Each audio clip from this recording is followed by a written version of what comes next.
Good afternoon, good evening, everybody. Welcome to Season 3 of the Worcester Premier League. Hi, folks.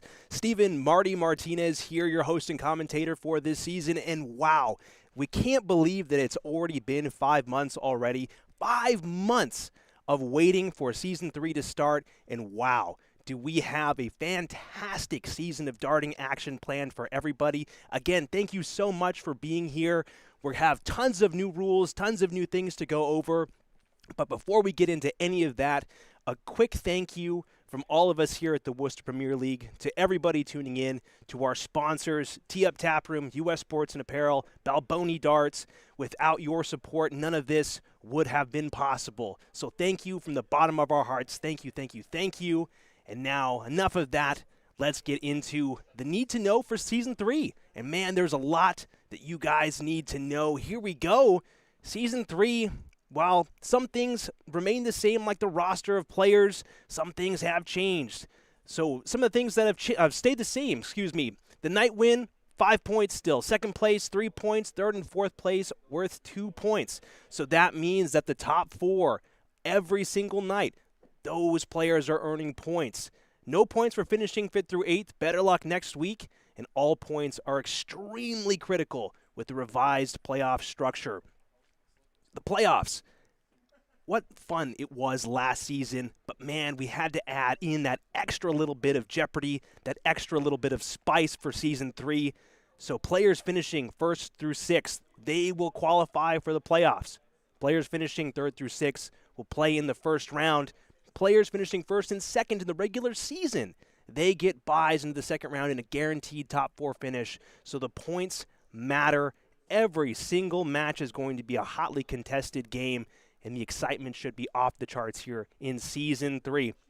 That being said, one of the things that we did not add on to this note card here is that we have changed the actual structure of the regular season. So every single game is going to be a best of 5, best of 5. So that means best of 5 legs, and then you need a best of 5 for the actual sets in order to move on. So going back to the whole playoffs, the biggest change that we've made from season to season is going to be relegation. So this is the jeopardy that we were talking about. This is that added bit of spice, that little bit of danger. We have the same roster of players this season. However, that is not guaranteed for next season. So players finishing 7th and 8th, those players will not qualify for the playoffs. The 7th and 8th seed players in the regular season will instead be seeded into the new WPL play-in tournament. This event is going to be hosting 12 invited challengers invited by the WPL board to compete down to 2 challengers. These challengers will play the 7th and 8th seeded players for their potential spot in the Worcester Premier League. So the winners move on into the WPL. The losers, well, better luck next time. And again, the play-in tournament, it is planned to be an in-person and broadcasted event. More information to come hopefully soon regarding this play-in event. But again, going back to the season here, let's transition over to the board cam. Oh, you know them, you love them. Look at these handsome guys. One of the cool bits of technology that we have added to the WPL studio for Season 3 is I have this little microphone here that you guys actually can't see, but let me just issue the warning here really quick. So they're going to be getting ready for their final throws, getting ready for the match just to start here. But man, again, just a note from myself, can't believe again, it's been 5 months, so much waiting, so much work, so much effort has gone into getting Season 3 ready to go. We've actually made a tremendous amount of upgrades to the studio. Oh, wrong thing here. Wanted to go to the Marty cam. Not only do we have the lighting, not only am I in a different spot in WPL studio, we have significant technology upgrades. We've actually upgraded our stream from 30 frames per second to 60 frames per second, so the viewing experience should be a lot better. We have sponsors. Again, we have all these ad reads and stuff that you guys are going to see later on. Now we can move to the bracket. So many buttons to push. I have this whole little device here that makes it so much fun. So if we go over the bracket for Week 1, Sargent taking on Mark Rudge. That's going to be the first stream match of the night. Second stream match is going to be Berto Santos versus Burke. On the other side of the bracket, Nick Soldo facing off against Ricard, and Mike Carignan taking on Tom Curtin in a rematch of actually Season 2, Week 1, where Mike, I think, took out Tom in the finals, I believe, to pip Tom for the only week that he didn't win in Season 2. Again, all of these guys have a little bit of a mark on Tom's back. They want his spot. They want his points. They want him to knock him down a few pegs. The Season 2 winner is going to certainly have his fair share of challenges this coming season. As we go back to the board here, players are getting ready to get the game going here, getting ready to start with the bull. Looks like they're going to do their final handshakes there, final fist bumps, and here we go for the bull. Let's see who starts here. Oh, a solid double bull red eye there for Rudge. Ron asking Rudge to pull that dart. It was simply just too good. Ron focusing up. Can't find the pool. Ron, it's a pool party. Jump in the pool, buddy.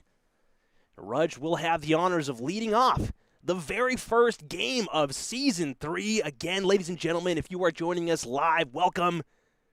We are off and away here at the WPL. And the very first starts of Season 3, unfortunately, is a solid 7 there for Rudge. Unlucky. Ron looking to at least score an 8. Might be some first night jitters here from both guys. Everybody has been practicing their butts off. Solid 85 there from Ron. You can see on Facebook everybody posting their legs, everybody posting their practice.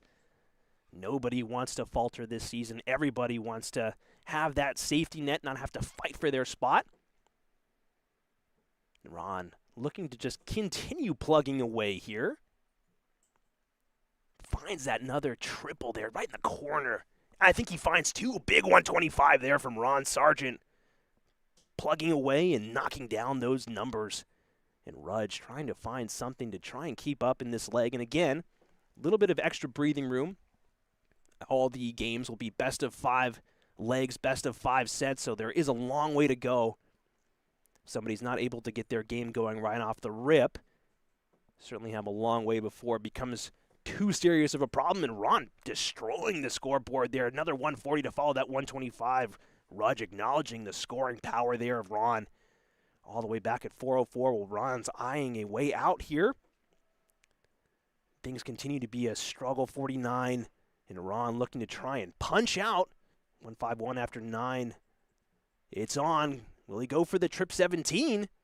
Can't find it. Unlucky. Almost had an amazing out there, at least a chance at it. Ron deciding to go for that 18, the smart way to play. Rudge all the way back at 355. Again, not too big of an issue if you can't get off to the hottest of starts here, but not the way that you really want to start, though. Unfortunately, a fallen dart there from Rudge. Nothing coming his way in the opening leg. Ron with a 111 average here off the rip. Eyeballing this 56. Wants to take it out in 2. Finds that 16, so 2 darts at double 20. Just a little high on that second one. Wants to go a little lower. And can't find it, goes higher, so life still for Rudge, a long way to go. 180 would certainly raise some eyebrows here, ask some questions. And again, even then, it's just about finding a rhythm, finding that rhythm early, not freaking out, not fretting, just being able to get into your rhythm, get into your comfort zone. Ron punching out, certainly in his comfort zone already. 93 average. To get things going here. This is the caliber of play at the WPL that we want to see. Ron taking no prisoners in the opening leg, looking to cement his stance as one of the top guys here. Finds that first dart again, so immediate break. Ron wants to keep this gravy train going again. Ron's nicknamed the Dreamboat, official or not, that's what we call him here at the WPL. He's sailing away. And Rudge is looking to try and fire back here. We certainly know Rudge is capable of some spectacular darts. Looks like a 41 punched in there for Rudge. Unfortunate, 26 scored. But Rudge was playing some fantastic stuff at the latter half of Season 2. Certainly gave everybody a run for their money. I believe had some critical wins there to stay out of the bottom 2, if I remember correctly. Of course, I could be wrong. Casters are not known for their math or their memory, unfortunately. Rudge all over that triple 20 bid. Unfortunately, slightly right. Another 24, another low score. And the Dreambone certainly finding his way into the triple 20 bed, making a home, nesting, roosting, raising a family in that triple 20 segment. My goodness. Solid average there for Mr. Sargent, the dreamboat. Rudge only a 58. Solid score. Better than he has thrown so far. And again, I don't want to beat up on Rudge here, but caliber of darts that Ron has been playing off the rip here. He's going to be no slouch for anybody this season. Hoping that Rudge can pick up the pace and find the darts that we know that he has. 99 fired in by Ron. Great stuff. Rudge all the way back on 393. Just underneath. Just to the right. And I'm not sure if he found his way in. Looks like it might have been to the left. Another 26. Ron, plenty of time here and probably has another throw. Can't find that triple segment, so 39 scored. No easy way out. 153 is probably one of the most difficult ways out. And Rudge not really putting on any pressure, so Ron can think about it a little bit, think about the way that he wants to go, if he even wants to try and push the limits here. Might just try and go for a great setup shot. Unfortunately, just high. Actually might be blocking this segment there. Finds that trip 19, so 77 scored. Which way is Ron going to go? Thinking about it. Leaving himself 76, so trip 20 should be the way. And looks to go to the 18s.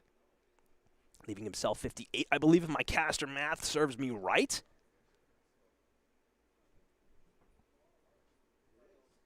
Correct, so he wanted to stay on that, but again, the block might have just been too serious there, and Rudge looking to just fire away. I believe he finds his first triple 20 there. Solid 83 punched in by Rudge, and again, just finding that rhythm, finding that calmness, finding that ease of throw. It's going to be the biggest thing. Ron finding that 18, so to it, double top. Can he bring it down? And again, he goes slightly high, so a little bit of nerves there from Ron Sargent. Are we going to see that be a factor later on in the night? Not being able to get out first dart might be something that other players will look to punish Ron for. And another 41 fired in there by Rudge. Again, not really putting on any pressure. Ron, 3 darts at 40. Should be no question, no brainer. Looking to walk it in. Oh, just low. Going down to double 10. And he finds it with the third. So that is 2 legs of breaking a hold there for Ron, the dreamboat Sargent, and all of a sudden this set is looking dire for Rudge unless he can mount a Herculean effort to flip the script here in this set. Again, not the game. Still plenty of time to go in the game, but again, not the way that you want to start. Ron looking to launch his campaign in this leg with another solid start. Unfortunate there. Slipping into the trip 1, finds that trip 19 to score 80. Ron's first 9 has got to be something special there. He's been firing away on all cylinders, and that looks like a great first start. Can he follow it up with another just a little high at 85 to follow? Great response there by Rudge. Again, Rudge, once you get him going, once you make him angry, he starts to find that extra gear, pile it on. He's not somebody that you ever want to really count out. Ron unable to find the first or the second. Can't find the third either, just low. A little too crowded on that block in the neighborhood. No space to actually park the car. Looks like a trip 5 all over it again for Rudge. Really struggling to find his form here. 36 scored. Ron continuing to just plug away. At the end of the day, if you can just land all your darts on 20s, you have a chance there. Another solid 60 scored there by Ron.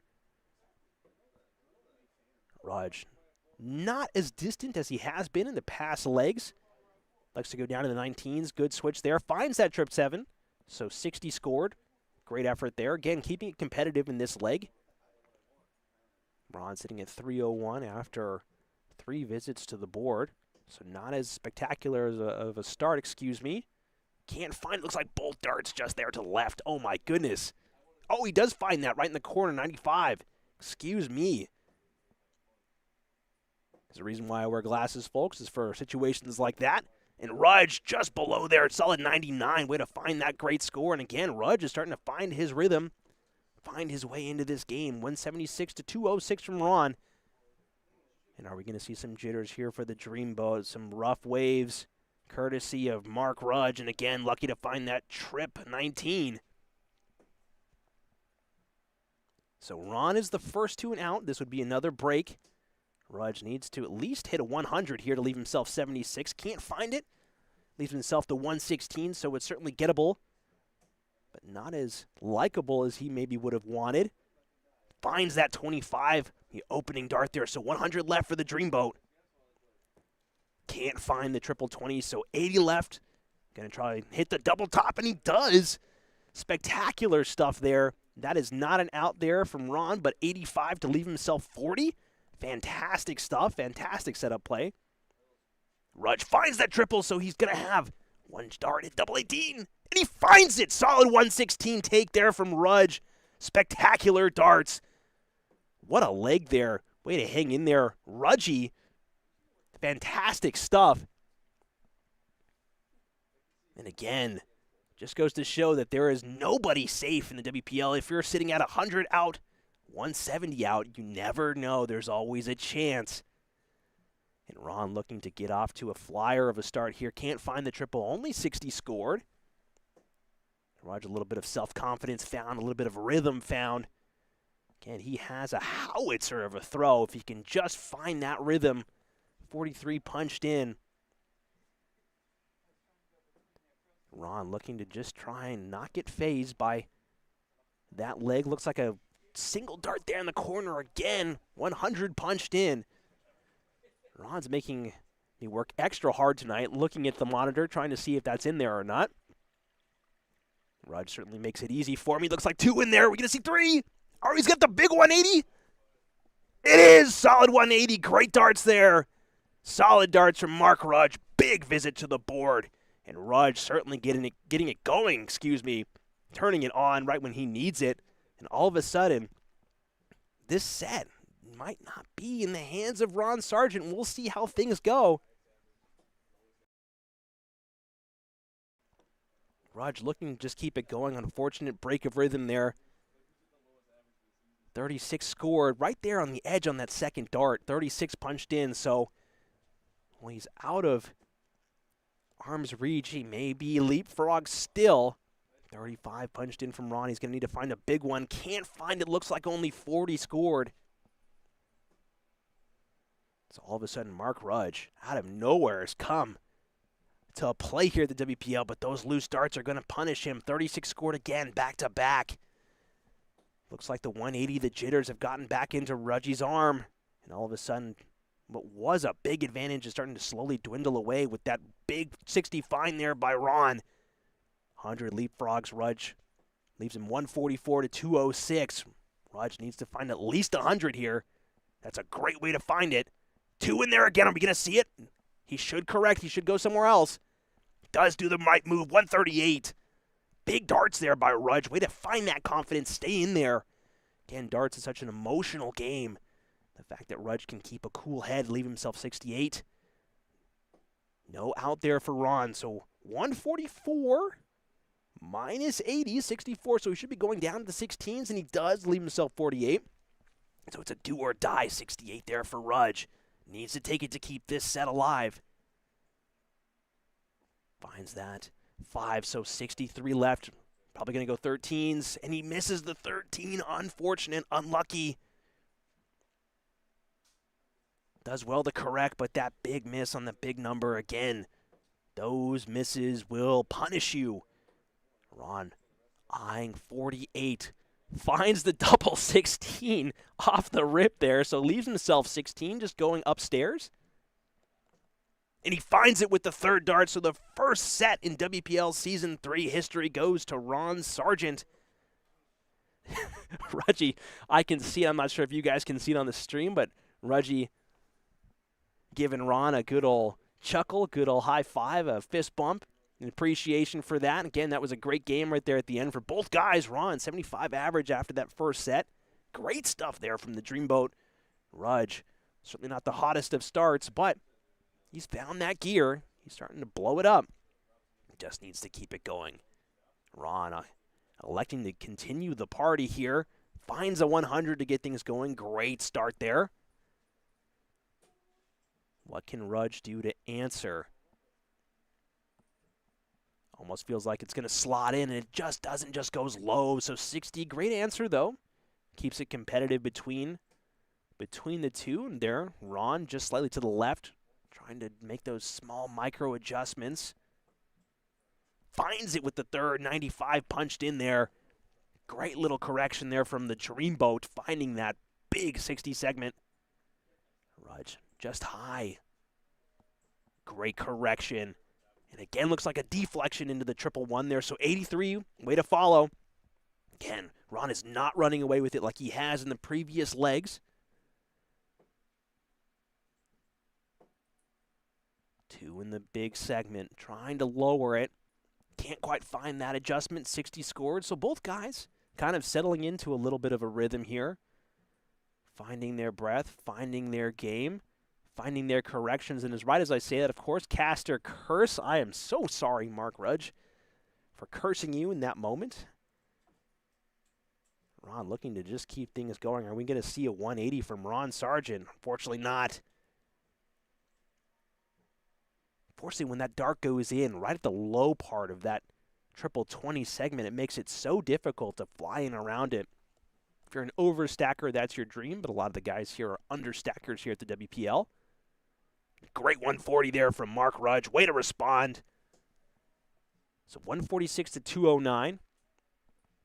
Unfortunately, that dart will do him no favors, so 145 remaining. Again, more or less just trying to set himself up for something big there. So solid 80 scored there from Ron Sargent to continue his march down. 209. Mark needs a big visit here. 190 remaining. Needs at least another 20. And again, that third dart just so punishing for Mark Rudge. Finds the 80, but again, 129 is just not an easy out to try and take out. So 60 left here for the Dreamboat. Needs to just move it a little higher, move the goalpost. And again, the first dart. Finishing those mid-range combos is not something that Ron can look to do, but again, hasn't really been punished so far. Rudge looking for 20, unfortunately won't come. Finds that trip 19 to just knock down the score. 78 punched in there by Rudge. Ron looking to take out this double 10, going to double 5. Needs to bring it down just a little high. And the nerves all of a sudden settling in there for Sargent. Rudge, mid-range 51, has to go. Going for double 16. Oh, pulls it inside, so chances after chances. Ron, the worst thing that he can do here is to hit that big 5 segment. Wants to keep it high. Maybe not that high, a little low. Oh, too low. Choosing whether or not to bust or correct. Will probably go for the correction. Finds that 3 to leave himself 2. Curious correction there, but nowhere to go. All roads lead to double 1, unfortunately. Mark Rudge eyeing up 8. Going up to double 4. Finds it. So Rudge starts off the second set with the opening leg here, and all of a sudden, we have a game here, ladies and gentlemen. Again, if you are joining us live, this is the first game of the night. Ron Sargent versus Mark Rudge. What a night of darts that we have planned for everybody. Solid 60 scored there by Rudge. So you guys can see right above the scoreboard there, we have a donation system set in place now. All of the donations go directly to operations and the prize pool here at the WPL. So if you guys want to directly contribute to the prize pool, again, more money in these guys' pockets, go ahead and check us out at ko-fi.com or coffee/WPL. So solid 83 punched in there, and Rudge not able to, 83 punched in by Ron Sargent, excuse me, and Rudge not able to follow with anything big, unfortunately. So neck and neck, back and back game. Ron really hit the afterburners to get going at the start of this match. Continuing to find solid scores, though. 100 punched in there by the Dreamboat. Rudge, kind of eclectic play, really finding crazy scoring. First one to find the 180 of Season 3. But the consistency has not been there, something that we're hoping that he settles into. Solid visit to the board there, 81 punched in by Ron Sargent. Again, the scoring power from Ron has been there tonight, and it's really been aiding him, giving him chances down the board to maybe not hit those takes first time looking. Again, darts is a game of chances. How many chances can you give yourself, hoping that you're not needing the whole lot? And Ron looking to try and salvage this visit to the board. Unfortunately, nothing significant there. Rudge sitting at 349. Solid 100 would put him back in the running in this leg. And there's the first part of the question. A little bit of a haywire second dart, but does well to find that third one in there. So 85, bridging the gap, closing the gap, bringing it closer. And Ron, there's that spectacular first dart. Finds two. Are we going to see a 180? Going downstairs, it looks like. And he finds the big visit to the board. Wow. I believe that's a 165, ladies and gentlemen. Solid stuff there from Ron the Dreamboat Sargent, leaving himself 40. Spectacular darts, and unfortunately the board just rejecting Rudge's darts there for the second time running. Unlucky. Ron putting in the work to leave himself 40. After 5 visits to the board, would love to take this out first time. And he does! A solid visit there from the Dreamboat. Wow, what a statement comeback leg there from Ron. Solid stuff there from both guys. And then the beat goes on, ladies and gentlemen. We have a tied set here. Again, Ron currently up 1-0 in a race to 3. Ron getting going, so 2 breaks back-to-back. Are we going to see more of the same, or are we going to see a hold of throw here from the Dreamboat? Looks like 55 punched in there from Ron to get things going. Mark Rudge, again, I know I said it in Season 2, but it is so strange to call Mark Rudge Mark. I'm always used to calling him Rudgy or Rudge. Solid 100 there, scored by Rudge. Solid stuff there, solid darts. Ron needs to answer, needs to respond. Wants to raise that dart ever so slightly higher, even higher than that. Wow. And he can't find it. A little bit too much of a correction there. The march down the board continues for both gentlemen here. Again, Rudge's biggest thing here is just keeping that rhythm, keeping that motion of his arm steady, consistent. Those haywire darts come when he starts to rush out that second and third throw. I'm sure we'll see as the game goes on that Rudge gets more comfortable. He'll be able to find more of those throws. A solid 100 there scored by the Dreamboat. So both guys making quite a march down the board here, finding that rhythm that we were talking about. 58 punched in, I believe, by Rudge. Really close leg here. We'll see how one of these guys can really set themselves apart from the other. Looks like haywire darts for Ron there. So here's the opening. Here's the door for Rudge. We'll see if he can take advantage of that misstep there by Ron, laughing about something. Again, that's one of the things that we love about the Worcester Premier League is that, yeah, these guys are competitors. Yeah, things are different this season with relegation, the playoffs. But everybody still is best of friends. They've known each other all for quite some time. So at the end of the day, it's all laughs and chuckles. But all these guys still want to win. Of course they do. Come on. It's competition. 58 scored there from Ron. Not really happy about that. So he's bringing his score down underneath the 200 mark to 196. But Rudge sitting at 222. Looking to try and go for 72, I believe, to try and leave himself something there. But only finds the 56. So no out either. That's a major misstep because Ron, if he sets himself up for something good here, Rudge could have used a high ton-plus out there, and it's a solid third dart find there from the Dreamboat. So will Mark Rudge. Again, the Rudge Mark thing just messing me up tonight again. Even I'm a little rusty. Commentator chops aren't as polished as they were at the end of Season 2. Would Rudge have needed a big 10+ out? Are we going to see it eyeballing 15? One dart. Double top. Oh, just low, ladies and gentlemen. Oh, Ron wanted that, and that was not far off at all. Fist bump there in recognition of that effort. 61 remaining there. Oh, and again, just high, missing the big segment numbers there. Rudge being punished. Looks like Ron's running to do something to the board. I don't think he punched in his score. So with 47 left, hits that big 15 to leave himself 32. 89 scored. Ron eyeballing double 10.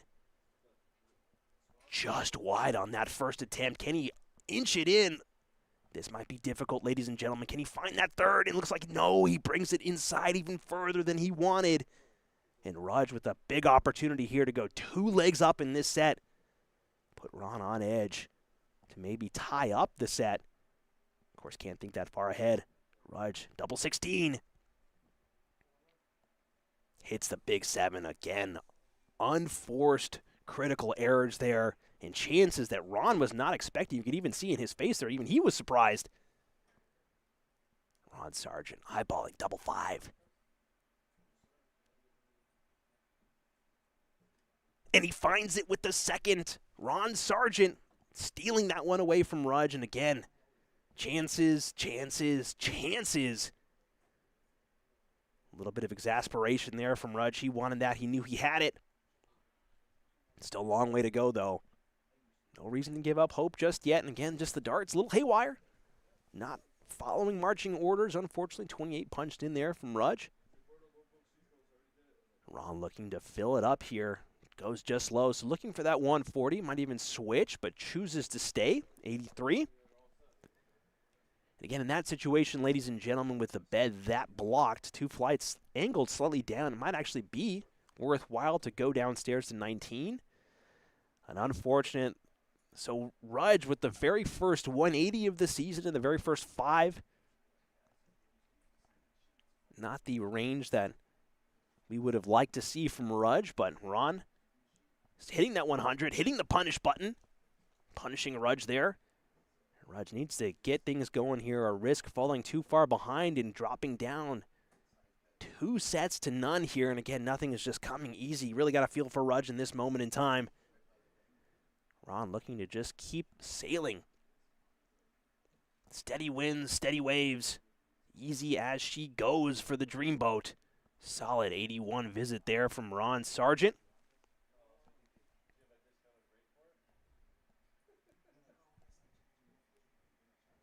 Single 7 there. 20 punched in, looking to go low.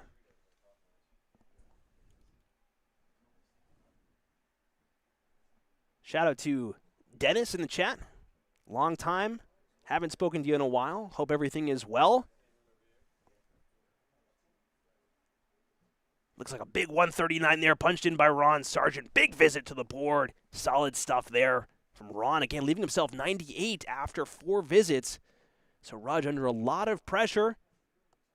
Needs to find something worthwhile, only finding 58. And again, no pressure on Ron to take this out, but he would like to, not only for his stats, but for his pride. Wants to show everybody else in the WPL that you are not safe around 100. Leaving himself 70. Going to choose to not go for the bullseye here. That would be crazy. Leaving himself 50. Excuse me. My caster math was wrong. Apologies, everybody. Leaving himself 40, excuse me. And Rudge just continuing to struggle here on the board, not finding anything worthwhile with being so far behind. Unfortunate, unlucky. And Ron eyeballing this 40 here. Takes it with that first dart. So a solid set there from Ron Sargent. A little bit of a challenge there from Rudge at the beginning of the set. Ron is eyeballing a 2-0 set lead, looking for that third. Rudge looks at, well, he's facing down something serious right now. If he can't find a couple of legs, can't find a couple of sets here to tie things up, 2-0 set lead is pretty dire. 2 on the spin is not a situation that you want to find yourself in, but Ron has been practicing. He has been putting in the work, putting in the hours. Looks like the players are taking a little bit of a break here. might be a... Oh, no, they're back. Sorry. It's funny with all the upgrades that we've made to Season 3 Studio. We don't have the ability to actually look around the room. I'm kind of locked in place here. No matter, though, we are back underway. It looks like a 55 punched in there from Rudge. Might be a 45. It is a 55. And Ron looking to continue this high-powered scoring.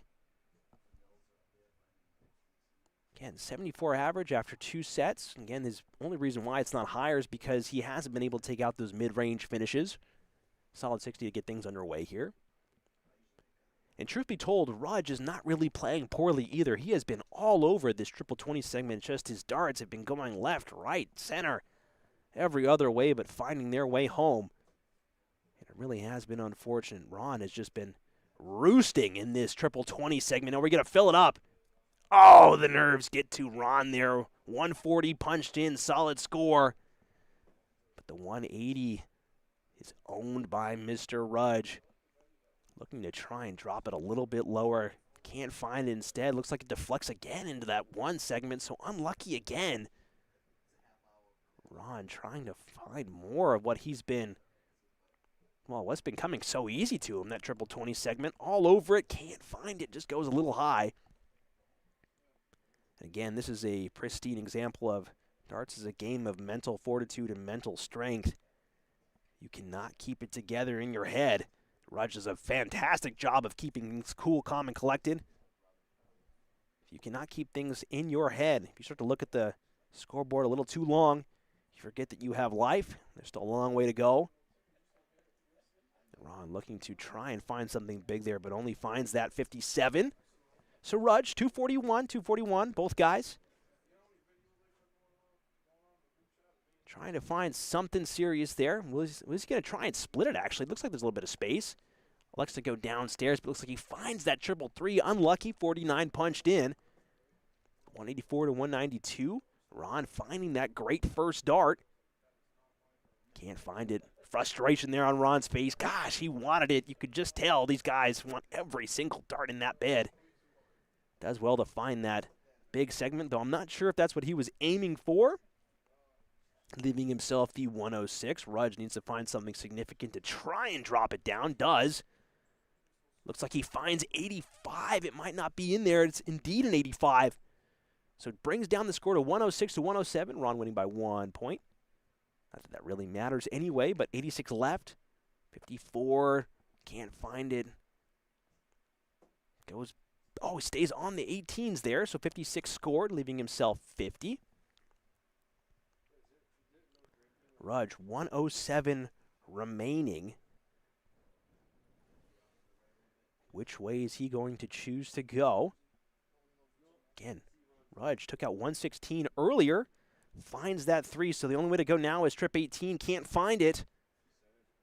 Hits 19 there, so unlucky darts there. Unfortunate. Big numbers choosing to really pester Rudge's night. Ron eyeballing 50. Wants either 10 or 18, finds the 18 to leave himself double 16. 32 left. Is he going to take it?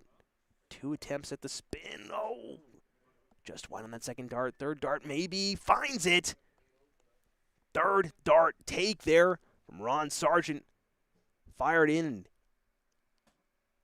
21 darts. And again, finding that opening leg here. Ron Sargent, the Dreamboat, sailing away with is turning out to be a rough time for Rudge. Are we going to see a 3-0 to start things off in WPL? We shall see. Not that far yet. Ron Sargent firing in an 81 to get things going. Rudge, now is crunch time. Now is go time. But there's going to be one time to turn on that extra switch. The afterburners, if you will. Now is the time. Elects to go downstairs to find that 59. Great switch there by Mark Rudge.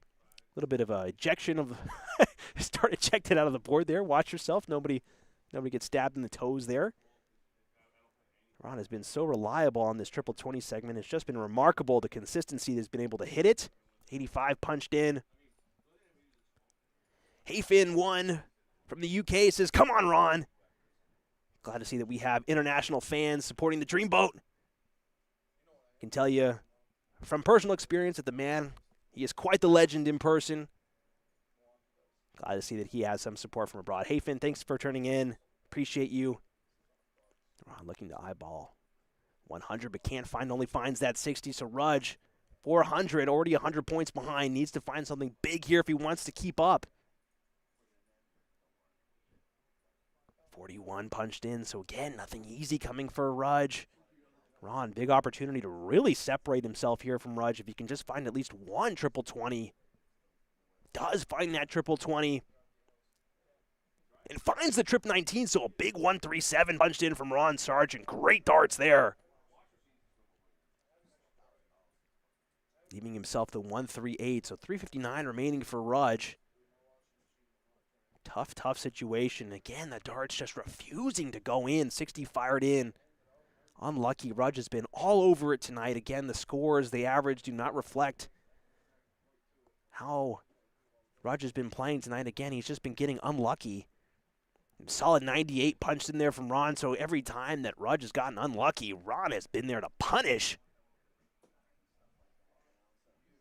19 punched in again, just trying to knock down the score. Finds that big 99, and Ron Sargent, 40 remaining. One dart at double tops is all he needs. Doesn't want to faff about here, wants to find it. Going to go down into the right for double 10. Going to go back up into the left for double 5, and unfortunately it's blocked for us. We'll see if he hits it. Chooses to bust, and it actually might be the smart choice there. Again, Rudge not on a finish, but always the chance that, well, the nerves, the jitters, they start to get to you. And again, if Ron misses here, all of a sudden questions abound. Ron Sargent eyeballing 40, double top. Really take it. Just high. Just low, so again, back down to double 10. Are we going to be asking some questions of Ron? No, he finds it with the third dart. Great take there from the Dreamboat. And unfortunately, Rudge, 2 sets, 2 legs down, needs to find 3 on the spin to stay alive. This is a great way to get his comeback going. Solid 100 visit to the board there. Ron looking to just do more of the same, asking questions of Rudge. Can you keep up? Can you persist?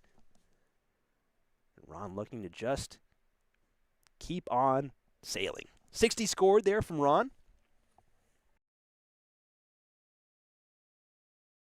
Rudge back to the board here. Looking like he's finding more of those darts in that 20 segment. Again, another unlucky deflection there. 43 punched in there. Ron looking to just continue roosting, blowing up that triple 20 segment. Can't find, again, another 60, but if you can hit 60s every single time that you go to the board, you are going to be, well, you may not win a lot of tournaments, but you'll certainly be comfortable. And sometimes that's all we want in life, is to be a little comfortable. 58 fired in there from Rudge. 381. Ron Sargent looking to try and knock this score down significantly, and that's a great way to start this. 2 in there. Are we going to see the big 180? Come on, Ron. Oh, just low again. Ron, give the people what they want. There's not going to be anybody on the Dreamboat. The Dreamboat sails in waters that nobody wants to go visit. Come on, Ron. Rudge looking to answer the call. Unfortunately, not able to. Finds that big 85, though, to knock his score down. That's exactly what the doctor ordered.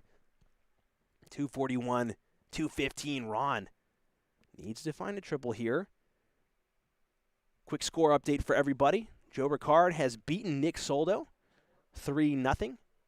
So Joe will be moving on. Nick, unfortunately, no points in the opening week here. We might be seeing another 3-0 in case of Ron Sargent versus Mark Rudge. Not there yet. 215. Rudge needs something big to continue knocking this down. Finds that big trip 18, but it just might be too little too late. 110 for the Dreamboat. Are we going to sail away? Finds it. 50 left. Going to be eyeballing 18 or 10. He tried to go for the double bull. Ladies and gentlemen, I'm not sure if that's disrespect or what else, but the cojones from Ron Sargent. Wow.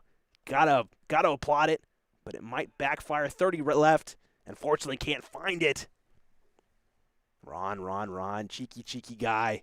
Trying to go for that double bull. Spectacular finish. Can't find it. 87 punched in there from Mark Rudge, but again, might be too little too late. 30-51. Ron, is he going to go straight for it? Looks like he is going to go straight for it. He finds it with the first start. Ladies and gentlemen, we have our very first set of matches for Season 3. We have a 3-0 Joe Ricard versus Nick Soldo, and a 3-0 here, Ron Sargent versus Mark Rudge. So no points for either guys. Joe and Ron moving on, securing those critical points. And with that, ladies and gentlemen, we are going to be taking a quick break. We will see you shortly. And hey, one of the new things about WPL Season 3, again, a word from our sponsors. See you guys very soon. Looking for your next night out in Worcester? Tee Up Tap Room is the place to be. With 5 golf simulator bays, more than 20 dartboards, a full bar and kitchen, and leagues for both golf and darts running year-round, Tee Up is the go-to spot for competition and community. Swing by Tee Up Tap Room at 70 James Street in Worcester and see why it's the city's home for golf, darts, and good times. Balboni Darts is the name in darts for Central Massachusetts and beyond. From dart sets and boards to accessories and apparel, they're the one-stop shop for any player looking to stock up or upgrade. Whether you're stepping up to the line for the first time or competing for trophies and checks, Balboni Darts is the store that the champion selects. Since 2014, U.S. Sports and Apparel has been helping teams, companies, and organizations look their best. From embroidered polos to customized uniforms and fan gear, they have the expertise and the people to do it all. Their catalog includes spiritwear, athletic equipment, and promotional items. From mugs and golf balls to jackets and hoodies, everything is branded to your specifications. For gear that works as hard as you do, trust in U.S. Sports and Apparel to get the job done right. Looking for a way to support the Worcester Premier League directly? Check out our coffee page. Every dollar donated goes right back into the league, helping us cover operations and build a bigger prize pool for the players. Your support makes it possible for us to keep the WPL growing season after season. Once again, your donation helps us keep the competition thriving and the darts flying. Visit our page at coffee.com/WPL darts to make a contribution today.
Ladies and gentlemen, we are back. Thank you very much for waiting.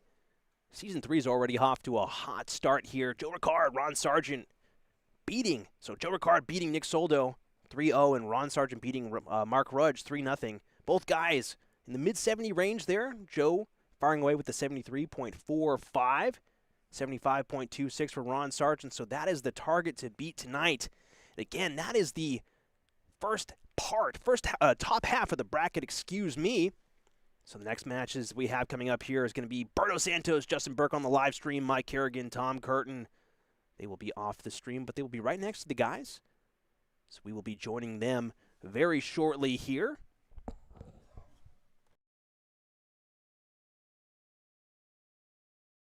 So let's move over to the game board here. Final warm-ups there from Justin Burke. Look at this guy. I love that jersey. I believe that's the White Mountain Shootout. I believe it is. What a fantastic jersey that is. And Berto Santos, great to see him back in action here. Again, I see a lot of these guys, specifically at Tee Up Tap Room, but just in general, just around. These guys are competing everywhere here in Greater Massachusetts, both the tournaments, leagues, and what fantastic guys these guys are. Getting ready for the bull here. Justin just going high. Berto, let's see if he can get in the pool. Remember, it's a pool party, ladies and gentlemen. You have to get in the pool, and that looks like it's a little further away. I believe it's PDC Bulls, so both these count as a miss. Not sure if this is actually going to be going. Nick, what's up? Glad that you approve. Glad that everything is to your liking. Again, we've made a lot of improvements here at the studio. Hope that you enjoy the show. Brizzle, what's up? Both guys, again, electing to not get in the pool here, so one of these guys will start eventually. Again, if you are joining us, tuning in live for the first time, this is WPL Season 3. We are so happy to be back. A lot of Jeopardy, a lot of changes this season. We've made a lot of technical upgrades. We've made some format changes, updated our website. We have a TikTok, Instagram, more engaging Facebook. So many changes that we've made here. And again, one of the running out of things to stall about, guys. We got to get this game going here. Looks like Justin's able to finally start this game. Justin will have the honors of starting off the second broadcasted game of Season 3. Can't wait to get going. And here we go, ladies and gentlemen. Justin, he has been hitting the practice board, firing away some great darts. Unfortunately, the dartboard did not get the memo, rejecting that third dart there. Justin has been playing in the Worcester Singles League, one of the best leagues that you can play in if you're looking to improve your game here in the greater Worcester area. Berto firing in a 43. I believe Berto's been doing the same. Oh, excuse me. No, Justin has not been doing that. Berto was the one doing that. Again, caster memory, proving to be my downfall once again. Justin has been playing Minuteman, been playing all over. Has some great darts in him. We certainly saw a lot of that last season. Same thing with Berto. These guys actually great friends. Two of the, I believe, co-owners of Big Boy Darts. And again, this is a grudge match, but more of a pride match for these guys. Solid 140 fired in there by Berto. Who's going to be the big dog at Big Boy Darts? That's what we're going to try and find out. Justin working with 4-4-4. Trying to drop his score down. 20 fired in there. Needs to try and make us a little bit of a stance shift. Can't quite find it. Only 40 scored, looks like. Berto continued to do more of the same here. Just slightly to the left. Wants to try and migrate over to the right. Knock it down a little bit. Looks like it stays in that 5 segment. So 40 again. 55 to follow. One of these days we'll get that little neat gadget that tells you the score automatically, but we're still a ways away from that. Justin just trying to find his rhythm, settle into his game here. Solid 55 there. So both guys kind of feeling each other out. Again, best of 5, best of 5. There's a long way to go in any game. So while you don't want to wait too long, you certainly aren't pressured to get going right off the rip. Looks like 55s galore here. These guys more or less having a friendly march, walking hand in hand down the board. Justin trying to break the trend, trying to be the trend setter. Solid visit there. So both guys with 140s blowing up that triple 20 segment. Maybe not consistently, but both are capable of finding it. Berto with the big follow. Are we going to see another 140 Unfortunately not, but the 85 will do just nicely. Justin under pressure here to keep the scoring going here. Can't afford to wait too long. Finds that triple 20 segment so critical, and he finds the big 137. Great darts there from Justin Burke. Berto Santos, 1, 2, 3. Not an easy way to go. Looking to try and march down. 103 remaining, unfortunately. No out. It looks like it's a 5 that slipped in there as well, so 45 scored. 72 remaining.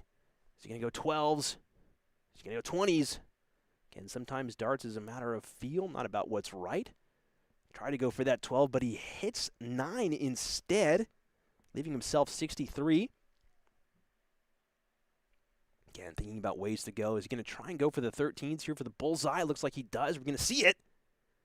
Oh, just wide. Justin wanted that one. Could see his reaction. We wanted that one too, guys. Oh, my goodness.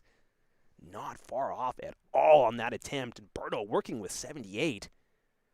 Finds that 18 to leave himself 60. Wants double top. And it's a clinical take there from Berto Santos. Great 1, 2, 3 out.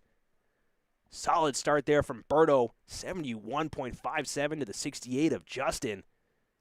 Both guys great friends. Both guys shooting great darts. We want to see more of this. Again, this is what the WPL is all about.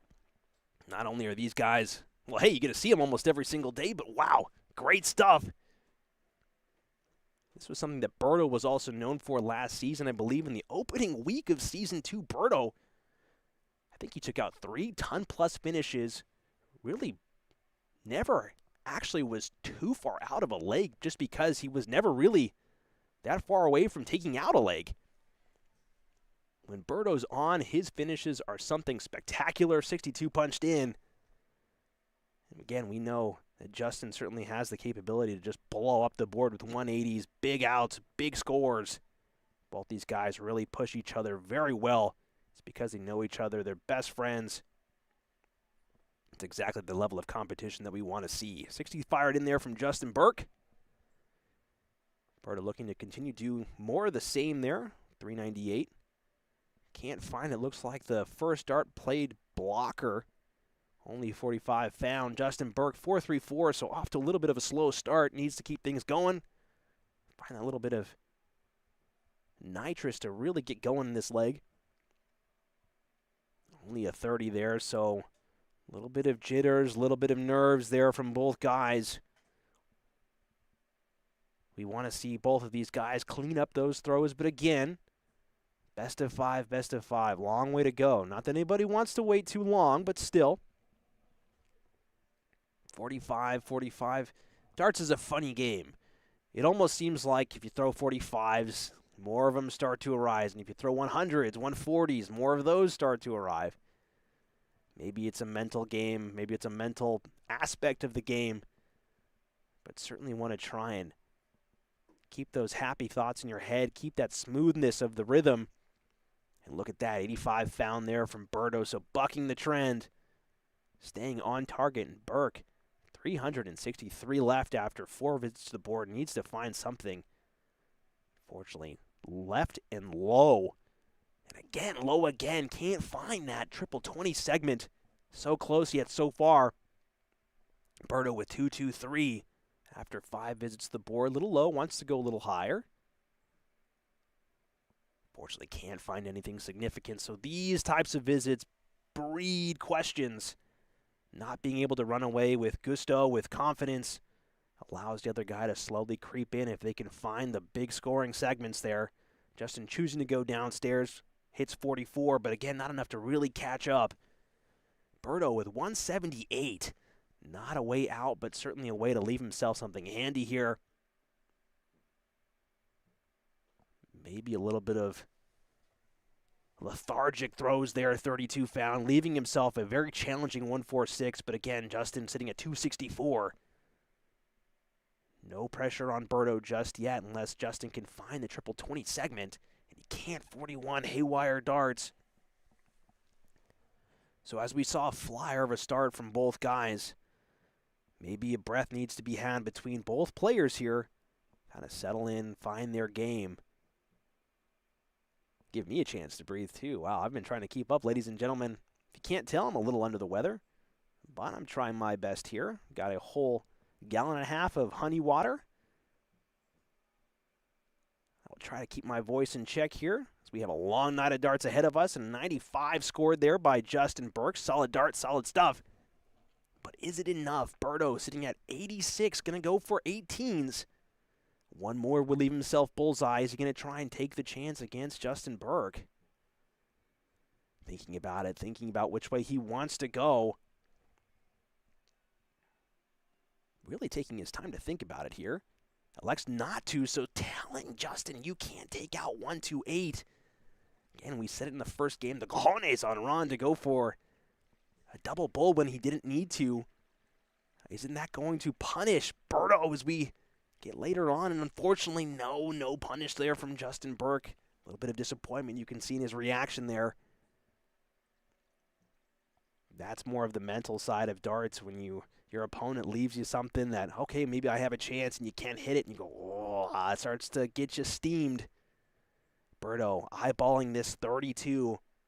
3 attempts at it, but certainly doesn't want to muck about, wants to find it. Goes inside on that second dart, double 8. And outside on the third one, so again, this is where those misses start to maybe punish you. Justin Burke, 83, very gettable mid-range take here. Finds 17, leaves himself 66, so has to go 16. You feel for the bullseye. Thinking about which way he wants to go. Tries to go 19s, not sure what he was doing there. Maybe that was a miss, not sure. 47 remaining.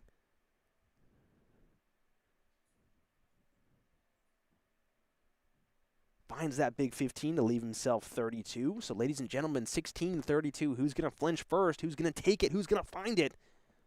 Berto eyeballing double 8.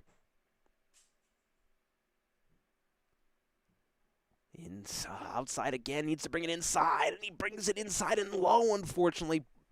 Big missed opportunity there from Roberto Santos. Justin Burke. Big opportunity here to take this leg. Going upstairs to double 8. Can't quite find it. Needs to bring it inside and finds it, I believe, with that third dart. So a solid take there. It's exactly what we were saying, ladies and gentlemen. When you don't take those opportunities when you have them, sometimes, well, they can bite you on the behind. And that never, ever feels good. Justin with a big take there, and off we go. Tied set, 1 apiece. Justin Burke, I think both guys breaking each other off the rip.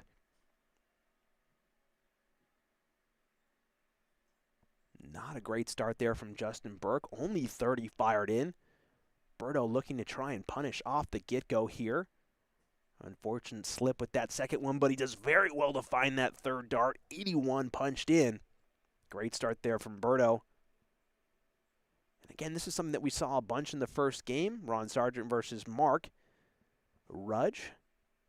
Oh, big 140 found there by Justin Burke. Great darts. Solid stuff there. As I was saying, it's one of those things where if you can really get off to a solid start and just give yourself that time, give yourself those chances later down the line. The highest levels of this game, you do have to be a great finisher. But sometimes if you really give yourself the opportunity to take a couple of breaths down the line with some great scoring, you might be thanking yourself. It might be worthwhile. Not that these guys are really thinking about that. They want 9 dart legs every single time. 271 after 9, so a great start there from Justin Burke. Berto working with 305 after that first start. Triple 20. That looks like it might be 2 in there. Oh, unfortunate. No 180. Only a solid 140. Boo this man. We wanted the 180. Boo, boo. Just kidding, ladies and gentlemen. 140 is always something that we want to see. Big scores means big smiles for me. A solid 95. Both guys finding their rhythm again after a little bit of an adventure on that second leg. These guys have found their darting legs here and are starting to run. Is he going to be able to correct that in there? Unfortunately not. 55 found. And again, sometimes, just goes to that rhythm where You hit one too many 26s, 45s, your mind starts to creep into the game. You start finding more than you want.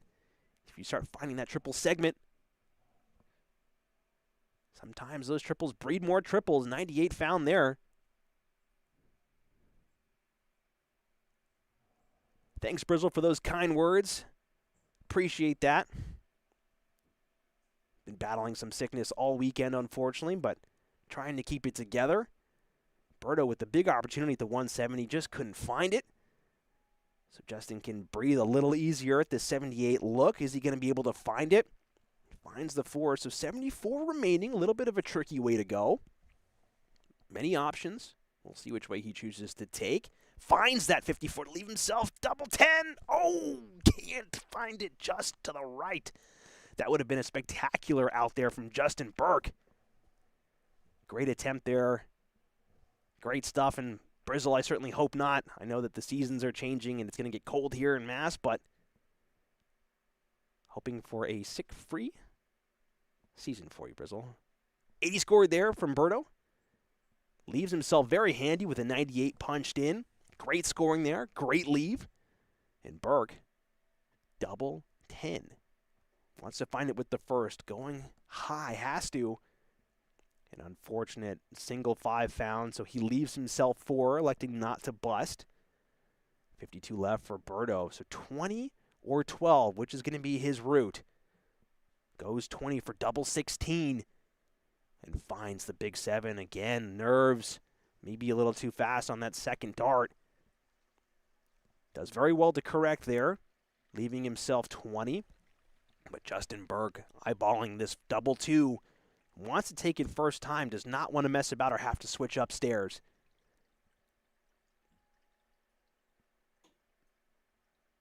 Looks like an unfortunate bust there. It looks like it's in the double 17 corner. Unlucky there. Berto, more opportunities at double 10. This would be significant. Just to the right. Wants to walk it in. It looks like he doesn't. Right in the corner of that 10 segment, can't find it. Justin Burke with more opportunities at 4. How many does he need? Finds it with the second dart, so a critical take there from Justin Burke. 2 legs to nothing in this opening set here. Again, pushing Berto to the edge of this set. Long way to go, but still always good to get the first one. Is Justin going to be able to do it? We shall find out. Going to have to break Berto, though. Big 140 statement visit fired in from Berto. Great stuff, great darts. And Justin looking to answer right above it on that second dart. Can't find the line on the third one. 85 punched in, but still a solid start. Berto wants more of the same. Keep the 100s and 140s going. Yes, please. Can't find the big triple segment, so only 43 found there. A little bit of reprieve from Berto to Justin. Is Justin going to be able to take advantage and try and catch back up? Does find it. Solid third dart to skirt its way in between those two. Slot its way into the triple 20 segment. Great find. 318 to 316. Berto just on the wire's edge of the triple 20 segment. So unfortunate, so unlucky. And Justin Burke looking to try and leapfrog his way into the lead here. Wants another big visit. Unlucky deflection there. Unlucky third dart just low. That must have been about a millimeter low of that triple 20 segment. Both guys firing away and not missing by much. My. Solid 100 fired in from Berto, but no lead with 178 remaining. Justin eyeballing 271. Needs at least 2 triples to try and leave himself with something workable here. Will not come. So just wants to score big. Can't find it. 60 fired in. So Berto is going to be the first to an out. Not gettable on this visit, but certainly can leave himself handy with 1 or even 2 visits to the board. Elects to stay there. Might have not been the smartest idea. Maybe switching to the 18s, would have been the better choice. 93 remaining. Regardless, Justin really needs to put on the pressure here to try and leave himself something good. And does find the big 137. called and answered upon by Justin Burke. Great darts. 93 from Berto, all of a sudden looking a little bit more serious compared to the 74 of Justin Burke. Is it going to go? 74 left for Berto. Thinking about which way he wants to go. Tough way to go, and again, leaving himself 60, leaves himself that 40. Such a tricky way, 74 with 2 darts, so tough. And all of a sudden, this 93 would be critical. Are we going to see Burke take the first set? 74 remaining. Finds the first one, the big 14. 40 left. And he's slow by a significant margin on that third one. Opportunity gone there for Justin. So unfortunate. And again, Berto needs to find a way out, but he finds double 5, 30 left. Very low on that second one, and he can't find it on the third. Nerves might have gotten to Berto there. Unlucky, unfortunate. And Justin, a calm double 10 take, has to go upstairs.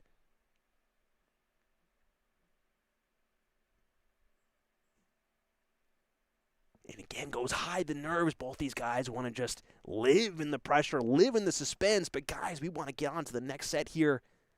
Who's going to find it? Unfortunately, finds that big 15. Hits 3 after, so 18 scored. Leaves himself 12.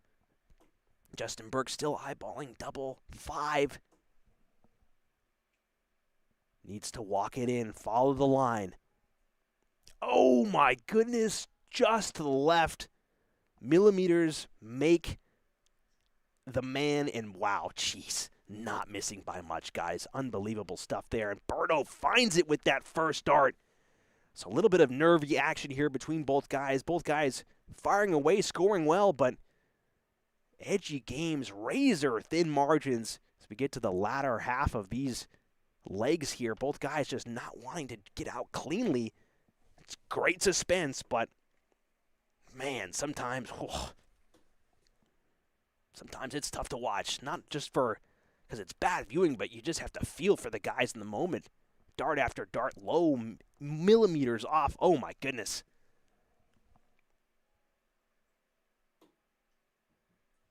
Burke looking to keep this thing going here.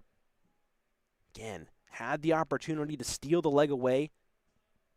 Wants to keep it going. 83 scored there from Justin Burke. Berto, big pressure on now. Has to find a big score. You feel at least 1 triple, maybe 2. First part of the equation filled in. Still room for the second. Looks like he fires in a 100, so a solid score there. 356 to 333. We've seen 444. Are we going to see 222 later today? Time will tell. Oh, are we going to see the 180 from Justin Burke? Oh, unfortunately not. 140 fired in. Great effort there from Justin. Solid stuff there, and even a little nod of the head there from Berto acknowledging the task at hand. 356, and unfortunately that looks like a single 20 just low. Not able to find it. 26 fired in, so the pressure might be getting to Berto here. Justin working with 193 again. The revised format of the Premier League with relegation, 7th and 8th place looming, means that every single first-round game is a critical match. These points these guys are fighting for can literally mean relegation or not later down the line. Solid triple 20 found there. Excuse me, and my voice crack again, trying to keep the voice together. 95 scored. 144 remaining from Justin Burke.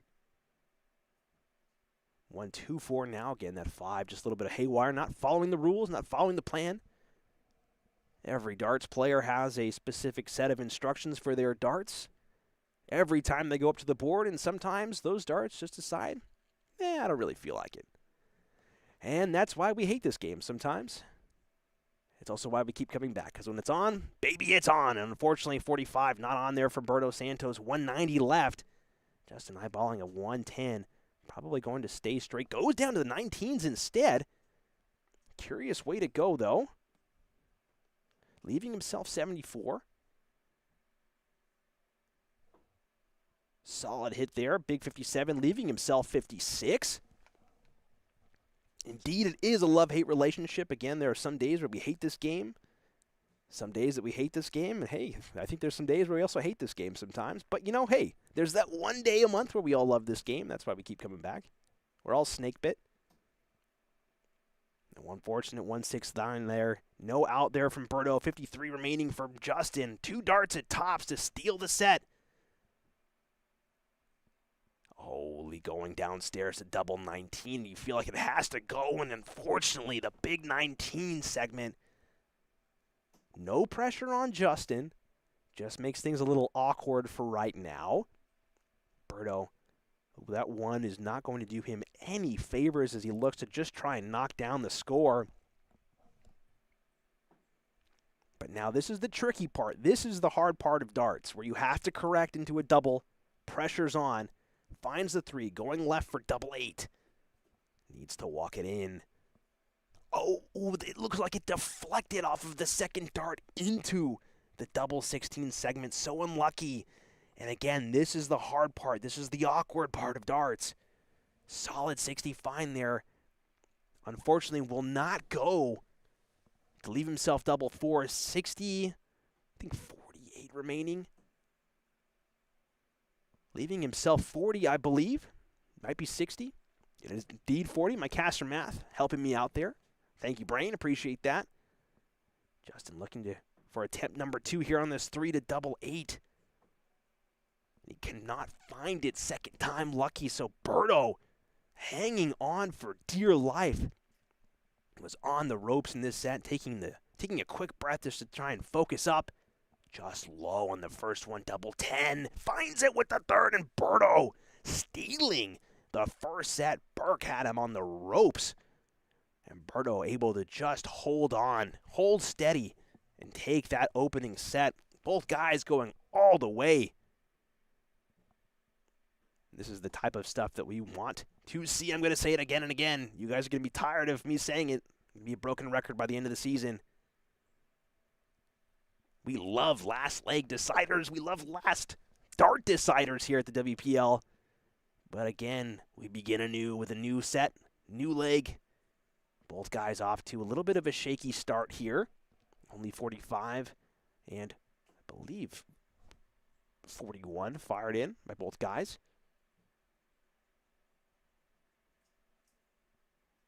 Both guys taking a little bit of a pause in the action here. Looking to give the triple 20 segment a break, which we all appreciate. Sometimes we all need a break. And Justin ending the triple 20 segment's break. Calling it back into action here as he hits the 83. Solid stuff. Triple 1 found. So unfortunate. Might be blocking the segment. And again, it's in those situations where you really have to think maybe switching down to triple 19 might be the better play. Maybe moving across to the triple 18 might be a better move than to try and force its way through. A lot of these guys are using those very rigid plastic all-in-one system flights, which while they are durable, the deflections on some of those, some of those flight systems can be a little insane.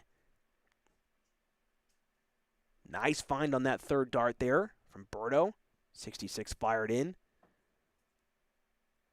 I know a lot of these guys have either Swiss points because they're using Target brand darts, or they have those little plastic bits that actually cover their dart tips, so there's not as much of a rough edge, sharp edge there. But still, these plastic flights, it's a good question for the chat. If you use plastic flights, let us know. What do you think of them? Do you get crazy deflections? Solid 140 there from Berto Santos. Great darts there, showing us why he's here, why he's looking to pick up points. Burke looking to answer. Unfortunate third dart there, only finding 47. Berto, 185 left after 5 visits to the board. Burke, 196, so he is ahead on score. Needs to find a triple 20. Leave himself 100. Would be a magic way to leave, but unfortunate, only finding 30. Justin with a big opportunity here to really knock his score down. 96 would be a lovely leave. That's a great start. Wants the full lot. Can he fill it up? Come on, Justin. Unfortunate. Another 140. The first 2 darts have been there for Justin tonight, but the third one eludes him. Solid lead, though. 155 to 56 from Justin Burke. Berto, unfortunate, not able to find the first part of the equation, but very difficult. 155. Big moments here for Justin Burke. Would love to just get out with a statement. No faffing. 48 scored, so leaving himself 8. Okay, the stylish way to go. We approve of all ways to get out in the Worcester Premier League. Thrashing out at the board, saying, how dare you not follow the plan? With that third dart punching out, Justin Burke, solid first leg take there in the second set. Just a reminder to Justin Burke that every time that you do strike the board, well, you might be inclined to buy another one. These things are very expensive. That's a joke. Ladies and gentlemen, we have multiple boards here at the Worcester Premier League. Just looking to just keep things going here. 45, unfortunate, not the best way to start. Again, a round of appreciation for our sponsors here at the Worcester Premier League again. If you have not checked them out already, Tee Up Tap Room is one of the greatest places to play darts here in the greater Worcester area. Not only darts, golf simulators. I believe they just upgraded their 5 golf simulators to the new Apogee system. So they have over 3,500 golf courses, 3,500 golf courses available for you to play. Check them out. Very reasonable rates. If you want to do some indoor golfing here in the very chilling Massachusetts winter, certainly a worthwhile place to play golf, eat some food, play some darts, and make some friends. Head on down. I think it's 70 James Street in Worcester. They will be glad that you came. Just tell them WPL sent you. And are we going to see a big 180 here from, again, Justin Burke? Give the people what they want, my man. The 2 darts in there. Just follow it. You hit the first 2. That's the hardest part. So unlucky there, but the 140s again. Stuff that Justin Burke will be happy if he hits all day long. 26 there from Berto.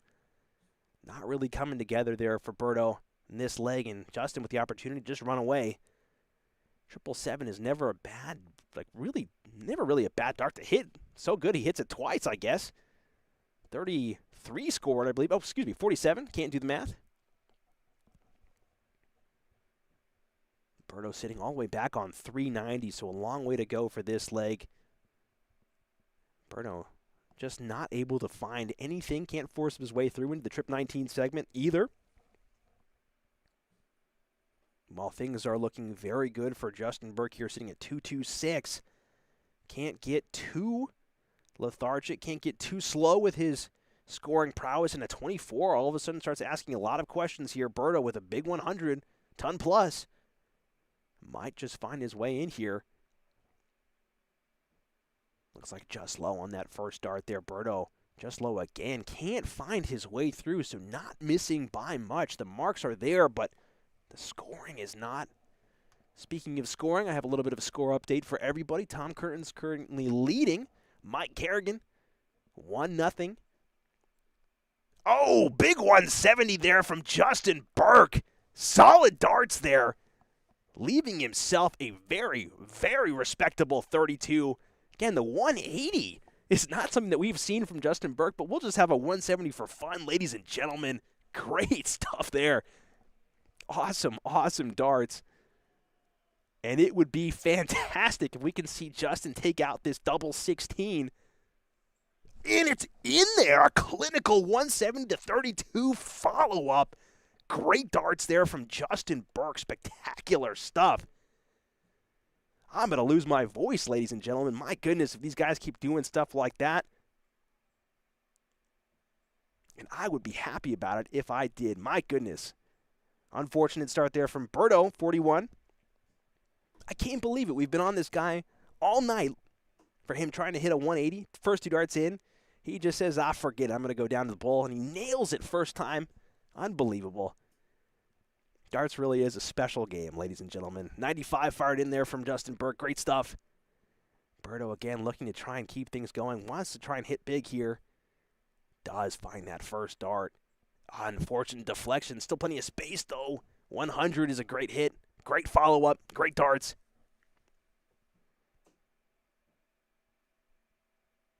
If you notice in Justin's throw, he's got such a great little prep. Very systematic throw. Does him very well. Very consistent player. Very consistent throw.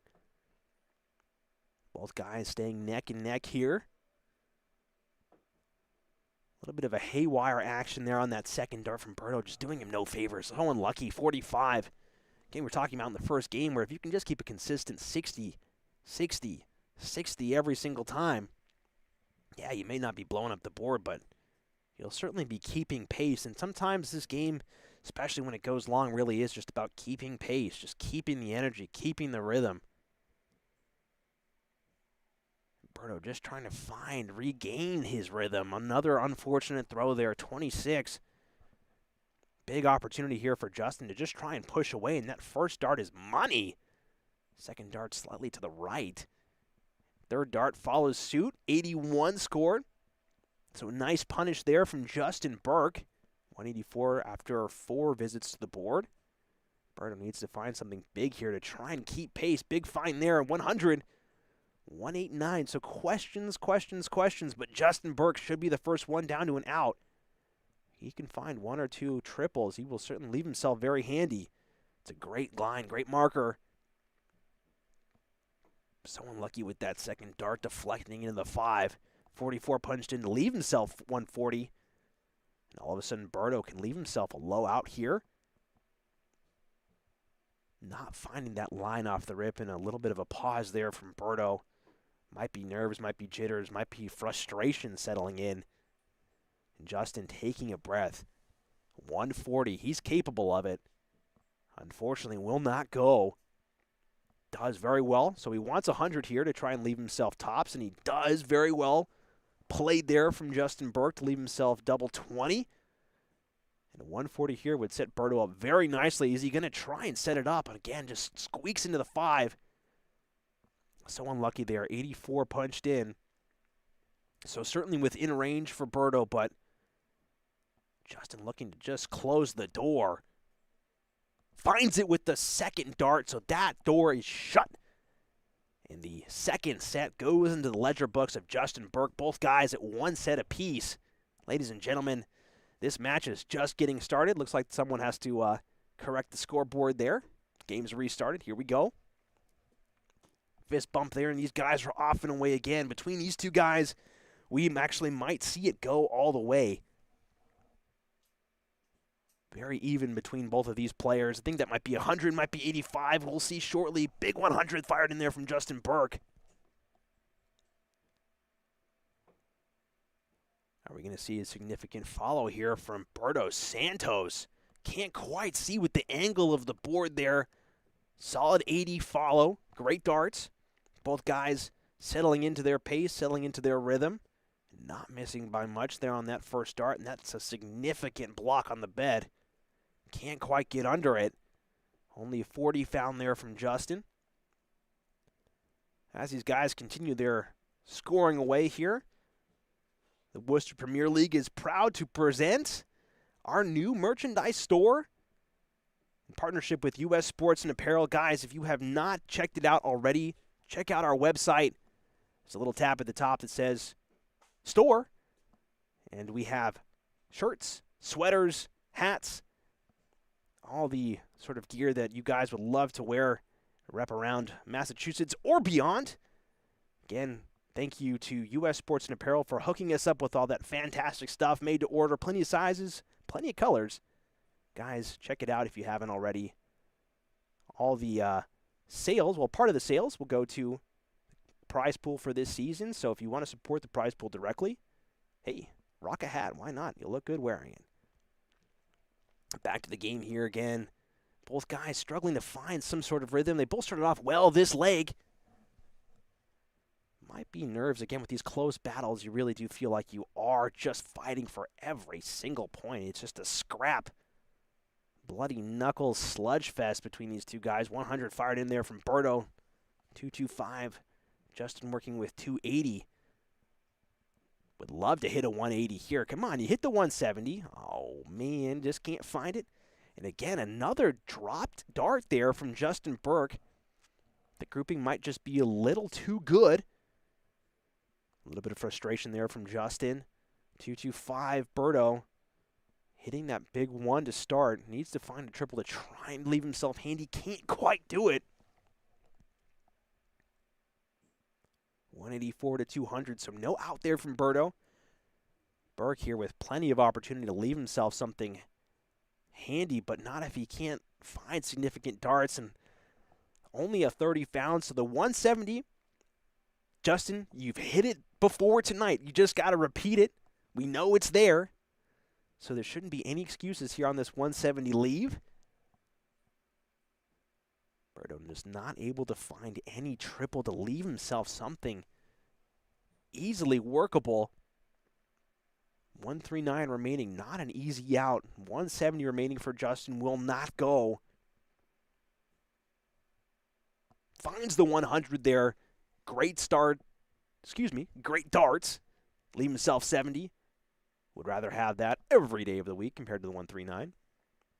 119 remaining, so no way to get out now. 99 remaining. Finds that triple 19. Great switch there. 97 scored. Leaving himself 42. However, 70 is very gettable for Justin Burke here. Taking his time, thinking about which way he wants to go. Is he going to go? Finds that triple 10 for double top. Going back down to 10. He finds it with the third. A clinical 3-dart take there. Solid stuff there from Justin Burke. Merciless take. No messing about. And a great find there for Justin. And Berto has the onus placed on him to start this leg off with something big. Again, that was a hold of throw for Justin Burke. So again, expected. The breaks are where things start to get interesting. And Burke is going to look to try and break Berto here to push it to a potential 2-set advantage. I mean by that is push him on a 2-leg advantage, my bad. We've seen Berto struggle a little bit tonight with keeping those darts straight. We see it again there. 85 scored.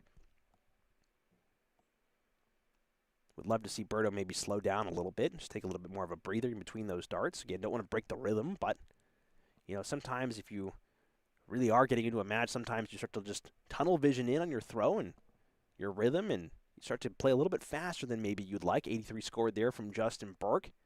It's one of the things that Justin does very well with that little micro pause before he actually releases the dart. He always has the similar timing place for every dart that he throws. 55 scored there from Berto. Again, all over it. But sometimes when you start playing these long games, these long matches, watching your own rhythm is going to be very critical. Not rushing any dart out. Same pace for every single dart. Solid 60. Just that way you don't even get 5s or 1s. It's not even always about hitting the triple 20 segment. Just keeping them straight. Berto, unfortunate push of the second one. That one was on. It looks like another push. 66, the spinner, doing no favors there. Pushing those 2 darts out, but the grouping looked good. Oh, come on, Justin. Give them what they want. Another 140 there from Justin Burke. Solid darts. Great scoring power there from Justin. Leave himself 158 after 4 visits. Solid darts. But I think that's the 4th or 5th. 140 now. The elusive 180 still out of reach for Justin Burke.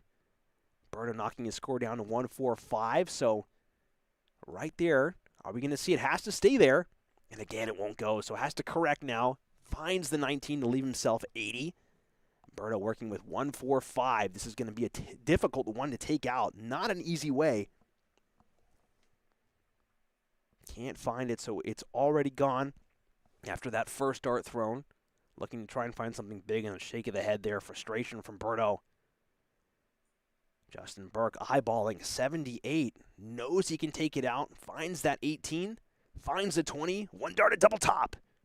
And goes well wide. Single 5 found, making a mess of that one. 43 scored. Berto working with 119. Unlucky there. needs to find something significant to just lower it down now. I think he finds the triple 20, so that might be 63 scored. Leaving himself 56, doing some math here. Wants either 20 or 16 if he does hit that triple 20. I think he leaves himself double 18. Can't quite see because of the angle. Indeed, I'm correct.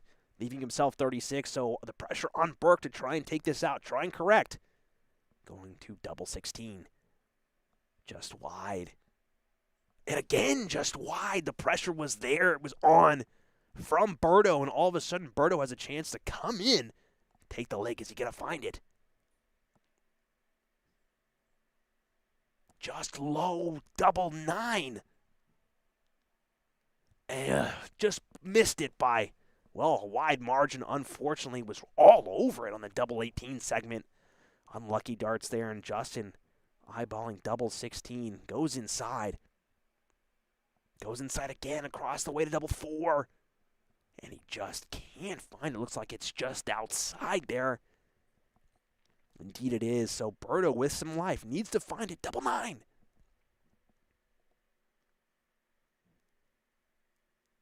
Low. So he finds the 14, so not terrible. Leaving himself double 2. Arguably would have been better if he hit a 9. Burke trying to find this double 4. All over it. Just can't seem to find a way in. And he finds it with the third. Actually manages to go under those 2 darts. So Justin Burke, solid take there. 2 legs on the spin, a hold and a break. And now Justin Burke is going to be going back to the line knowing that he just has to hold throw to take set number 2 and push himself within 1 set. The opening game here. His opening game. WPL Season 3. Let's go. 85 scored, fired in by Justin. Berto immediately has to respond here.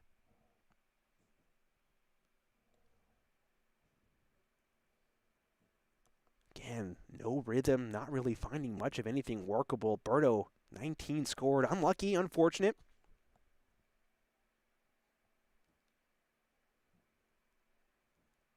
See what Justin can do here. Finds the big 100. Great darts there. Great start to this leg. 85 and 100, already at 316 after 2 visits. Very solid stuff. Respectable darts there from Justin Burke. And Berto firing in. Here we go. Only can find the 81, but that's a great way to keep pace. Big shout out to another one of our sponsors, Balboni Darts. If you guys are looking for dart sets, flights, boards, even apparel, be sure to check out balbonidarts.com. They're very active in the Framingham area. I believe they're based at a Route 9 sports bar. Having a luck of the draw right now, actually. So if you're in the area, go check them out. I believe they have the stream on their big television inside the sports bar. So shout out to everybody there. Again, if you're looking for darts, flights, gear, anything that a dart player would need, balbonidarts.com. Be sure to check them out. Only a 45 found there from Justin Burke. Berto all the way back at 3-2-1. And again, these haywire opening darts there. Not really able to find much of anything workable. 36. Struggling. Berto has to find some sort of extra gear that he can launch himself into if he wants to try and not let this game slip away. Burke just finding those triple 20s so reliably. 97 fired in there from Justin. So again, the steady march down the board from Justin Burke, just proving to be reliable leg after leg.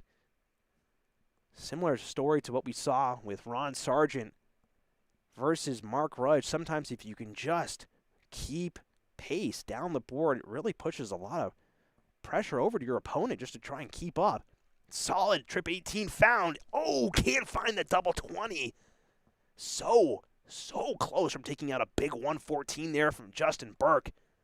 No pressure. Berto, 2-4-5 remaining. Again, has to try and work to try and get to something workable. And Justin eyeballing double 10. Finds it with the first dart. Clinical take. No messing about with that second set. 3 legs on the spin.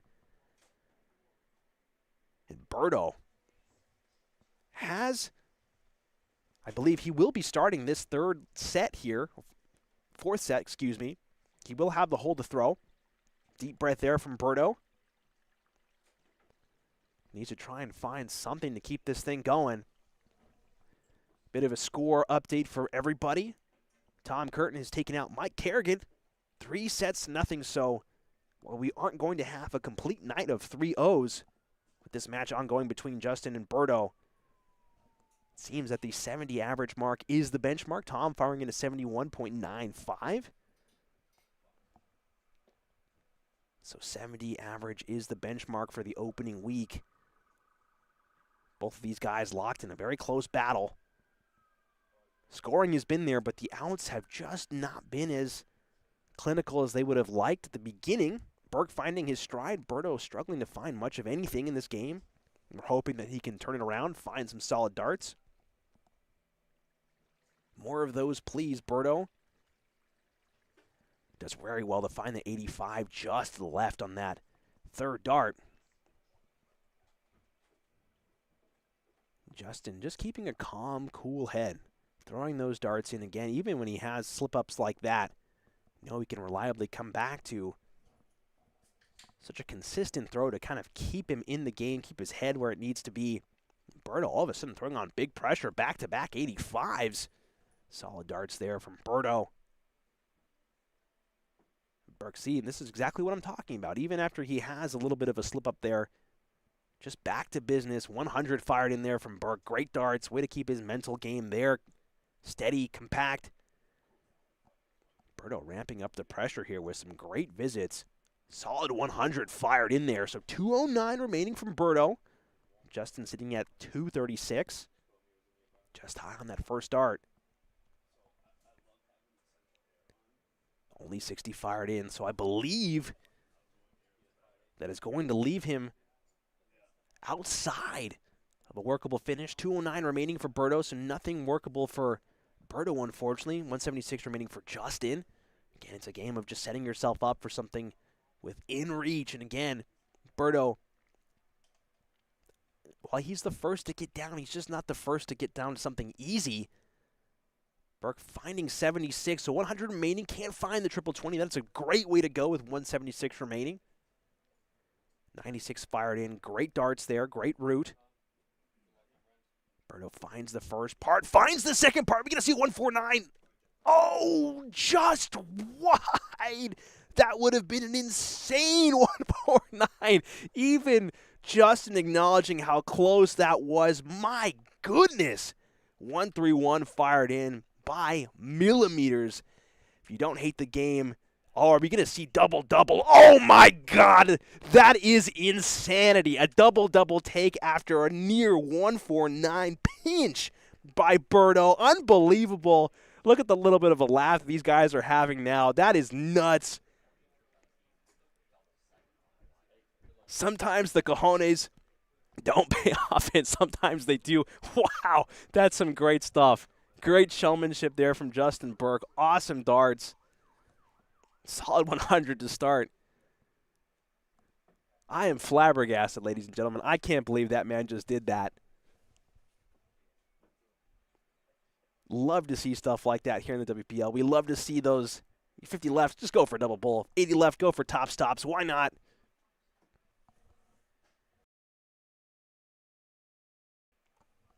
Justin is able to find at least one triple 20 every visit to the board. Solid darts there, solid stuff. Berto certainly finding his scoring game. Starting to find at least one every time. 66 to follow. Darts is just a game of just trying to keep cool, keep that rhythm. You don't have to hit 100s, 140s every time. Sometimes just hitting 60, keeping it all in the same area. Pays off in spades. Solid 100. Are we going to see another 100 follow there from Berto? 85 instead. These guys certainly keeping pace with each other. Great stuff. Burke with a slight advantage as he marches his way down to an out. And again, unlucky first two darts there. Can't find that triple 20 just high. 26 scored. Breakfast, as we say here. Berto not able to find a reasonable punish. Now he does. 85, leaving himself 180. No out. Burke will likely be the first one down to an out, but needs to try and work to not leave it too high of an out. Again, unlucky first 2 darts here. A little bit of a falter there. Flight goes popping out. 45 fired in there from Justin Burke. 164. It's away. Oh, Berto, great darts. Way to go, just slightly low. Wanted the extra triple 20 to leave himself 40, but the 100 will suit himself nicely. First part of the equation is found. I think we see 2 triple 20s, if I'm not mistaken. 138 found there from Justin Burke. Great stuff. Berto going to just need one more solid 20 for double 20. And again, goes well low on that outshot. Unfortunate there. Justin Burke leaving himself double 13. Finds it with the first dart. Brutal leg there from Berto. Did so well to give himself a chance. And unfortunately, Justin, first one out. No quarter given from Justin Burke. Things are looking extremely dire here for Berto. He has to find something. Only 41 found. Justin with a very respectable 64.62 average so far in this game. Looking to keep things going. Solid 60 found there. One more sponsor shout out as we get to our final scoring segment. If you haven't checked out U.S. Sports and Apparel, please be sure to give them a shout, give them a look. They do everything from custom team outfitting, all sorts of apparel. They can embroider. They can put your logo on practically everything. They're based in Marlborough, Massachusetts. So if you are looking to outfit your team, your company, organization, even sports team, with any sort of unified team gear, U.S. Sports and Apparel is going to be the provider that you want to go to. Give them a look.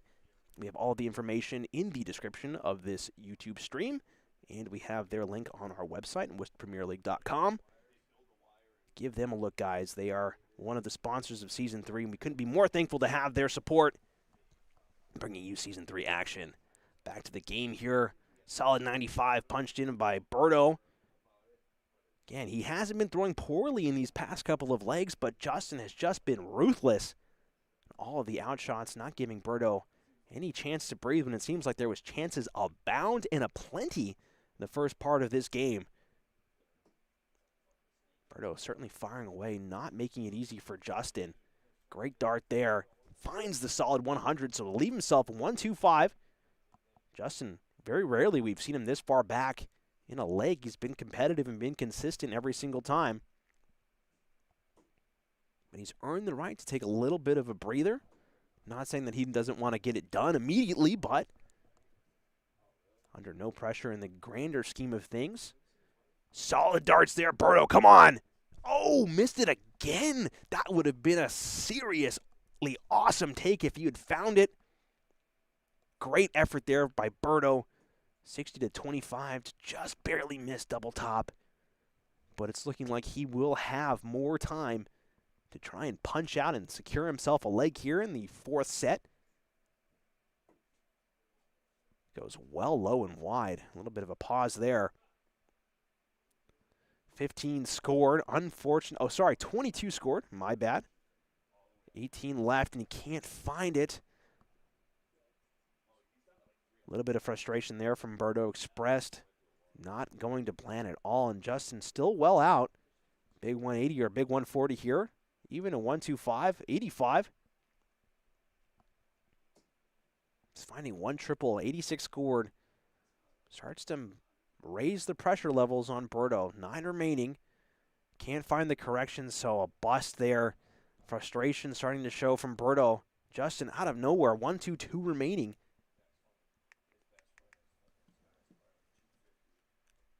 Not on anymore, but certainly leavable. 90 left. Sorry, 90 scored.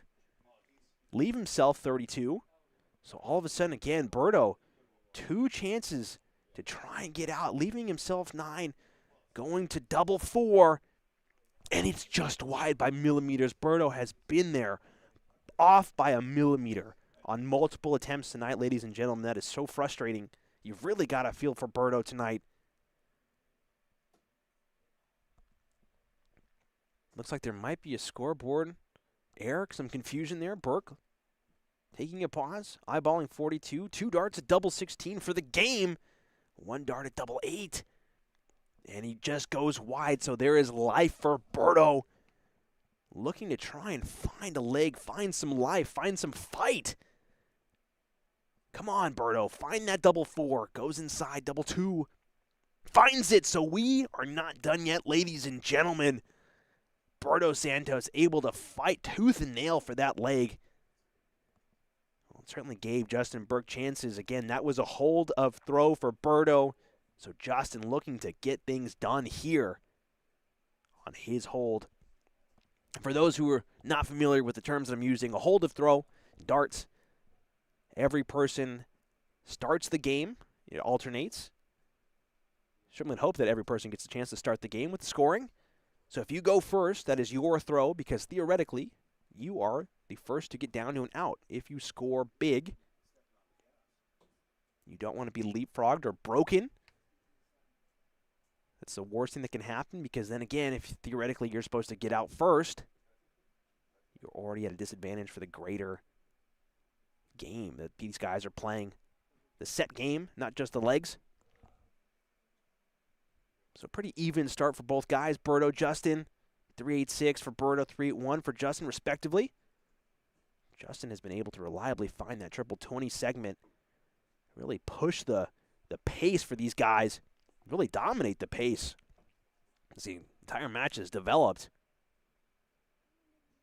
Berto just looking to try and follow again, just low and high, unfortunate all over it. And those types of point drops round after round start to slowly accrue to a sizable gap for Justin. Might switch, does switch, but hits the triple 3. So unfortunate, so unlucky there. 49 punched in for Justin. Berto, 3.26 remaining. Needs to find a triple. And unfortunate, I think it's another 60 fired in. Don't think that slipped. Oh, it did slip into the 5. 45 scored. So again, this is what I'm talking about. Justin holding throw, finding reasonable scores, finding an 81. Realistically, he should be down to an out first. 151. A tall ask and a tall order, but certainly gettable. Solid 100, but that only leaves Berto 181. Justin finding the first part, trip 17. Just high. Again, a little bit of a flinch there, but under no pressure. Wants to try and set up here. 77 scored. Does very well to find that 18. Leave himself a very, very handy 56. 181 again, Berto. No out, unfortunate leave. Can only find a 60, so Justin Burke eyeballing 56 to take the game. 3 sets to 1. Is he going to be able to do it? 49 remaining. 1 dart at double top to punch out. And he just goes high, misses it by a millimeter. So life for Berto yet. A few slips of the hand, a few kinks in the arm, and all of a sudden we have some questions being asked. 104 remaining. No workable leave with that 20 scored. Justin Burke will have 3 darts at 40. Going down to double 10. Going up to double 5. And it's off by a mile. You could see the disgust in Burke's face there. All of a sudden, Berto, 64 remaining. Most likely going to go for the 16s here. Just stay on it. Double 16, double 16. Are we going to see it? Oh, double 8? No! Burke hitting the double 20. Berto not able to answer. Double 16. Needs the correction. Going down to double 2. And he finds it with the 3rd dart. What a game between these guys. So neck and neck, so close. Almost the entirety of the match, but Justin Burke able to find that slight advantage. Pip Berto 3 sets to 1. Ladies and gentlemen, that was a close game. I genuinely thought that was going to go all the way. But we are going to take a quick break. See you guys in just a few minutes. Thank you so much for being here. See you soon. Balboni Darts is the name in darts for Central Massachusetts and beyond. From dart sets and boards to accessories and apparel, they're the one-stop shop for any player looking to stock up or upgrade. Whether you're stepping up to the line for the first time or competing for trophies and checks, Balboni Darts is the store that the champion selects. Since 2014, U.S. Sports and Apparel has been helping teams, companies, and organizations look their best. From embroidered polos to customized uniforms and fan gear, they have the expertise and the people to do it all. Their catalog includes spiritwear, athletic equipment, and promotional items. From mugs and golf balls to jackets and hoodies, everything is branded to your specifications. For gear that works as hard as you do, trust in U.S. Sports and Apparel to get the job done right. Looking for a way to support the Worcester Premier League directly? Check out our coffee page. Every dollar donated goes right back into the league, helping us cover operations and build a bigger prize pool for the players. Your support makes it possible for us to keep the WPL growing season after season. Once again, your donation helps us keep the competition thriving and the darts flying. Visit our page at coffee.com/WPL darts to make a contribution today. Looking for your next night out in Worcester? Tee-Up Taproom is the place to be. With 5 golf simulator bays, more than 20 dartboards, a full bar and kitchen, and leagues for both golf and darts running year-round, Tee-Up is the go-to spot for competition and community. Swing by Tee-Up Taproom at 70 James Street in Worcester and see why it's the city's home for golf, darts, and good times.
Ladies and gentlemen, we are back. Hi, folks. The first two quarterfinal matches are done and completed. We've hoped that you've enjoyed them. Again, if you are joining us for the first time tonight, well, you've missed some spectacular matches, and we hope that you could have joined us sooner. But, hey, we still have a long way to go. Ladies and gentlemen, we have our semifinals coming up very, very soon. Again, we have some fantastic matches coming up. I believe that we have Joe Ricard taking on Tom Curtin, if I'm looking at my score sheet correctly. Wow, what a match that is going to be. Fantastic players, the both of them. I cannot wait to watch them kick off relatively soon. But before we get into that, if you are joining us, this has been our Week 1 bracket. Man, we have seen some spectacular games. Sargent, Mark Rudge. Again, the match line that we have seen so far has not been really an accurate tell of the games that we've had so far. Joe Ricard, Nick Soldo, that was a 3-0 in favor of Joe. Nick throwing a 60.39. Joe, a spectacular 73.45. Sargent, Mark Rudge. Ron taking out Mark with a 75.26 average. Carignan just getting dusted by Tom Curtin, 71.95. That probably was a closer game. Unfortunately, we didn't have it on the stream, but Tom getting revenge for that Week 1 loss in Season 2 against Mike. And we just got done watching Berto, Santos, and Burke. Justin, some spectacular finishing there. Both guys going neck and neck the entire time. Man, it really just came down to outs. And wow, that game was just filled with spectacular takes, spectacular scoring. A little bit long, but man, it was well worth the watch and a lot of fun to cast. So again, this has been our bracket so far. We're moving into the semifinals. We have Joe Ricard taking on Tom Curtin. On the other side, which we will also cast, extending our broadcast. After this game, we are going to have Sargent taking on Justin Burke. Before we get to that, if you are joining us for the first time, take a quick gander at this really quick. Again, we have changed a lot about Season 3. Points still stay the same. If you win a single night, you are getting 5 points for kicking butt. 5 points, that's awesome. Second place, a respectable 3 points. Third and fourth, if you just win one game, you're still getting 2 points. No points for finishing 5th through 8th. So unfortunately, Nick, Rudge, Mike, and Berto, no points for them in Week 1, which is a little unfortunate because, again, only 7 opportunities to try and get points in the regular season. With the revised playoff structure, all points are extremely critical. Players finishing 1st through 6th are going to make the playoffs. 3rd through 6th, play in the first round, the 1st and 2nd, they get buys and a guaranteed top 4 finish. So getting as many points as you can in the regular season is everyone's goal, because not only does that guarantee you a little bit of safety, but it also guarantees more prize money for you because you finish in the top 4 automatically. So everybody's gunning for that spot. The one thing that everyone's looking to avoid is relegation. So players finishing the 7th and 8th seed of the regular season, they will not make the playoffs. Instead, they are going to be the final seeds in the WPL play-in tournament. This event is going to be hosted by WPL. It's going to have 12 invited challengers to compete down to 2 players. These 2 players are going to be playing 7th and 8th seed for their spot in the Worcester Premier League. So this is planned to be an in-person and broadcasted event. More details to come about this tournament as the season goes on. But man, yeah, there's a lot of jeopardy with Season 3. Big changes here. So we move over to the board. You know them. You love them. Joe Ricard, Tom Curtin getting in their final warm-ups there. Both guys, man, every single time that these guys meet each other, it's always dynamite, always awesome stuff. And again, if the first round is just kind of warm-ups for semifinals and the finals, man, these guys are going to bring the heat. These guys are going to bring the action. Joe actually has the average advantage. Just taking a quick peek at the stats over here. 73.45 in the opening round for Joe Ricard, and only a 71.95 for Tom. Tom will have the honors to start the very first semifinal match of Season 3. The Emperor. Look at him in all of his glory. This is the Season 2 champion. This is the guy that everyone's looking to gun down. So we'll see Tom walk back to the board. Look at that target. You guys see that massive target that he has on his back? Yeah. All the other players in the WPL have placed it there, and they want to take Tom down. Mike failed at the task in the opening round, and Joe is looking to do it here in the semifinals. Tom, off to a great start, 85, looking just to continue. One of the things that we've known and really come to love about Tom is the fact that, a triple or treble-less visit is actually quite rare for Tom. He usually always seems to walk away from the board with at least one triple in the triple 20 segment. Joe, no slouch either. Look at those darts flying in so beautifully. A solid 195, excuse me. I thought that was a 140. Tom, again, it's more of an oddity that he doesn't hit a triple. Look at that line, a beautiful line there from those three darts. Solid 100.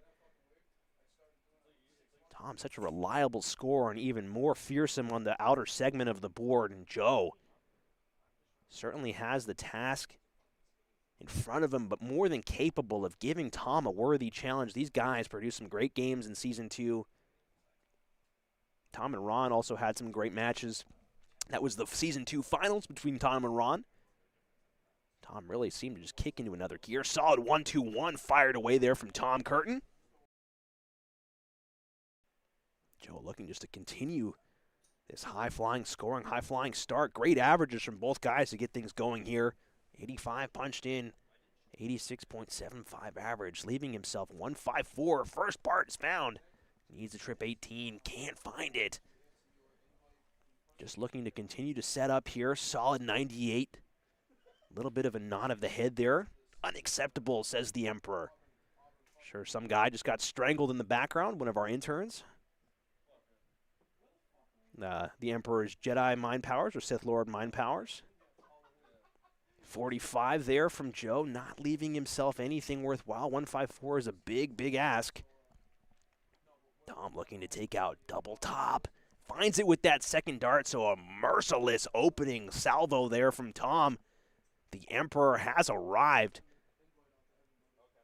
Joe Ricard, respectable 69.40. Nice average indeed, but not nice enough to take out Tom. Again, a long way to go here. Best of five, best of five. Certainly gives the guys some space to breathe. Some space to settle into that rhythm, settle into their game. And again, not to really hype up Tom too much, but when you hit darts like that, man, is it really hard to just deny the guy what he's rightfully earned. Another 1-2-1 fired in. Joe Ricard already on the back foot here, and that dart isn't going to do him any favors. Blocker of a second might go downstairs. Likes to try and force it through. Brizzle, yes, indeed, this is already a great match. Both these guys have crazy averages, 93.30 for Tom, 61.86 for Joe. Looking to try and boost that up. And again, the triples, they come good and plenty here for the Emperor. Firing in already at 280 after two visits to the board. Joe blocking his vision of that triple 20 segment, just trying to force it. Might do well, just take a breather. Do what the darts really just want him to do, what comes natural. And are we going to see the big 180 from the Emperor? Come on, Tom, fill it up. No, a little bit of an eye roll. The entire world saw that, Tom. Unfortunately, you were live on broadcast, and we saw you miss that 180. Try again next time. And are we going to see the 180 in response? No, Joe puts it high. That would have been an awesome, awesome counter visit. A little bit of a nod there from the Emperor to Tom. 159, not gettable at all. Can only set up what everyone in the darts world calls a bogey number. What some people that we don't speak of, they call them booger numbers. Always very suspicious of those people. Great setup there, great dart play from the Emperor. Solid stuff. 102 scored. Again, no pressure from Joe Ricard. 230 points remaining, so can only look to set up with a big visit. One more of those would do quite nicely for Mr. Ricard. Can only find the big hundo, leaving himself 130. Tom eyeballing 57. Two chances at tops again. Puts it a little high, wants it a little low. And he goes just a little too low. So life for Mr. Ricard, 130. We call this the little fish because you only need one in that triple 20 segment. Yeah, I just can't find it. A disappointment on Joe's face there. Wanted it really badly. Great choice to move to the trip 18s. Can't find it. 3 darts at double 10 for Mr. Curtin.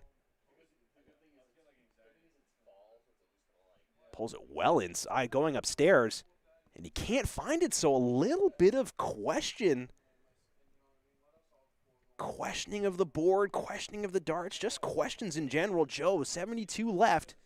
He's going to stay there for 32 to leave himself one chance at tops. And again, well off the mark. A little bit of radar calibration from both players needed. Tom seemed pretty convincing off the rip, but might have been a, well, let's see what he does here. Can't find it, so yes, calibration is needed indeed from both guys. Joe, certainly happy about these chances and know that they will not come very often. Needs to capitalize, needs to take here. Finds it with the second dart, so that's a great answer. Great response there from Mr. Ricard. The Emperor going to be upset. No reaction on the face, just a fist bump. Tom is laser focused in on getting the job done. Great first dart. Sloppy second dart, though. Wants to try and correct, and he does. Another 1-2-1 start there from the Emperor. Great darts there. Great way to get off when you can get over with a ton plus that first throw. A little bit of a shake of the hand, shake of the leg there from Joe. Wild first dart. Great way to find that third one into that triple 20 segment. 92 scored. It's a little bit of a sloppy start there. He does very well to correct. Tom trying to just split the middle between those two darts and just can't. Only 60. Joe looking to keep pace here. Already well behind after one visit, which is kind of startling, but doing well to keep the scoring pace, and a solid 140 there from Joe. Great darts down to 269 after 2 visits to the board. And here comes the Emperor. Never count this man out. Looks like 2 in there. Come on, Tom. Oh, his flight just pushed it outside. 1, 2, 3. Not quite as easy as ABC for that 180. Certainly wanted it there. Joe, all of a sudden, step or two behind after that 1, 2, 3. Does very well to find that third dart. 97 fired in from Joe. No finish, though. Both guys here as Tom looking to knock down this 197. Does very well to find that third dart in that triple 19 segment. 97 fired in, leaving himself a reliable 100. Joe needs to work hard here to try and correct that first dart mistake. Unforced error there. Unfortunate visit there. Only 30 scored, so Tom, all of a sudden, he was having to work hard to try and knock it down to 100. Might have some extra time here. 2 darts at tops. And a clinical 100 take. No mercy from the Emperor there. That is a solid setup and a solid leave. And yeah, the look on Joe's face just kind of says it all. Damn. Unfortunate, but that's the level of game, the caliber of game that you need to bring if you're going to try and take out Tom. And are we going to see the 180 here from Joe? I think that's the 180. Nod of the head says yes. And we are on for a 9-darter, ladies and gentlemen. Solid darts there from Joe. Tom just looking to try and answer. Can only find the 100. So Joe, 3 darts into the 9. No pressure. It's over, ladies and gentlemen. Boo this man. Boo. Of course, don't do that. Joe Ricard's a lovely guy. We love him dearly here at the WPL. But, man, is it always a shame when we get 3 darts, 4 darts. I believe last season we got 5 darts in. I damn near fell out of my chair when we get that far in. But, oh, man, just not to be. Maybe we'll see it one of these days. Solid darts here from Joe. Firing away, really finding his stride here. Does find that third dart. Big 137, knock down his score to an out. Tom sitting at 316, Joe at 122. Tom has certainly been traveling to a lot more tournaments. As of late, I believe he's going to Budapest represent the United States. Congratulations, Tom. A bunch of players in the greater Northeast got invited to go represent their country, represent their communities in Budapest, and we hope he does very well over there abroad, playing internationally. Again, it just kind of raises the bar here for everybody when all these players get to travel around and we have all these players in these leagues, get to interact with them, learn from them. Just kind of increases the knowledge of everybody. Rising tides raise all ships. And a solid 83 is going to lower Tom's score. Not to anything workable. Joe working with 46. 2 chances at tops, but still plenty of time if he doesn't get it done. But of course he gets it done. Joe Ricard, 2 darts needed. 84. Tom Curtin to 80 average from Joe. Both guys firing away, but Joe looking for a break of throw if he wants to get this opening set. Tom Curtin, all he needs to do is just relax and hold. Hold steady and a solid. Choosing to go down to the 17s, knock it down. 91, leaving himself 410. Joe, quite the smooth operator with that throw of his. Look how consistent and clean that is. And, of course, Caster's curse, right as I say that. Only a 45 fired in. While we have some time here from both these guys, if you guys are looking to donate to the WPL prize pool, please support us. Ko-fi.com/WPL. The little link is right there above the scoreboard. All the donations go directly to general operations, keeping the lights on, paying for the dartboards. We certainly go through quite a few of those throughout the season. And it increases the prize pool for this season. All of the players are guaranteed to pay out regardless of where you finish, even 7th and 8th. Just sweetens the pot. They will thank you for it. Thank you guys for tuning in. 99 fired in there from Tom Curtin. So, while not an absolute flyer of a start, both guys quite respectable. Tom already in the mid-200s. Joe, solid darts here. Going to try and force it through. Goes high. Finds that 100. 311 there. 256.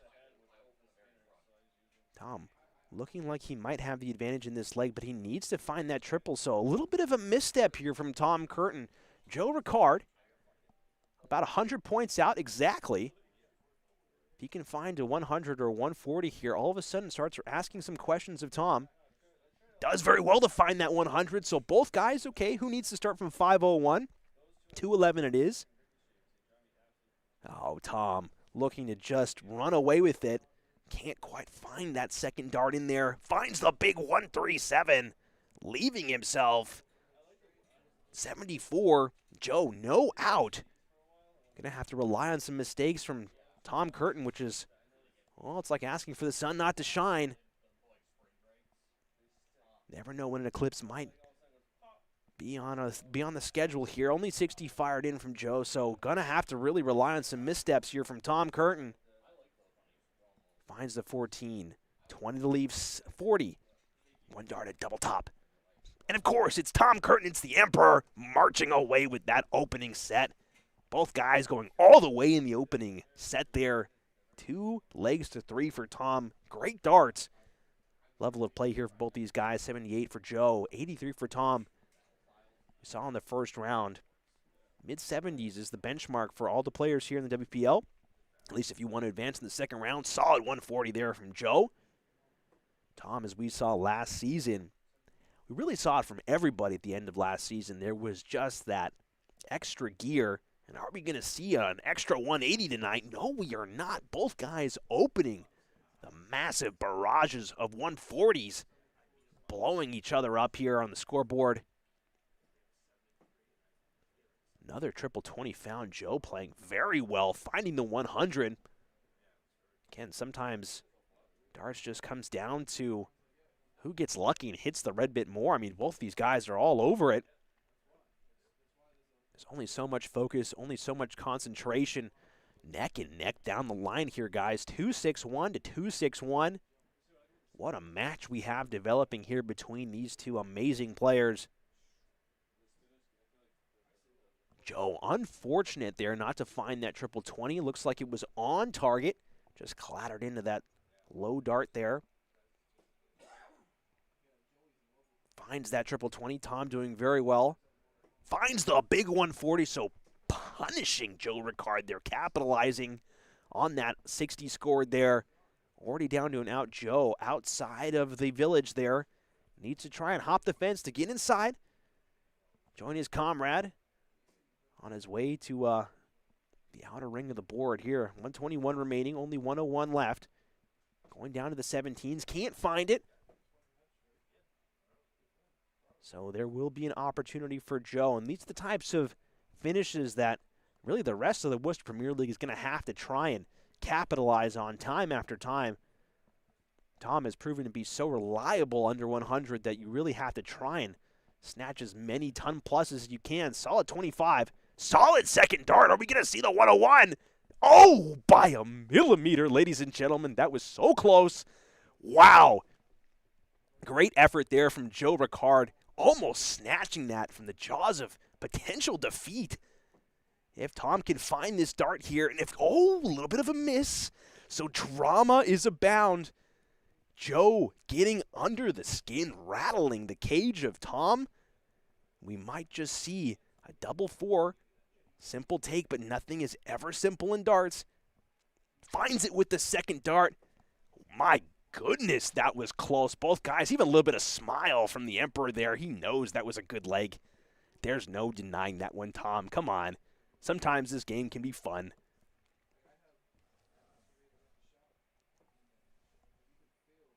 Solid opening salvo there from Tom Curtin. But it's Joe who has the advantage in this leg. A little bit of a loose dart there. Needs to settle down. Unfortunate start there. So Joe maybe riding a little too high off of the previous leg there. Needs to try and find his rhythm again. Really did well to find a reliable rhythm there. Another 100 fired in there from Tom Curtin. So again, back to business. I said that Tom's cage might have been rattled, but God, it's really hard to shake the Emperor out of his clothes. Can't really get under the skin of the guy. He's just reliable. I mean, the guy just looks at you and you just feel scared sometimes. And even more when you watch his darts, you go, my goodness, are we even going to see another 180 here? Oh, Tom, come on, just fill the bed. Sometimes he just lets his darts do the talking, and my goodness, it's frightening. Frightful stuff there. Leaving himself 180 after 3 visits to the board. Joe Ricard well behind at 357. Solid 140 to march his way down, but again, playing catch-up in a game that Tom is well ahead, and if he can just find another triple 20, it's going to be looking very dire for Joe. Oh my goodness, going down to the triple 19s. Solid visit, solid correction, solid darts. Big 120 there to leave himself 60. Joe Ricard, 217. Again, going to have to rely on mistakes from Tom if he wants to try and have a look at this leg, but Tom looking to lick it and stick it here with this 60. Joe, no good setup. So Tom needing to try and get out in 2, maybe 3. Oh, so disappointment there. Some disgust on the face of Tom Curtin. 1 darted double 20 and low. So again, unfortunate for Joe. Didn't have a better round previous turn because even if it was a high out 174, you cannot take it out in 3 darts. Going to go to the trip 18s here probably. Goes for the 14s there. Great visit, 134. Leave himself 40 left. Joe knows what he's doing. He doesn't have to listen to me. Tom, frustration there, cursing at himself. And a mistake here from the Emperor. Are we seeing a little bit of a rattled psyche? Rattled Tom? Is this real, ladies and gentlemen? Joe Ricard, an opportunity. Darts at double 20. Needs to walk it in. And he does. Clinical take there from Joe Ricard. Solid visit there from Joe, and all of a sudden, 2 legs on the spin. Big pressure on Tom. Joe looking like the favorite to take this set, but nothing is ever certain in life, ladies and gentlemen.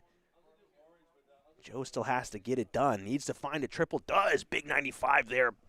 Great round. Great savior of a 3rd dart. Never give up on any round. Never give up on any dart. You never know what can happen. Tom Curtin looking to fire back. Another trebleless visit. So rare in Season 2. Even continues to be so rare here in Season 3. Both guys firing away. Big averages. Joe looking to be the steady ship in the dock here in this second set. Wow, 140 fired in. Great darts from both guys. Tom getting a little aggravated, getting a little frustrated maybe. Firing away. Big 100 follow-up, leaving himself 341. Joe sitting at 266. Looking to try and drop it in lower. That micro correction goes haywire. Finds that third one, so it's a solid visit. 81 score, leaving himself 185. Tom all the way back on 341. Needs to find two. One treble visit is not going to do him any favors, though he does find the 100. You can see the frustration on Tom's face, though. He knows it. Joe looking to just march it down. 145 remaining now. Goes down to the bullseye, and he finds it. So 65 scored to leave himself 120. Shanghai on the 20s. Tom sitting at 241, so really has to have a big visit here if he wants to have a look. Are we going to see a 180? We've seen 140s. Oh, the flights deny it. They say no.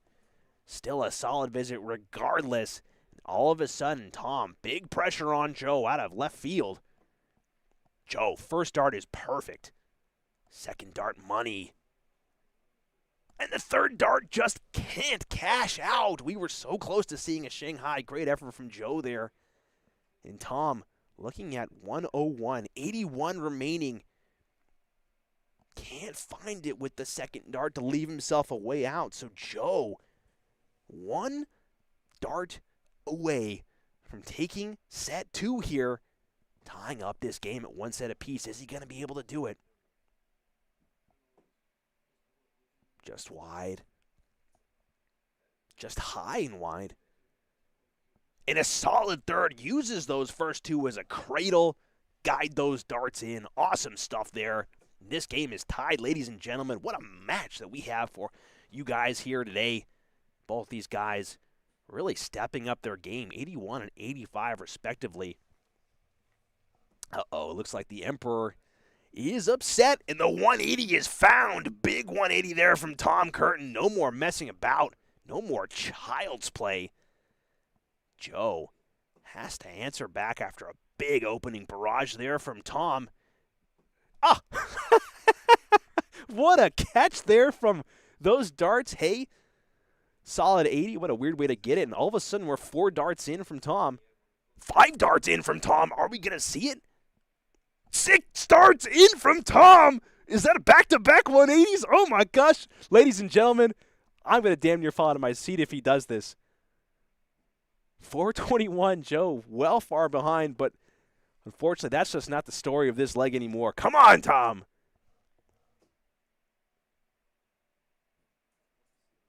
Oh, boo this man. Boo, boo. What an effort there from Tom Curtin. Fantastic opening 6. You can see the laugh there from Joe Ricard. It's so rare that you even get 2 rounds into a 9-dart leg. My goodness, that was some fantastic stuff. Again, how many times have we seen individuals be on 9-darters and lose the leg? Tom still has a leg to win here. Joe's still doing very well to march his way down. 55 remaining, finds that 15 going upstairs. And he hits it in 12. Ladies and gentlemen, that's a 12-dart leg there from Tom Curtin. That is some nice stuff there. Solid darts from the Emperor himself, bumping up his average to 89. We can give him as much praise as he deserves, but the 9-dart leg was missed, and, well, damn, that would have been really cool if we were able to see that. Unfortunately, we didn't get to see the 9-darter, but solid darts there from Tom, cementing that he is still the man to beat even after that set was taken by Joe.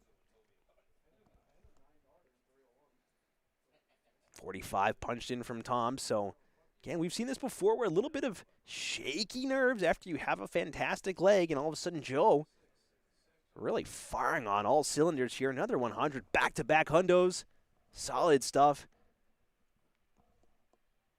Tom all of a sudden struggling to find that triple 20 bed. Needs to keep up the scoring. There's that triple 20 that's so reliable, so accustomed to Tom's throw.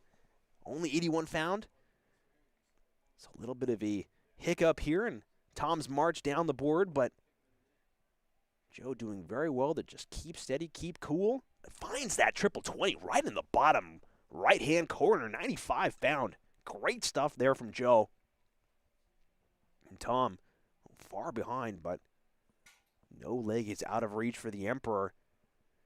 Again, frustration on the face of Mr. Curtin.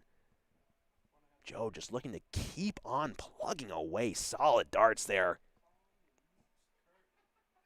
Finds the 140, I believe. I think that's in there, ladies and gentlemen. Wow. Joe is on an absolute heater of a leg. 66 remaining after 4 visits to the board.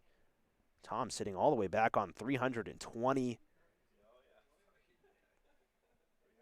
Big 140 answer for Tom Curtin, but still 180 remaining. Joe sitting quite pretty at 66. Needs to get it done, though. Can't mess about. 56 remaining.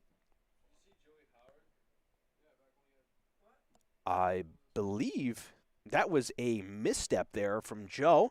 That's a curious way to go. Yeah, that's not correct, actually. Joe had 66 left, I believe, and I believe they're discussing this right now. So I believe a scoreboard correction is due. He leaves himself 30. Little bit of a mental math mistake there. Very rare from either guy. Both these guys usually dialed in. We'll see if that actually comes back to punish Joe. Solid darts there, solid 100. So all of a sudden, if Joe misses this take, is this going to be a big moment in the game, a big opportunity missed?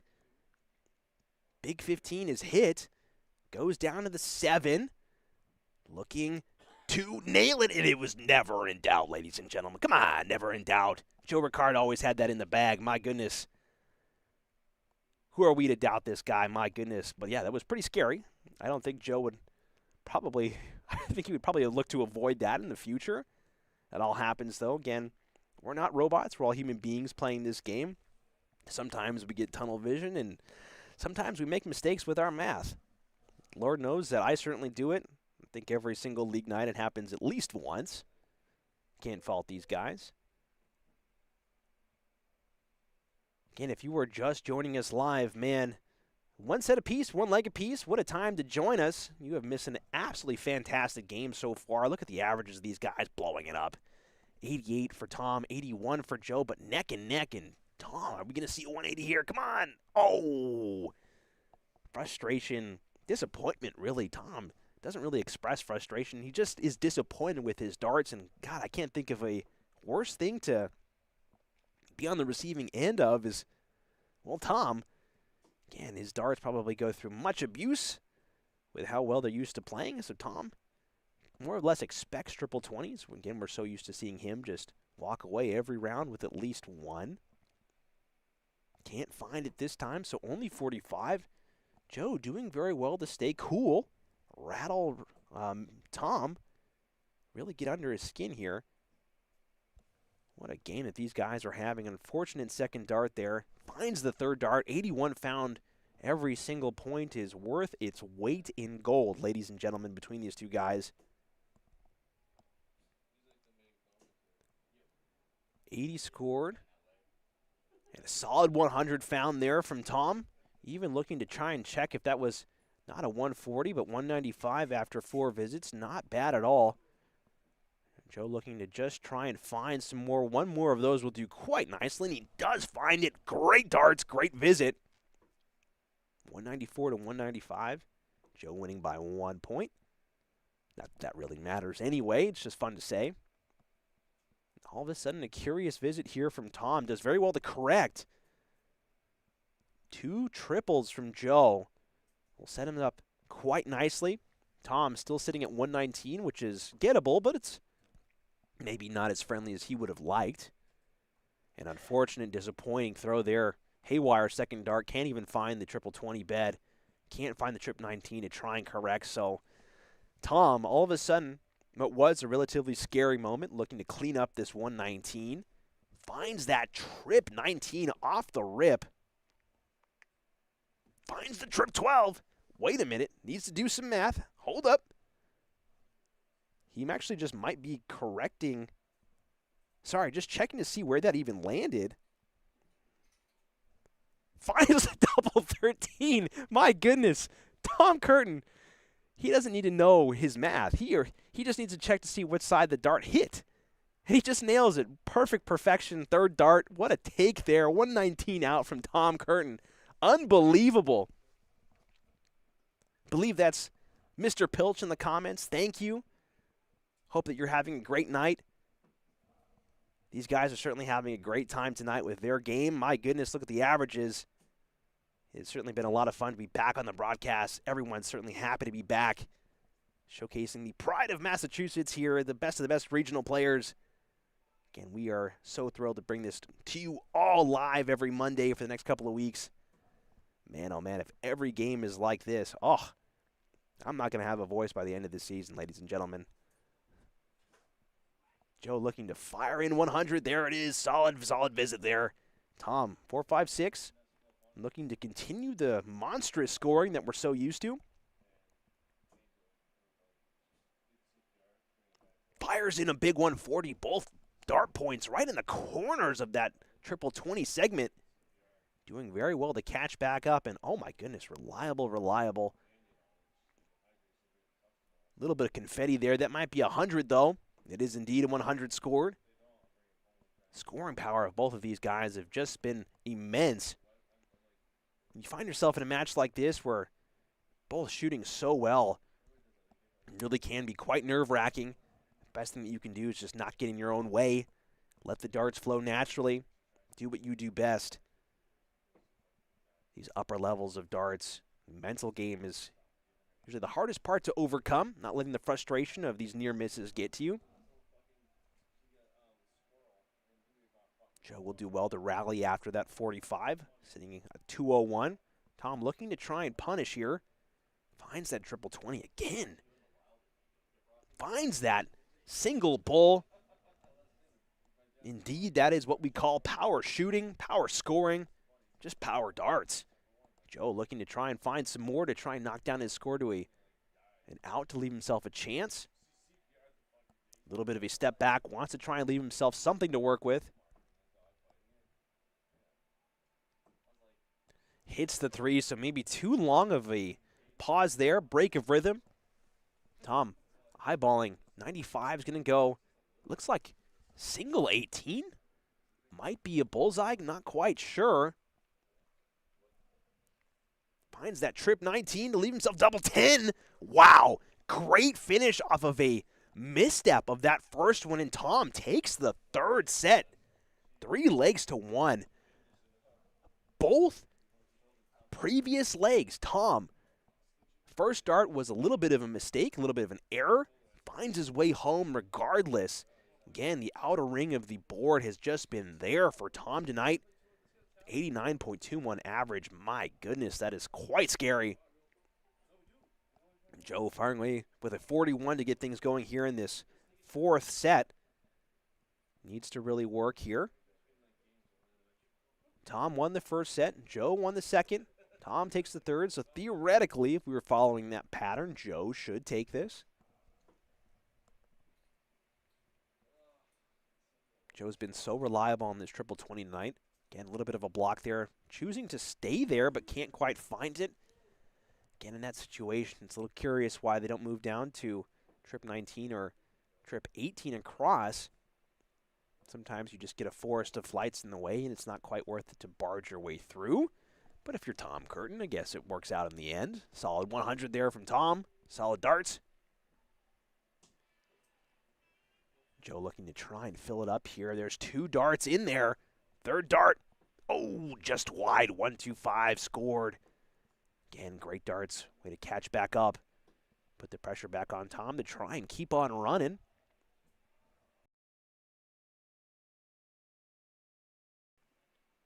Tom does very well to find that trip 20 again.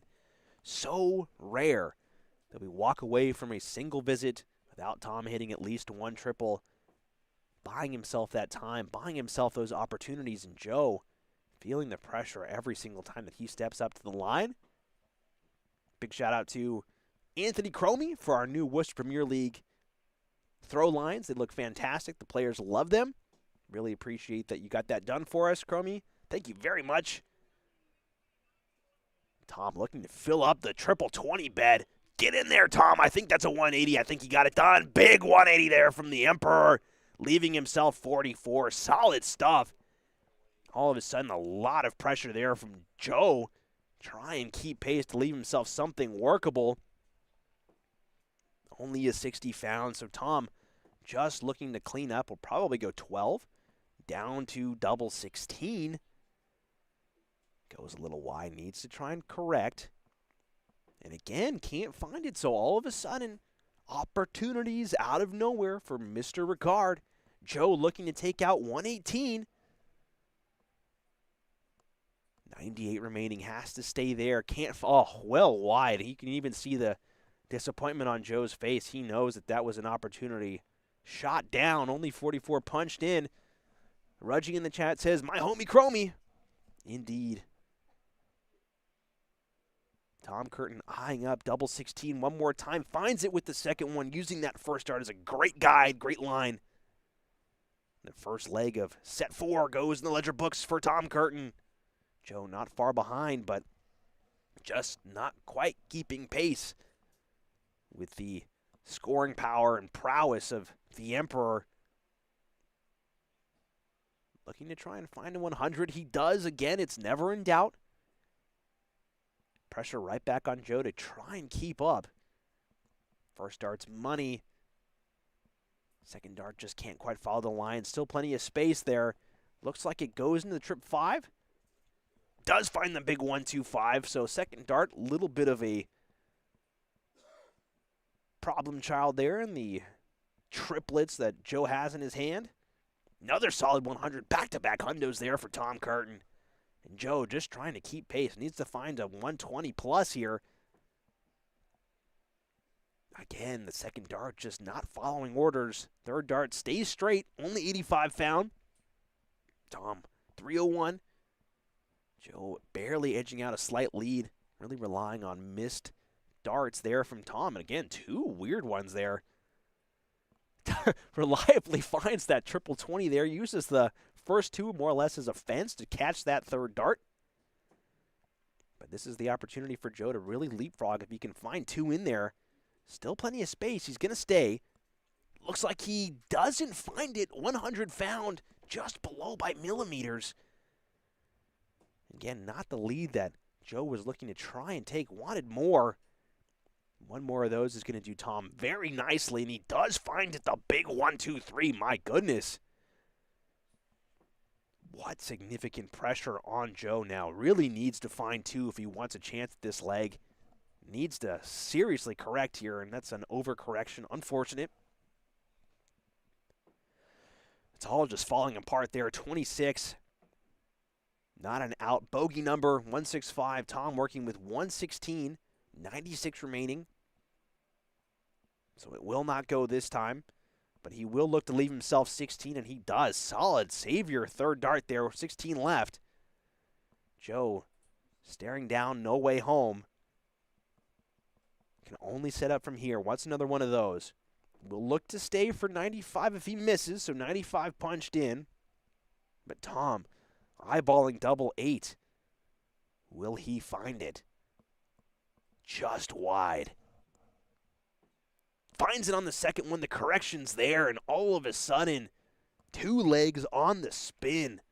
Tom Curtin is eyeballing a 3-1 set victory here. Unless Joe has something to say on it and can win 3 on the spin, it's going to be a big ask from Joe. But Joe is more than capable of getting it done here, but these darts are not proving us wrong. And that is a very unfortunate first 3, broadcasted 3 of WPL Season 3. Very unfortunate for Mr. Ricard there, but Tom has been putting the pressure on, and Joe is just starting to crack, and that is a great third dart there from Tom Curtin. 100 punched in. Joe needs to find the lot here if he wants to try and keep up. Not finding a triple. 60 is reliable, though. But these are the types of situations that Tom will just take those missteps and run. Finds another triple. Finds another triple to 135. Massive pressure there on Joe Ricard from Tom Curtin. Solid darts.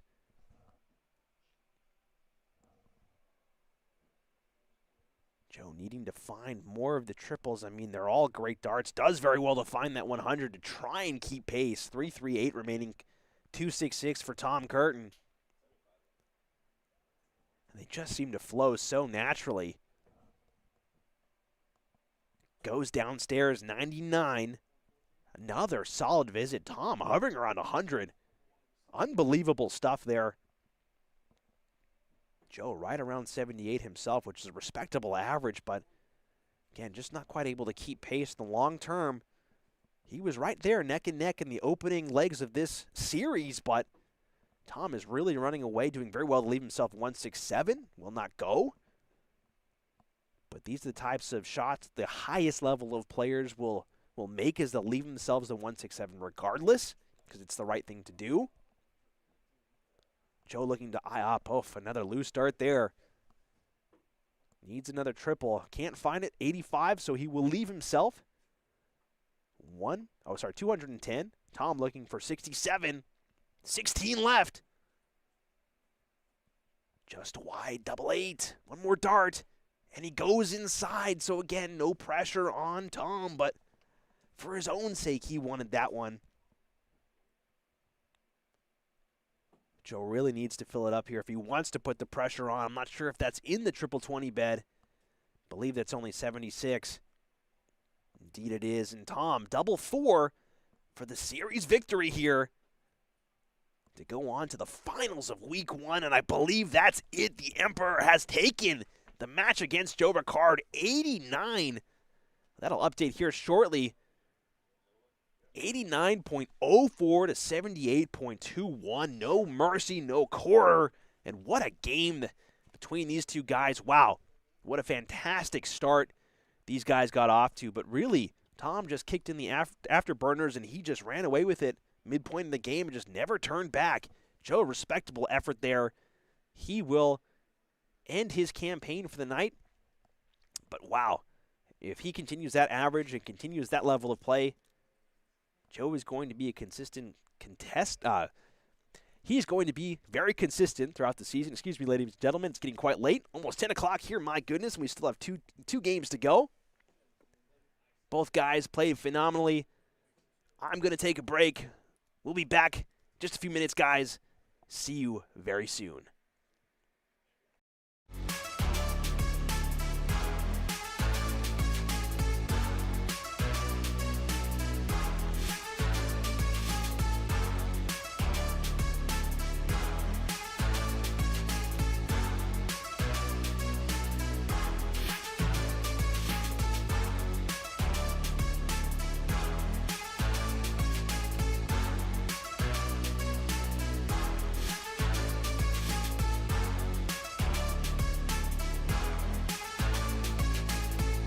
Since 2014, U.S. Sports and Apparel has been helping teams, companies, and organizations look their best. From embroidered polos to customized uniforms and fan gear, they have the expertise and the people to do it all. Their catalog includes spiritwear, athletic equipment, and promotional items. From mugs and golf balls to jackets and hoodies, everything is branded to your specifications. For gear that works as hard as you do, trust in U.S. Sports and Apparel to get the job done right. Looking for a way to support the Worcester Premier League directly? Check out our coffee page. Every dollar donated goes right back into the league, helping us cover operations and build a bigger prize pool for the players.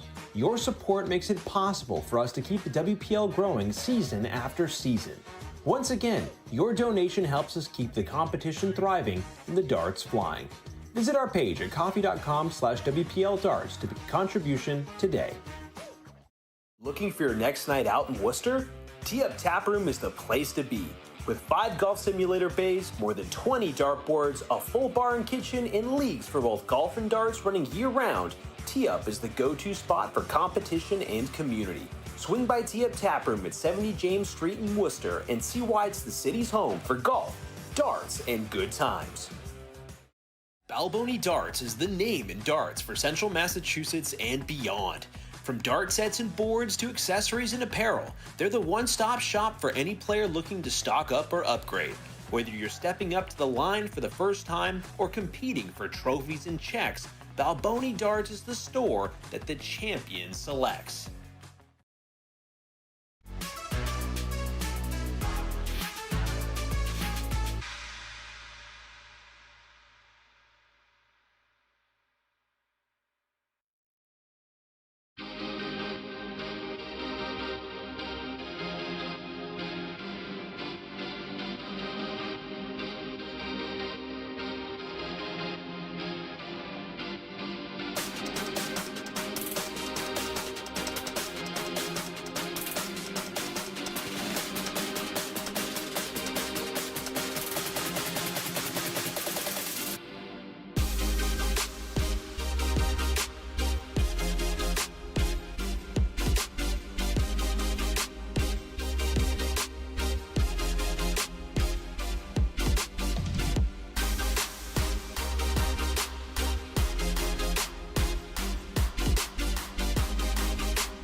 Ladies and gentlemen, welcome back.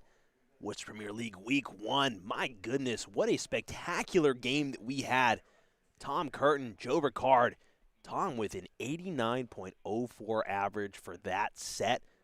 Oh my gosh. Oh, sorry, excuse me, not set. Series. My goodness, 89 average for an entire series is monstrous. The caliber of play was in the mid-70s for the opening round. Round 2. If you're going to have to face off against Tom week after week, you better bring your A game, and Joe Ricard almost did. He was able to keep pace, almost neck and neck with the guy, but just ran out of steam halfway through. But a fantastic game. Joe securing critical points. We are moving on to our next game. We are going to have Sargent versus Justin Burke facing off very shortly here. Take one look at the brackets, move on to the board here. Both guys getting their final warm-up throws in. Ron getting in those final warm-ups. Again, Justin had a very close game against Berto Santos there at the start. Ron, fantastic game. He actually had the highest average in round 1, 75.26. If he continues that level of play to keep things going here. Both guys getting going here on the bull. Not able to get it done. Justin a little upset with that effort there. And the beat goes on. These guys are going to restart. Both guys not able to get in there. That's 2 misses there at the bull. Ron looking to try and get in, but again, see, this is what's so fun about PDC bull is, you know what? I know that people rag on it. Yeah, okay, if you're not some of the best players in the world, it can go long, but it does make it a little interesting. There's almost like a game within the game, and what a fantastic dart that was by the Dreamboat. Justin has to try and find it, and that's 3 misses there from Burke. Game's over, folks. Thanks you for tuning in on that spectacular semifinal game. Just kidding. We have a whole game left to go here. Ron has the honors, getting things going in our second semi-final match here at the Worcester Premier League Season 3, Week 1. And we are so glad to be back. Ron Sargent firing in with 100. Stop the count. Stop the game. 100 average for Ron Sargent. He wishes 100 would have been a perfect way to keep the entire series. If he hovers at 100, he'll be very pleased with that. More than capable of it. Justin only firing in 45. And if you are tuning in, joining us for the first time tonight, man, you have missed some spectacular games between so many of these WPL players. This is the second semifinal match. We've had all of these guys basically preparing these past couple of months to bring you the highest level of darting action here in Worcester, even Massachusetts. A lot of these guys are all over the place, congregating here in Worcester to play. Man, we are so thrilled. All the support that we've had from all of these guys and all the supports of our sponsors. You can see in our little floating box there at the bottom left-hand corner of your screen.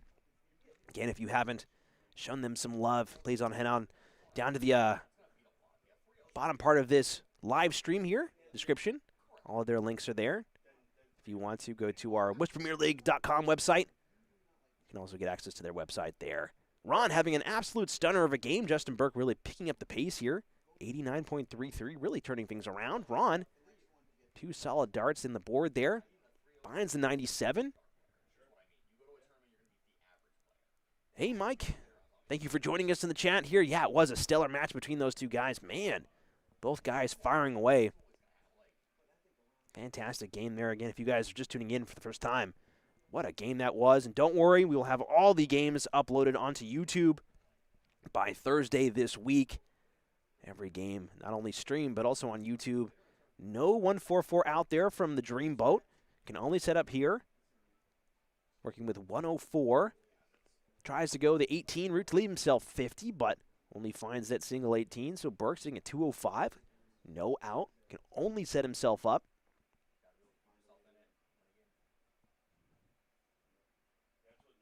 Was looking for the single bull there, but can't find that.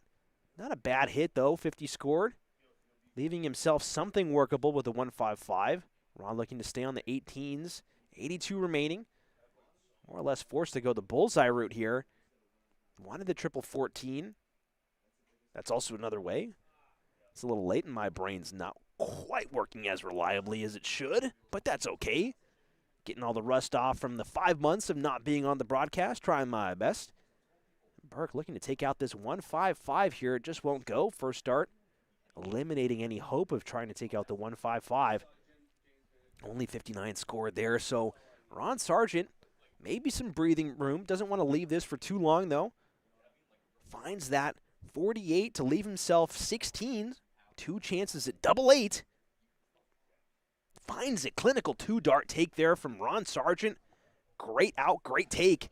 Great stuff. And Justin Burke showing some respect there, showing some love. Again, Burke has played a very, very tight game against Berto in the opening round here, but more than capable of scoring big and getting big outs here. 83 to open things up. Justin is not to be slept on at all. And Ron certainly has a challenge for him as he looks to fill the bet up. Are we going to see the first 180 of the game? No, the darts deny it. Ron, a little bit of a smile there. Love to see it. Again, almost flicking the darts in a little bit of anger there. Just wanted them to go in. Burke, a little bit of a haywire first one. Can't find the second one either. 41 scored, not the follow that he would have wanted. Ron Sargent 3-6-1, marching along.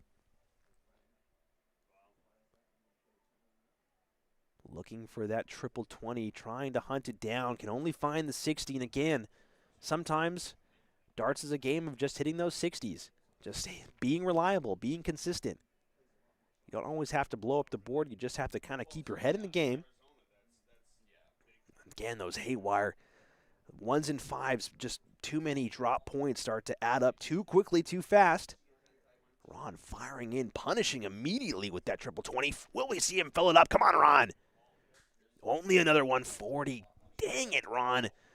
Fill the bet up, man. It's what the people want. Leaving himself a very, very gettable 161. And Justin sitting all the way back on 336. Looks like another 60 punched in. Very unlikely that we'll see Ron try and complete the 161. Especially after that first one. So disappointing, so frustrating when that first dart does not follow orders. Everybody's hunting down those big ton-plus checkouts. In that case, it would have not been the time to do that. 85 scored regardless. Leaves himself a very handy 76. Justin Burke, 276 remaining, 200 points up. Needs 2 triples to knock this down. Can't quite find it. 84 found. The Dreamboat looking to sail away. Another 2-dart take here if he can find it. And no pressure. Has time to set up. Ron, what are you doing, Ron?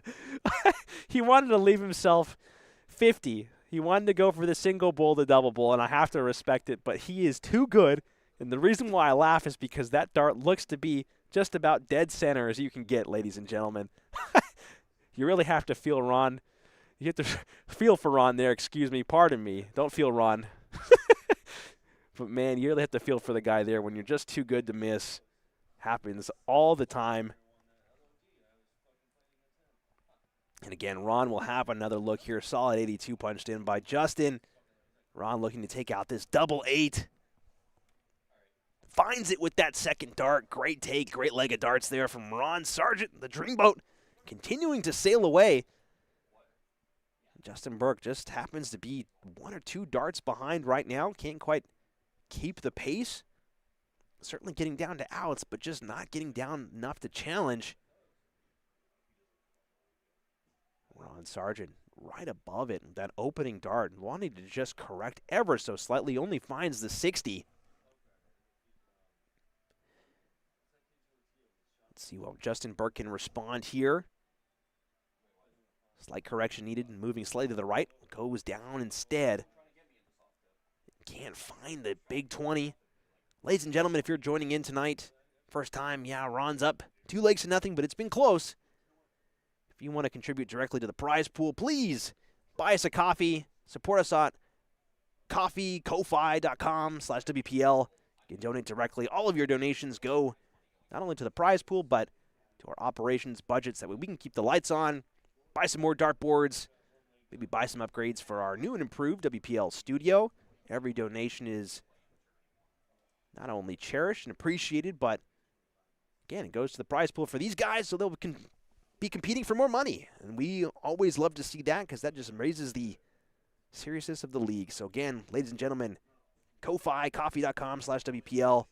Greatly appreciate it.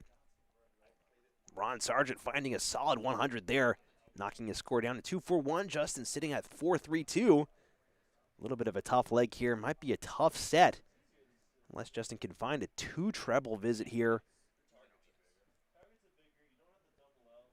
Unfortunate round there. Only 60 found, so just no favors, no luck coming Burke's way. But Ron Sargent unfazed, not caring.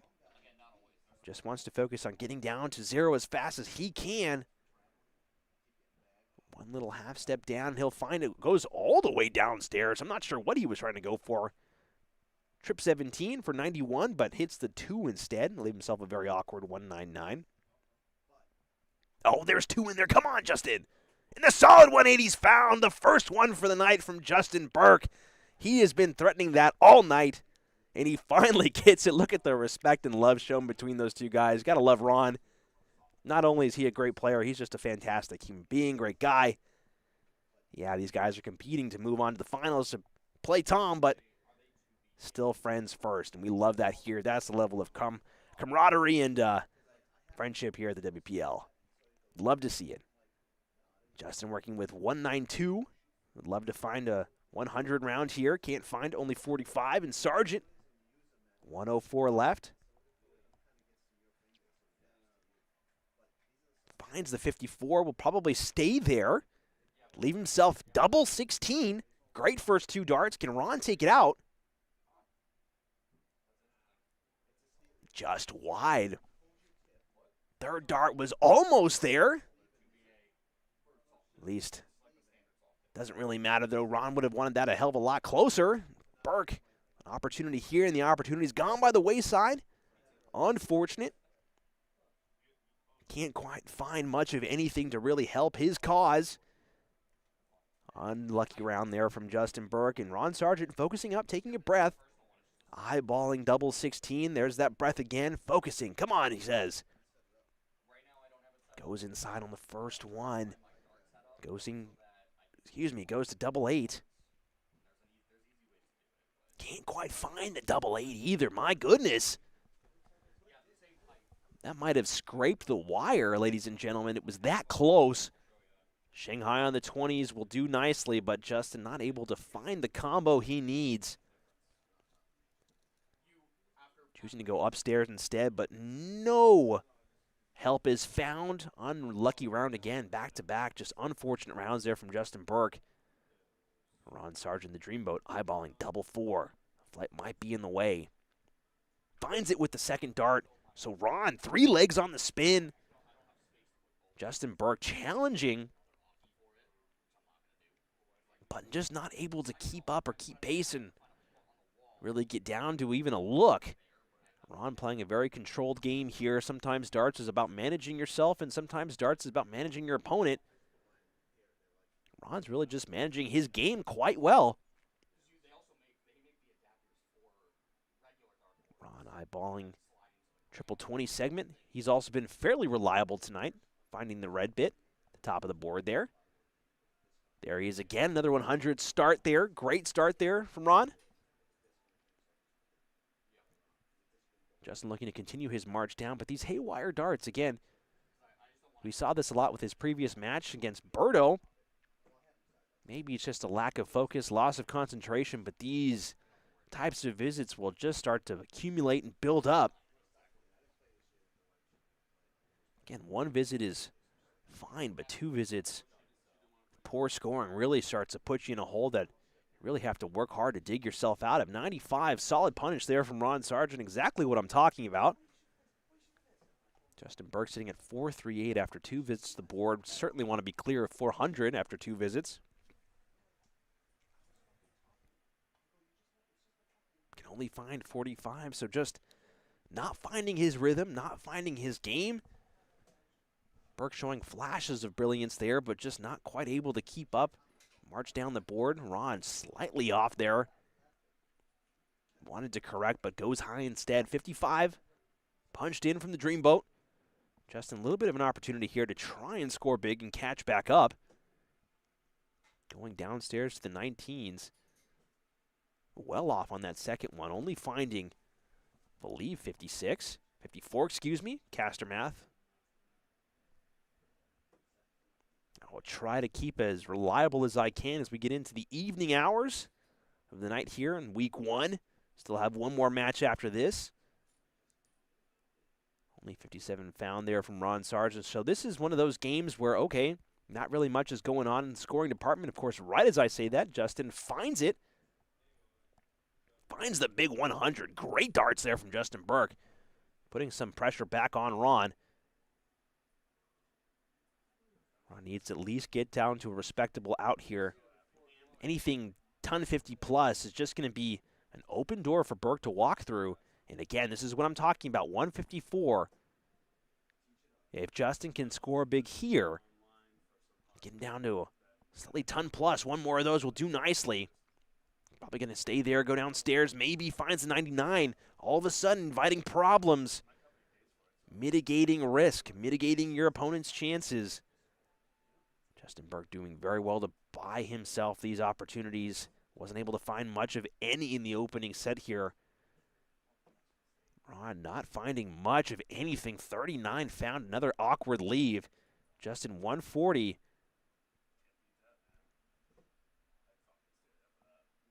Won't go this round, but unfortunate visit there. Going down to the 19s, and he can't quite find it there either. It's 44 found. 115 to compare it to Justin Burke's 96. 95 remaining, eyeballing the trip 19. Misses it by a wide margin. Unfortunate there from Ron. Looking to try and correct and find some way to set himself up. Awkwardness there, but again, these are the types of chances that Justin Burke absolutely cannot afford to miss out on. 96. 76 remaining, needs to find it, can't quite find it. Might stay there, might go to 16 instead. Elects to stay to leave himself 36. Ron Sargent, 74 left. Going to start on the 14s, you'd think. Finds 42, leave himself 32. 2 darts at double 16. A little bit of a step back, a little bit of a breath. Love to see it. Regain of focus. Will the Dreamboat punch out? Oh my goodness, just wide. And he can't quite find it, ladies and gentlemen. That was so close. That might have sparked the wire there. Can't quite see it with the camera, but you could tell by the reaction that was not off by much. Burke going down to the double 9s there across the board. And pulls it inside to leave himself a rather awkward 9. Chances for Ron capitalizing on the misses and mistakes of Justin Burke. And it looks like it's in there in the top corner. My God, there it is.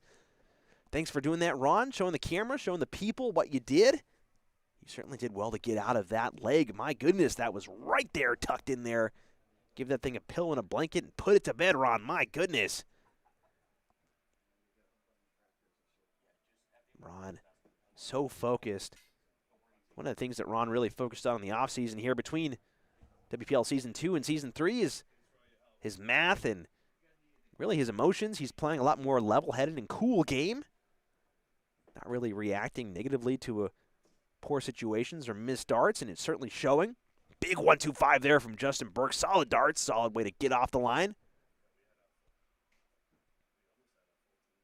Ron Sargent looking to fire back with a big answer of his own. Wants another one. Can he find it? He can. Looks like a 1-2-1 response there. So 1-2-5 followed by a respectable 1-2-1. Solid dart, solid round from both players there. We love to see it. My voice can hardly keep up, ladies and gentlemen. Gonna have to go home after tonight. Drink about a half gallon of honey. Let this thing relax for a little bit. Hopefully be back in action, ready to go for next Monday. Week 2, wow. Ron not able to find much of anything that round. Only 59, Justin Burke, 3-3-1, excuse me. Certainly able to leapfrog Ron here if he can find another one of those. This is already looking to be quite a nice leg, and what a rejection. That looked like it was in the triple 20 segment.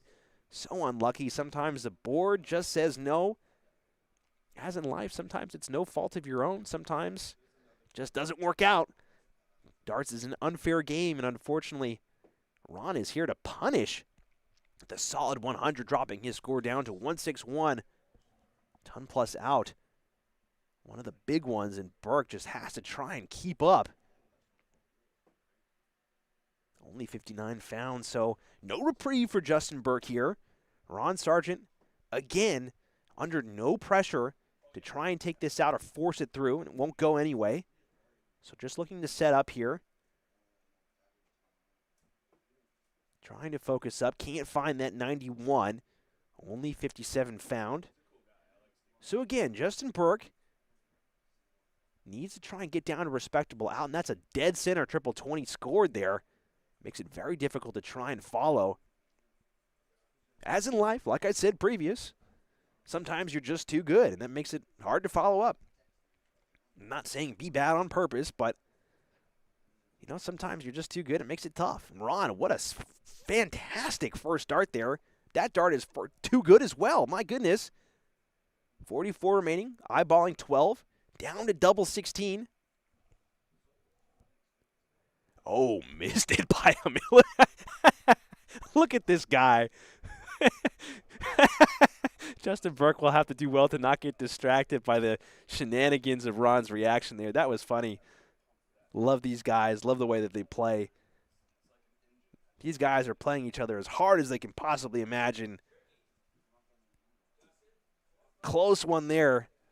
They're playing each other as hard as they can possibly imagine, but they still manage to have fun. That's what you absolutely love to see. Ron eyeballing double 8, and he takes it with that first dart. So we have seen 5 legs on the spin for Ron Sargent. No slowing this man down.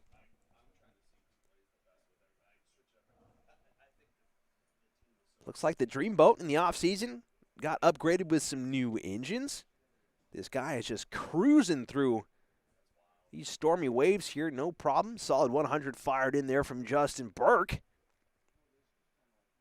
Love to see that respect there from Ron Sargent, acknowledging his opponent. Ron focusing up on that triple 20. Look at this guy. He doesn't even blink when he's at the line. Oh, he blinks again. Caster's curse, my goodness. I'm really setting myself up tonight, guys. This is unfortunate. 100 follow by Ron Sargent. Great darts from both guys. Great opening round. Just can't seem to find any luck with my casting tonight. Just seem to be cursing these guys or setting myself up. But you know what? It's all in good fun. These guys are making it very enjoyable, very easy to cast.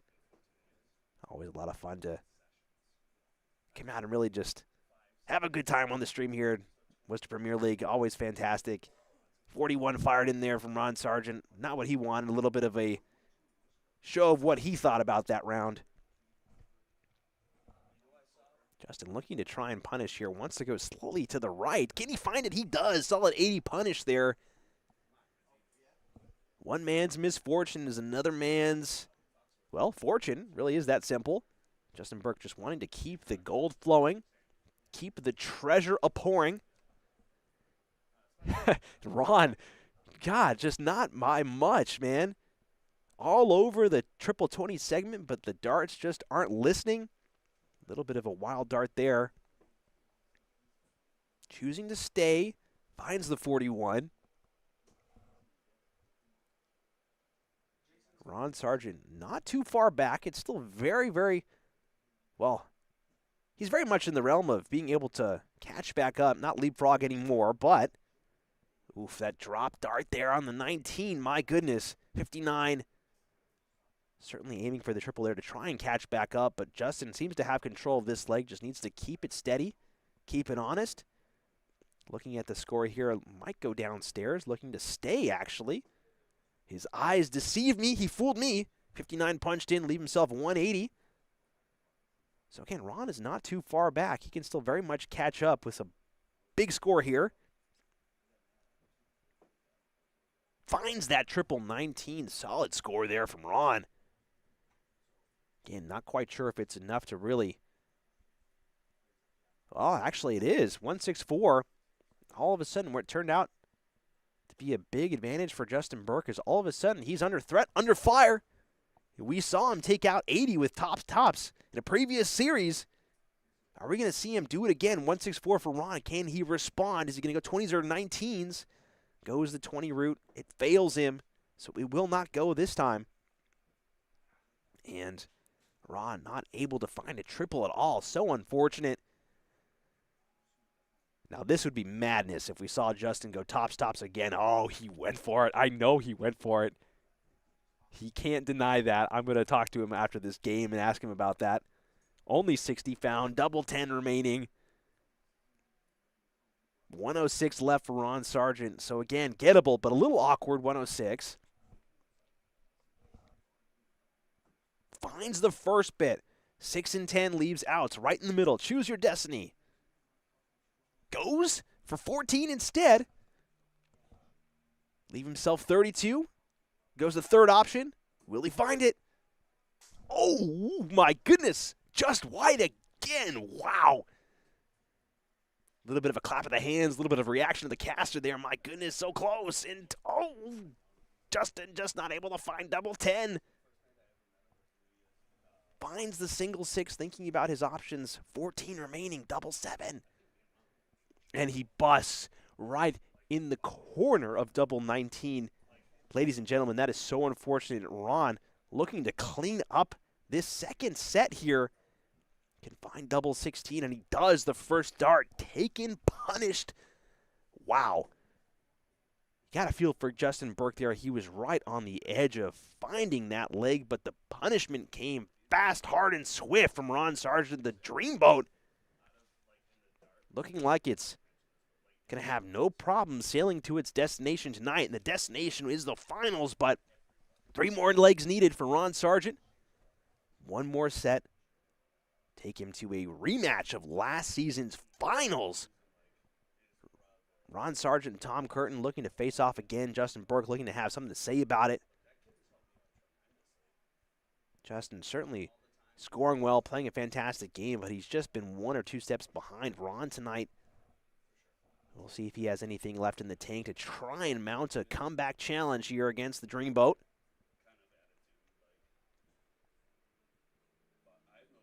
Ron just trying to stay steady. Unfortunately can't. Wavers a little bit. Third dart going into the 5 segment. Single 20 found there from Justin. Wants to try and split the difference. Can only find 60 again. Keep it steady. Keep it sane. Don't let those 5s and 1s creep into your game. Ron electing to go down. Looks like the flight might be too much in the way. Can only find the 58. Unfortunate blocker there.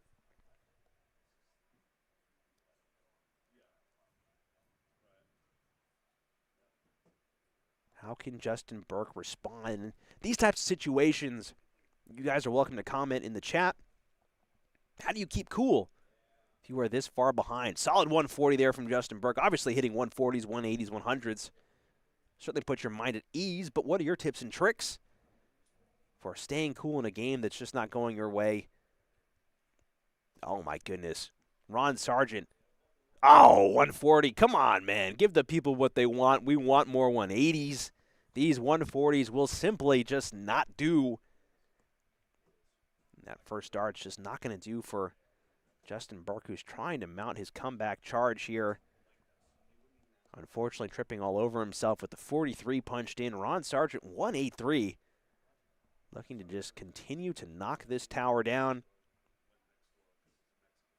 Block by block. 99 punched in. 84 left for Ron Sargent. 213 for Justin Burke. So things are starting to look a little dire in this leg again.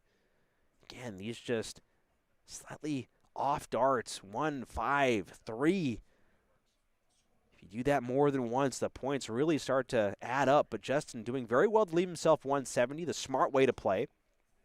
That is something that you will not see in certain levels of this game, which is frowned upon. You always have a chance when you leave yourself a way out, whether it's a bullseye route or a ton plus. Just give yourself the opportunity. You never know what might happen. Ron Sargent unable to find his way through.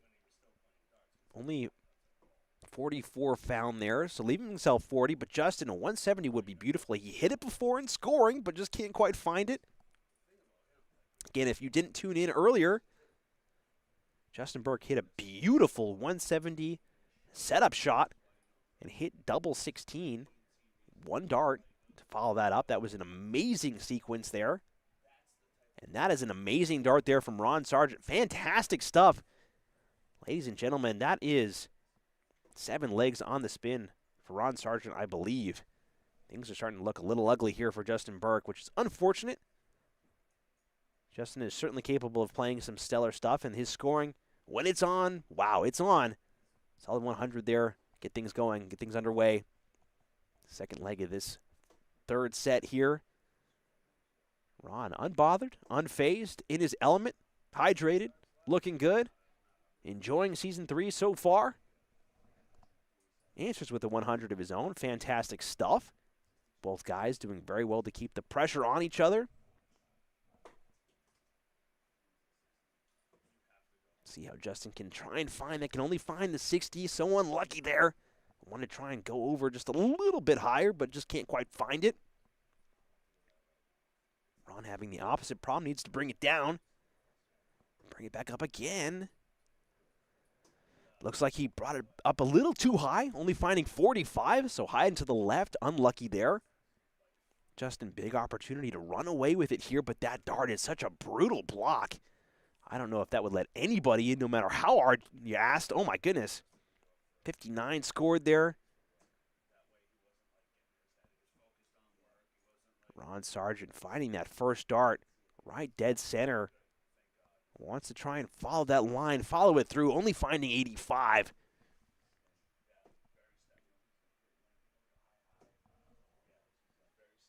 .282 for Justin.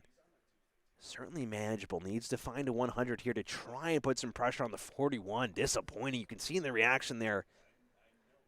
When you start getting to the high 200s, setup shots become so crucial, especially with neck and neck. If you could just find that extra advantage, really does make a difference as you try to set up for a way out. Fortunately for Justin Burke there, nothing really scored by Ron Sargent. 241 to 224. Justin theoretically should get to an out first here. Ron doing some corrections on the scoreboard, looks like. Justin just vibing. Look at that man bob his head. Guy's in his element. We love to see it. Solid first dart there. Solid 2. Fill it up, Justin. Come on. Oh, just by a millimeter. 140 fired in there. Great darts, leave himself 101. Ron Sargent sitting at 224, well behind. But Justin still has to get out. Not quite there yet. Ron Sargent doing himself no favors. Needs to try and find something here. Only finding 58. So Justin Burke with his, I don't want to say first real opportunity to try and punch out, but the first grand opportunity to try and set himself up for eventual take. 81 remaining. Doesn't have to go here. Will set himself up. 39 scored. Looks like that 5 for that third dart kind of messes the order up. 57 remaining. Still 2 darts. Ron can only hope and pray for mistakes from Justin. 58 fired in. So again, having to rely on mistakes from Justin Burke. Full sweep from Ron Sargent. I don't know if it's on. Honestly, I've forgotten. But if Justin's able to find this 15, nail this tops, he will throw a monkey wrench in the plans of Ron Sargent. Again, it's low. Unfortunate, unlucky. Ron Sargent, 108 remaining. Is he going to go for the Shanghai on the 18s? That would be fantastic. Always a fun way to go.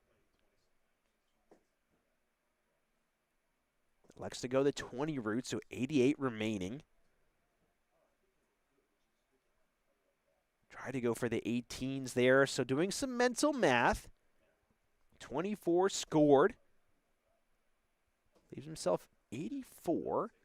Finds the triple 20, leave himself 24. Great third dart there. Justin Burke, one dart, double 10. Date with destiny. You decide, come on. Finds it with the second dart. Awesome take there from Justin Burke, and again, denying Ron Sargent what I believe might have been the perfect game.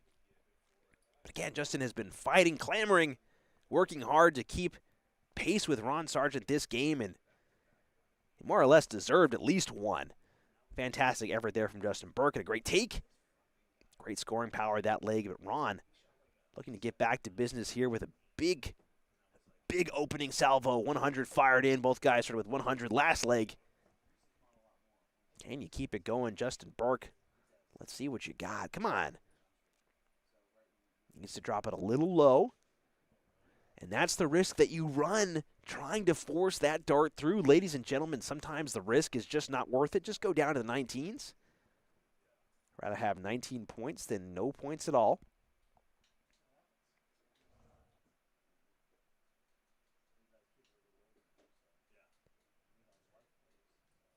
What's up, Evan? Yep, we're American Darts fans, that's right. Playing out of the great state of Massachusetts. There's a great community of players here. If you're just tuning in now, there was a fantastic game previous. Tom Curtin, Season 2 winner, firing in an 89.04 average against Joe Ricard, who fired in a 78.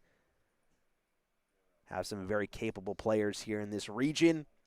Hoping to get more people interested in what we're doing here at the Worcester Premier League.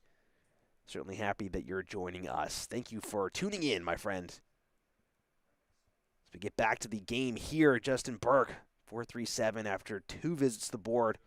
Again, you certainly want to be below 400 after 2 visits.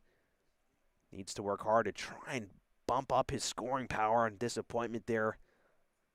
You can see it as clear as day on Justin's face. He's not happy with the performance out of the gate. Ron Sargent just looking to keep things going. Solid first dart. Looks like he finds 2. Is he going to fill it up?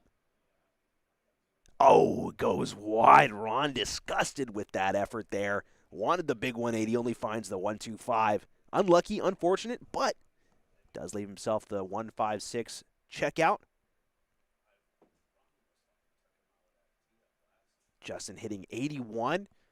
Finds a little bit of scoring power there. Love to see it. Ron, again, under no pressure to take this out, but would love to. One more of those will be very nice. 2 in there. Double 18, Ron. Come on. 156. Oh, he's just low. Ron will be disgusted with himself, disappointed that he didn't nail that. Great effort, though. 1-2-4 fired in to leave himself 32. Not a bad leave at all. One might even say it's planned.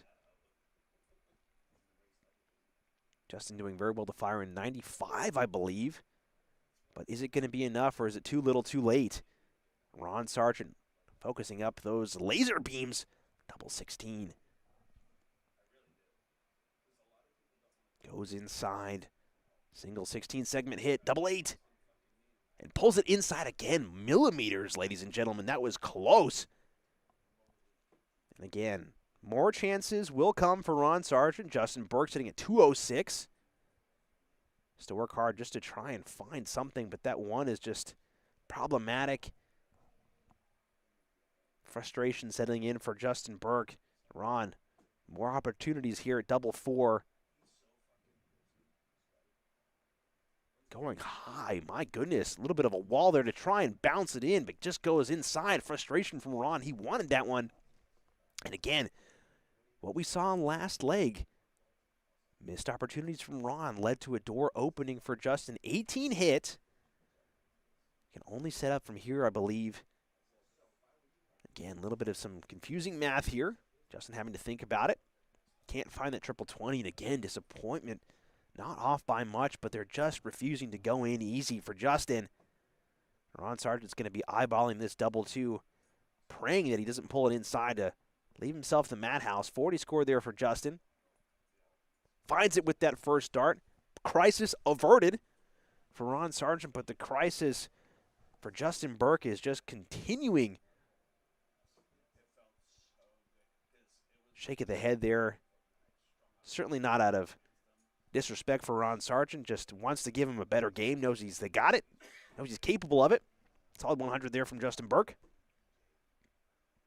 Ron Sargent, 2 sets up, 2 legs. Only needs 1 more.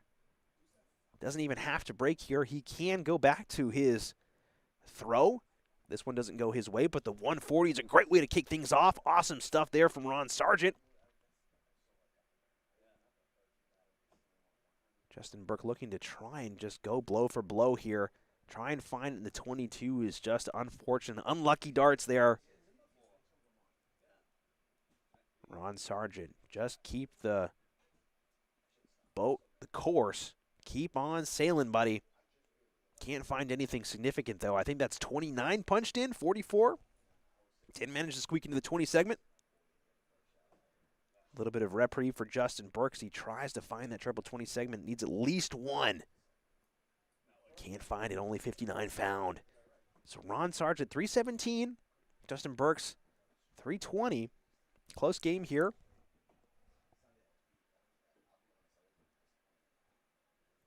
Solid third dart there from Ron Sargent, finding that 57.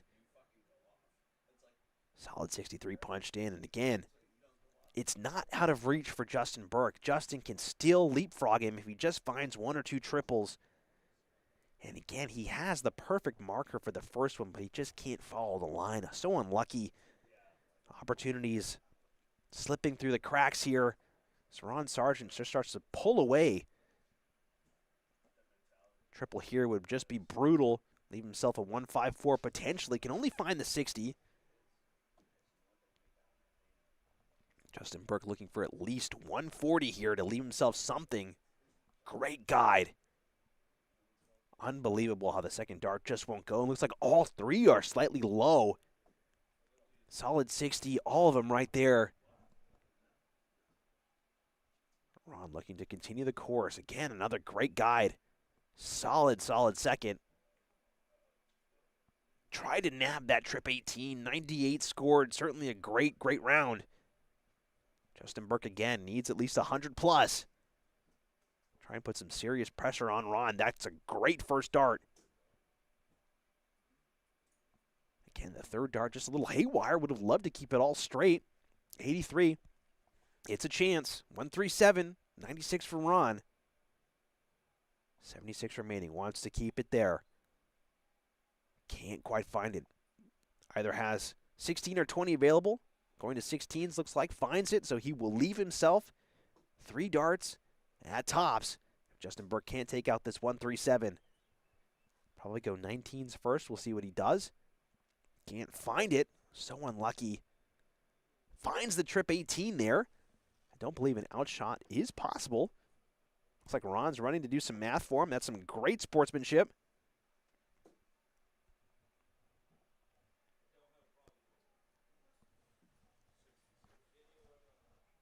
I think Ron actually did run over there to score. That's awesome. Love to see it. Great round there from Justin Burke and Ron. 3 darts, tops, to go to the finals. And he finds it with the first dart. What a performance there from Ron Sargent, finishing that series out with a 72.26, continuing the trend. Ladies and gentlemen, we have our finals set for week 1. It's going to be the Emperor, Tom Curtin, who finished the last round with an 89.04 against Ron Sargent, who just fired into 72.26. Who's going to come out on top? This is a rematch of our Season 2 finals. Certainly a grudge match in the making, ladies and gentlemen. We will see you all very shortly. Looking for your next night out in Worcester? Tee Up Taproom is the place to be. With 5 golf simulator bays, more than 20 dartboards, a full bar and kitchen, and leagues for both golf and darts running year-round, Tee Up is the go-to spot for competition and community. Swing by Tee Up Taproom at 70 James Street in Worcester and see why it's the city's home for golf, darts, and good times. Balboni Darts is the name in darts for Central Massachusetts and beyond. From dart sets and boards to accessories and apparel, they're the one-stop shop for any player looking to stock up or upgrade. Whether you're stepping up to the line for the first time or competing for trophies and checks, Balboni Darts is the store that the champion selects. Since 2014, U.S. Sports and Apparel has been helping teams, companies, and organizations look their best. From embroidered polos to customized uniforms and fan gear, they have the expertise and the people to do it all. Their catalog includes spirit wear, athletic equipment, and promotional items. From mugs and golf balls to jackets and hoodies, everything is branded to your specifications. For gear that works as hard as you do, trust in U.S. Sports and Apparel to get the job done right. Looking for a way to support the Worcester Premier League directly? Check out our coffee page. Every dollar donated goes right back into the league, helping us cover operations and build a bigger prize pool for the players. Your support makes it possible for us to keep the WPL growing season after season. Once again, your donation helps us keep the competition thriving and the darts flying. Visit our page at coffee.com/WPL darts to make a contribution today.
Ladies and gentlemen, caught me by surprise there. Even I wasn't ready to be back on the camera. But man, oh man, what a fantastic night of darts that it's been so far tonight. Wow, we really couldn't have asked for a better, just better series of games that we've had so far, the WPL. I know it's been 5 months in the making, but man, these guys are playing like they never left from Season 2, and we absolutely love to see that. So if you are tuning in for the first time tonight, man, where have you been? We've missed you. We've had some fantastic games. Ron Sargent, Mark Rudge. Ron taking out Mark Rudge in that opening series. I think it was 3-0. Let me just double-check my ledger book here. I believe it was. Indeed it was. 3-0. Justin Burke, Berto, Santos, the only 3-1 of the opening quarterfinal round. That was a lot closer of a game than the scoreboard actually tells.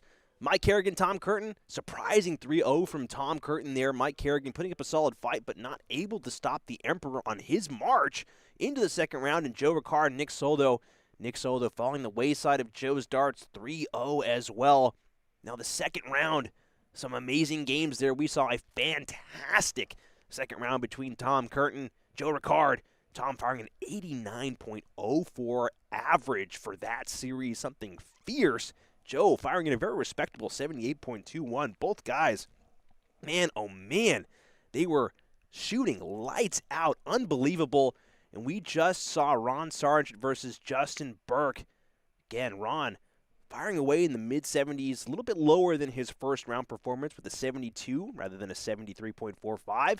Justin Burke putting up a respectable 63.20.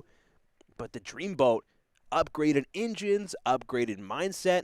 Man, there's just no stopping the guy. When he wants to go somewhere, we are going to check in with the players here really quick.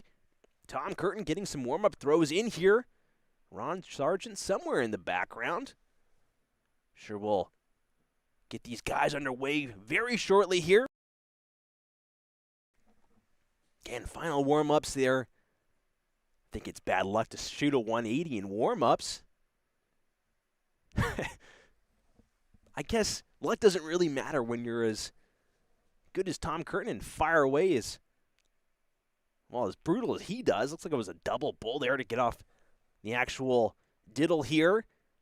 Ron only able to find that single bull, so Tom will have the honors. The game is ready to get going. Tom Curtin, Ron Sargent, we have the finals here.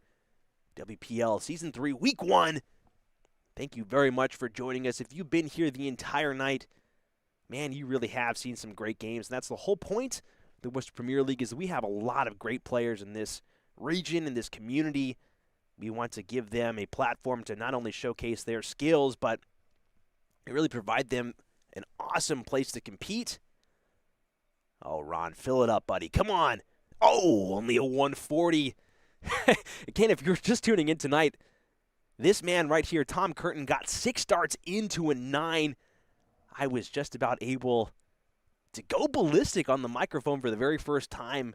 WPL history, I would have lost my voice then and there.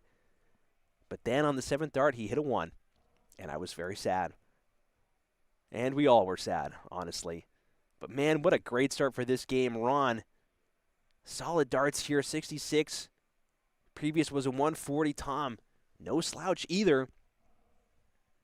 As we continue under the scoring segment of this game here, I want to take another moment to thank our sponsors who made Season 3 possible. Tee-Up Tap Room in Worcester, U.S. Sports and Apparel in Marlborough, Balboni Darts based out of Framingham. All of you guys, we love and appreciate the support that you guys have given us to bring another season of WPL to life.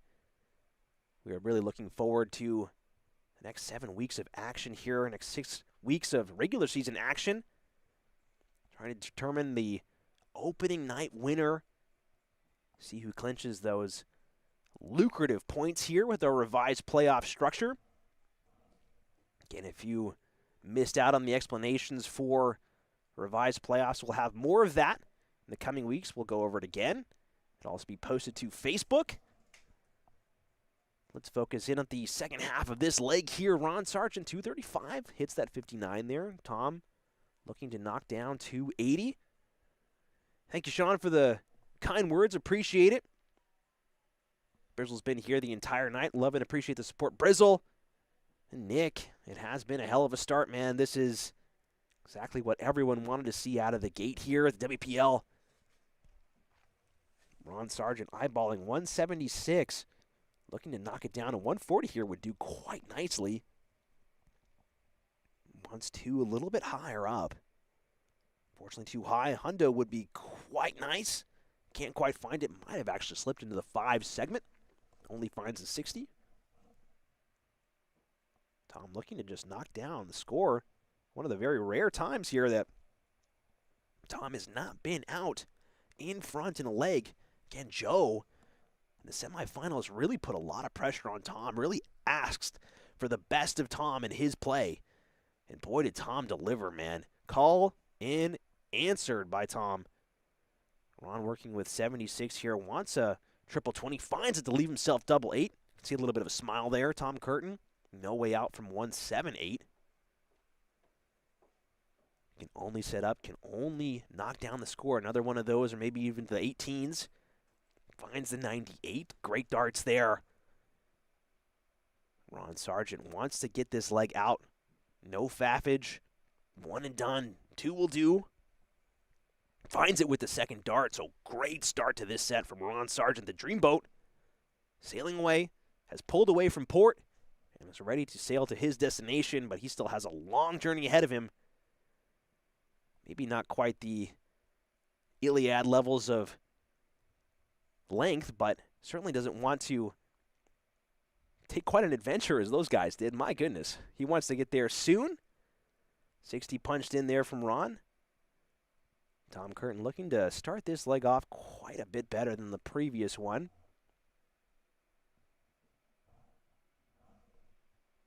Solid triple 20 there from Tom. Firing in a big hundo to get things going underway here in this second leg. For everyone still tuning in, for everyone just joining us, if you want to contribute directly to the prize pool and keep the lights on here at the WPL, maybe buy us a couple of dartboards, please support us at Ko-Fi.com. Buy us a coffee, Ko-Fi. Ko-Fi.com/WPL. Greatly appreciate it. All the donations there go directly to the operations budget and the prize pool. So all of your contributions will be impacting this season. Raise the prize pool for these guys by a couple of bucks. We will announce that halfway through the season. Again, we appreciate the love and support that you guys have. Consider donating.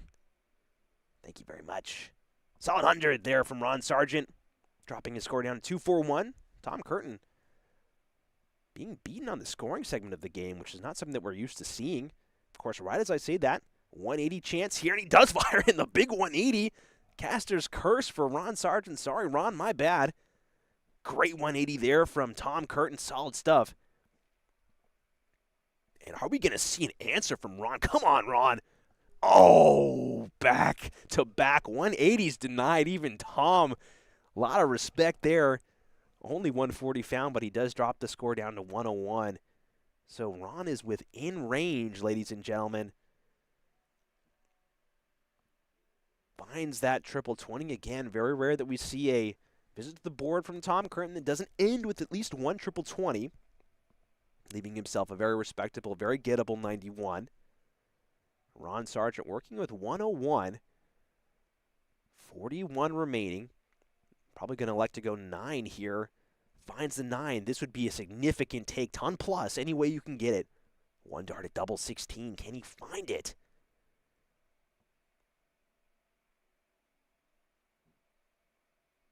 Oh, and he pulls it inside. What suspense that we had there as we waited for Ron to fire away, and now the onus is on Tom to try and take out this 91. Am I mistaken? Did the scoreboard screw me up? Did I have my very first moment of the night? My goodness. 66 scored there from Tom. Oh my gosh, I think I just got messed up. Ladies and gentlemen, I think I just goofed. Unless I believe the scoreboard's not working correctly. I think Ron has double 8 remaining. Okay, I'm correct. Okay, I didn't lose my mind. Ladies and gentlemen, I was scared. I don't know why the scoreboard didn't update there. Apologies for that, folks. Not sure what was going on. Obviously, the scoreboard's working correctly. We'll have to review with the hamsters after this broadcast to see which hamster messed up inside of our broadcast machines.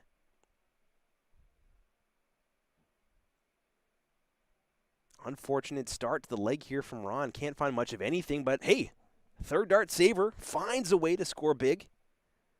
Again, don't throw away any darts. You just never know which one's going to be your friend. Great round there from Ron Sargent to save that visit. And again, a solid 100. Tom, he is one of the few players that I've ever seen where he will hit both sides of the triple 20 segment and still find a way in consistently. And that has got to be a remarkable skill learned through years and years of playing the game. Ron firing back with a big 140. Great visit there from Ron Sargent, the dreamboat. Looking to try and sail away to an opening set. He's nearly there. He can see it. The shore is in sight. Tom only finding a 41, so the high-powered scoring that we have seen from Tom taking a little bit of a pause. Ron taking that responsibility away with some gusto. Finding that third dart, 57 on that third one. Great visit. A lot of respect there from Tom, even congratulating him on that throw, just showing the love. Again, all of these guys are competing for serious points, but again, these guys know each other quite well. Tom finding 100 again, keeping things respectable and close. 160, he is the first one to an out in this leg. Ron has a lot of work to do to knock it down to an easier out. 80 scored, going down to 99, so great work there from Ron Sargent. Tom Curtin, a lot of work with the 160 remaining. 110 remaining for Ron Sargent. What can Tom do? Needs to go stay there to the 18s, and he elects to stay, so 30 left. Oh, excuse me, my bad. I'm looking at the wrong score. 100 scored from Tom Curtin. Sorry for the false flag there, everybody. Again, it's almost 4 hours of casting, so marbles are going. 50 left there. Oh, Ron, what are you doing, man? 50 left. That would have been a showstopper out. 2 legs up. I'm not sure if that was the smartest thing to do.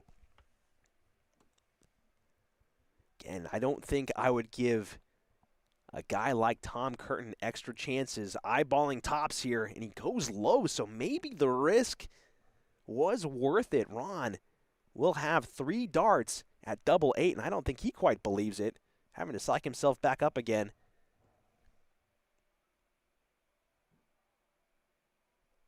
Goes inside on the first one by a hair. Pulls it inside by a wider margin. No mistakes on this last one. And he drops it. Pressure, mistakes, drop darts. Ron Sargent might be kicking himself for his arrogance.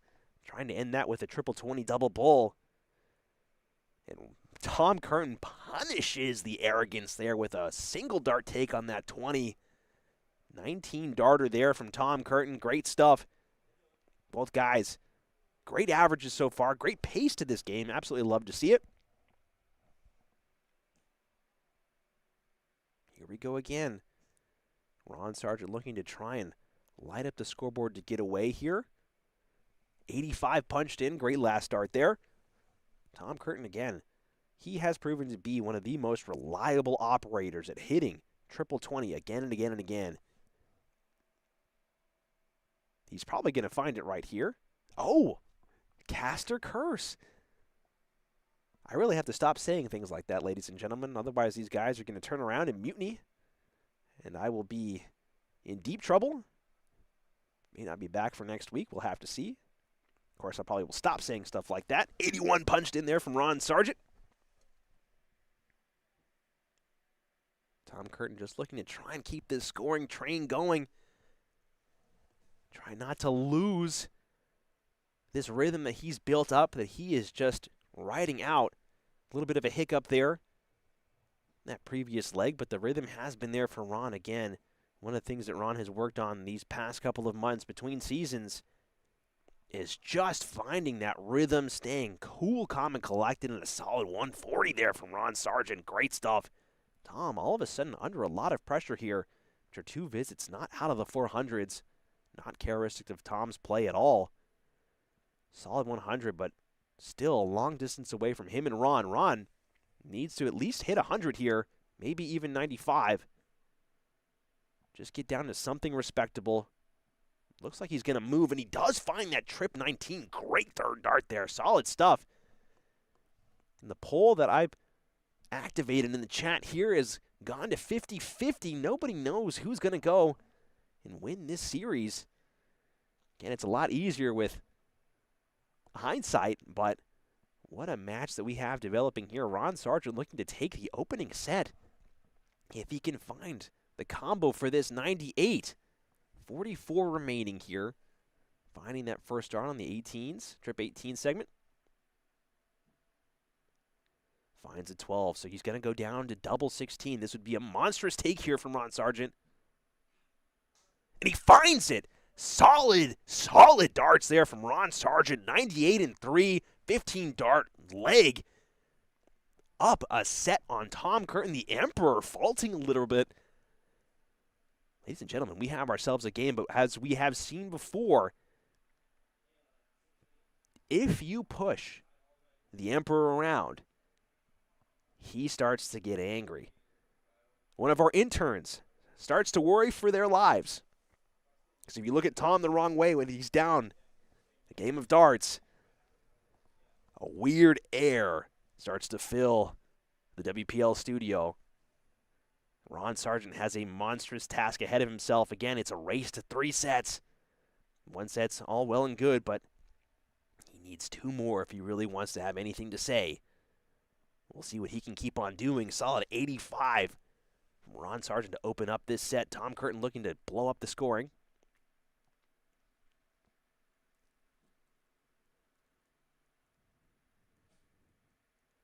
Does very well to find that. I think that's a 1-2-5. Both of those points just squeaking in there. Solid darts there from Mr. Curtin. The Emperor showing what he's made of.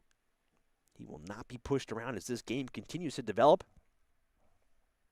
60 fired in there from Ron Sargent, so steady as she goes. As I said many times tonight, sometimes you don't need spectacular darts. You just need steady darts to keep score moving down.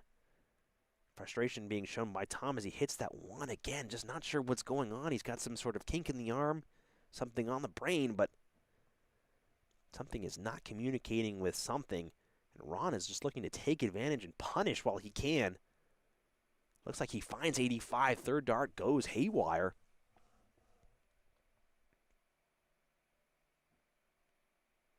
Tom Curtin finds that perfect first, something that we're so used to seeing. Slightly high on the second one. He goes high again on the third, so 100 fired in. Everybody tuning in, seeing the viewer count steadily increase. This is the finals. WPL Season 3, Week 1. What a finals that we have. Ron up 1 set against the Emperor Tom Curtin, who was our Season 2 champion. This is a rematch of the finals from last season. So Ron, a little bit of a grudge match. Tom was the ultimate victor, but Ron wants to come out Week 1 with a statement victory if he can. Looks like 83 punched in there from Tom Curtin. Solid. Oh, 1, 2, 3, excuse me. His points are so thin I can't quite see him with the angle that we have on the board. Ron not too far behind, needs at least 100. Can't quite grab it, so he will leave himself 116. Tom working with 112. Very favorable out here if he can find triple 20. Will choose to stay there. Leave himself 32 if he can find it, and just goes haywire. Can't quite find much of anything. Again, the frustration mounting on Tom's face. Ron working with 116, another favorable out here. If he can't find it the first time, he has a second. Taking a step back. Finds the 16, 1 dart at tops. And he goes high. Lightning does not strike twice for the Dreamboat. Solid attempt there. He will leave himself 40. Tom Curtin working with 74. Looks like a single 14. 1 dart at tops. And he goes low by a considerable margin. So all of a sudden, opportunity's gone for Tom. chances for Ron. Needs to just walk it down. A little bit closer. And he finds it, just barely clattering in there, almost tilting out of the segment. Great find there from Ron Sargent, up one leg. Tom Curtin looking to rally a comeback here. You can see the demeanor of his throw. You can see the face starting to shift a little bit. He has something to prove now. Doesn't want to give this game to the Dreamboat, who was starting to sail off into the distance. Again, this is set play. First of 3 sets. Every set is a race to 3 legs, so not quite far away, but Ron Sargent, 140 fired in off the rip. Considerable scoring power here on display from Mr. Sargent. He has been hitting the practice board, and it is showing off. And a drop dart there from Tom Curtin, just unlucky. Very unfortunate there. The board has rejected quite a lot of people's darts this afternoon and evening. Ron just continuing to just stay cool. Looks like another solid 100 to follow up that 361. Great darts there.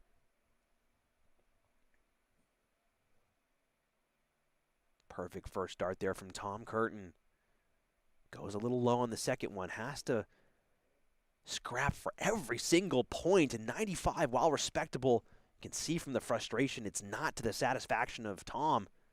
Ron has been, well, having his way with the triple 20 segment, for lack of a better word or phrase, I guess. But there it is again, another 100 fired in. The beat goes on and the march continues down the board for Ron Sargent. Tom under immediate pressure as Ron is eyeballing an out. Shake of the head there. Can't find 100, can only find 60. I believe that's 181 remaining. And Ron, if he doesn't take it here, he can certainly set himself up. It will not go. Only to set up now. He will have 3 more darts. 57 scored. Tom trying to knock this down to something workable. 161 remaining. Just can't find it, just high. 100 found, but again, 81. Ron, 104 with the way he's been playing is very gettable. Not surefire, though, at all. Finds the trip 20. 44 remaining. Goes 12. 1 dart at double 16. It's been so good to him. And he just pulls it wide. Unbelievable, folks. That would have been a dagger if he had found it, but it's not over yet. Tom eyeballing 81. Finds trip 19. Can't quite find double 12, double 6. And he punches his way out of that leg, barely escaping, you feel like, with Ron looming on double 16. Fantastic display of darts there from Tom Curtin, showing he's still a threat and he's still the #1 guy that these guys are trying to go after. Fantastic stuff there from Mr. Curtin, the Emperor. He still reigns supreme. Ron, the usurper, the challenger, is trying to really give him a run for his money. 100 punched in there from Ron Sargent. Great stuff, great start. See, the poll has shifted back in Tom's favor. After this leg, I will cut this off and we'll see how the cards fall. Only 66 fired in there. Unfortunate, unlucky. 76, excuse me. Couldn't quite see the trip 5.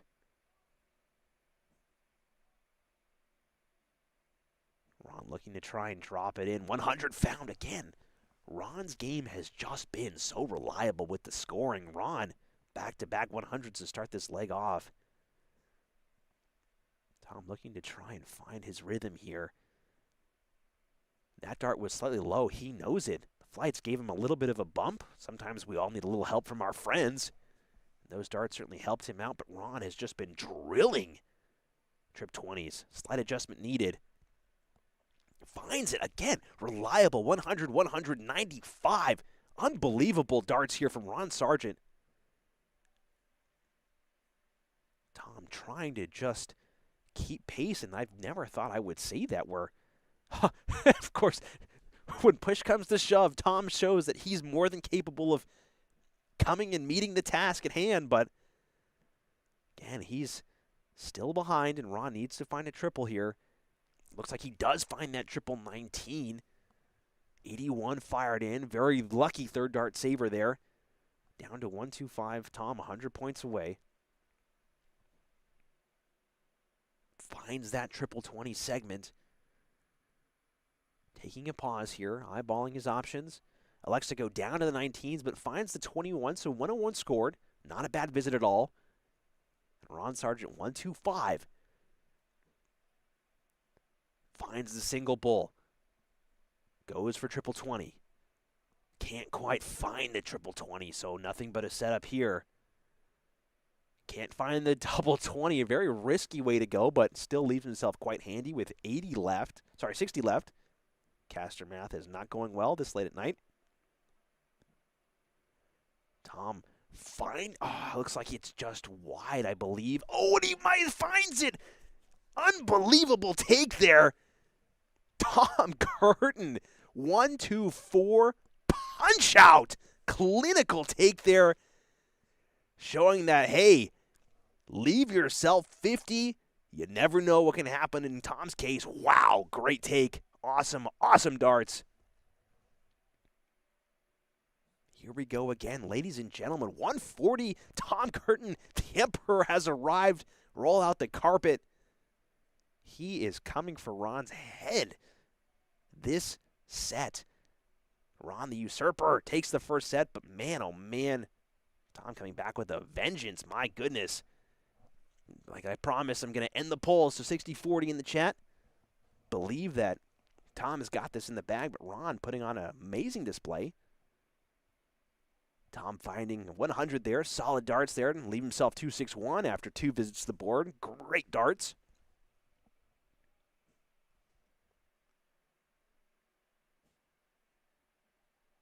Ron can't quite find 100, only finding 60, so unlucky.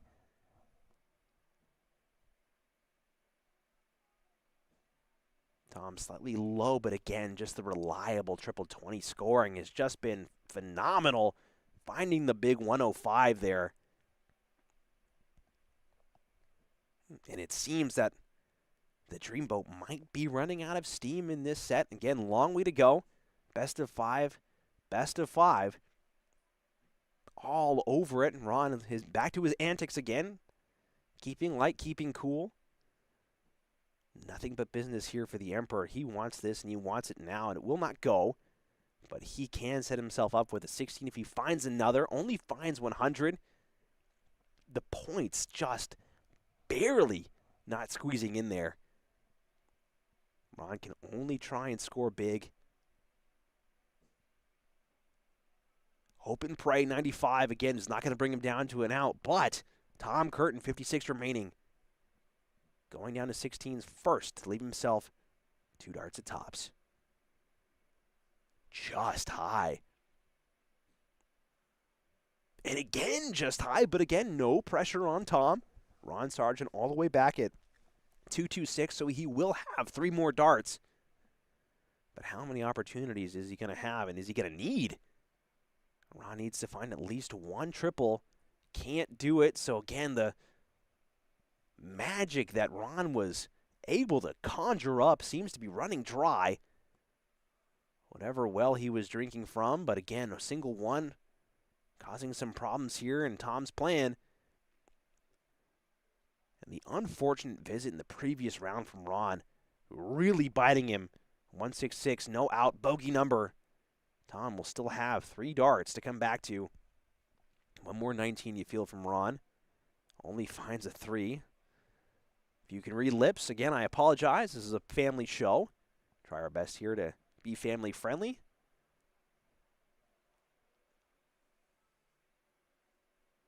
Ron unable to find anything significant there. Does find that single triple 19, but not enough to really put serious pressure on Tom. If he can just find this double 8, certainly you feel like this has got to go. You feel like it's got to go. Unbelievable. Ladies and gentlemen, nerves might be getting to Tom Curtin. Trip 18 needed for Ron Sargent. Single 18 for Bullseye. Bullseye remaining. Will he hit it? Come on, Ron. Oh, just why? You can see on the reaction of Ron, he felt that he had it. Not by much, I believe, that scraped the outer wire. Tom, 3 more darts at double 8. Just wide again.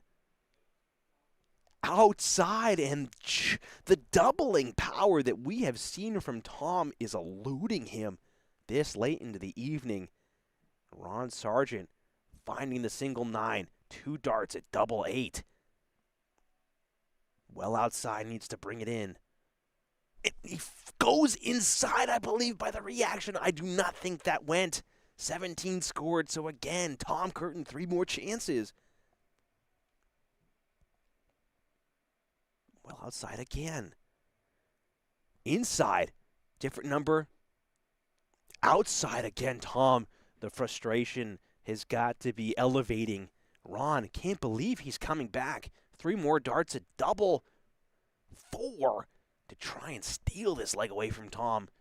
First dart is all that's needed, and we're going to have to see how Tom reacts to that. Not very often do we see Tom struggle to get out of a leg.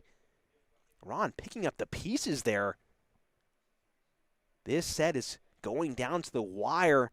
Ron will have the honor to throw first, so this theoretically should be Ron's leg and set. We'll see how the darts fly. First dart's a beauty. Slight correction needed on the third one. Chooses to go downstairs, and a great correction there from Ron Sargent, coming out with a vengeance. Big round. Tom has to respond. First dart again. Beautiful start. Goes wide on the second. Needs to correct. Finds the big 1-2-5. Both guys coming out swinging with everything they've got. Absolutely no space between these guys. Big scores. Ron needs to try and make a correction down to the middle. Can only find the 60, missing it by millimeters.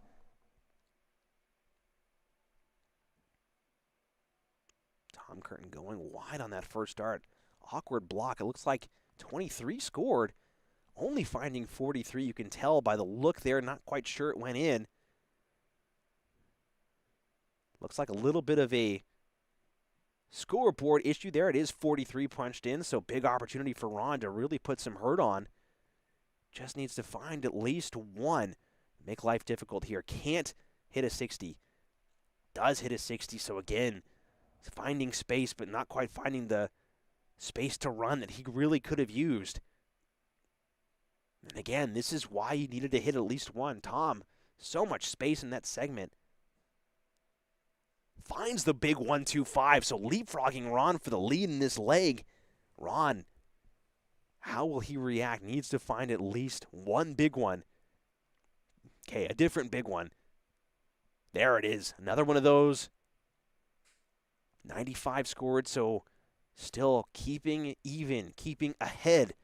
Tom Curtin definitely has the opportunity to set himself up for something a lot nicer than 167.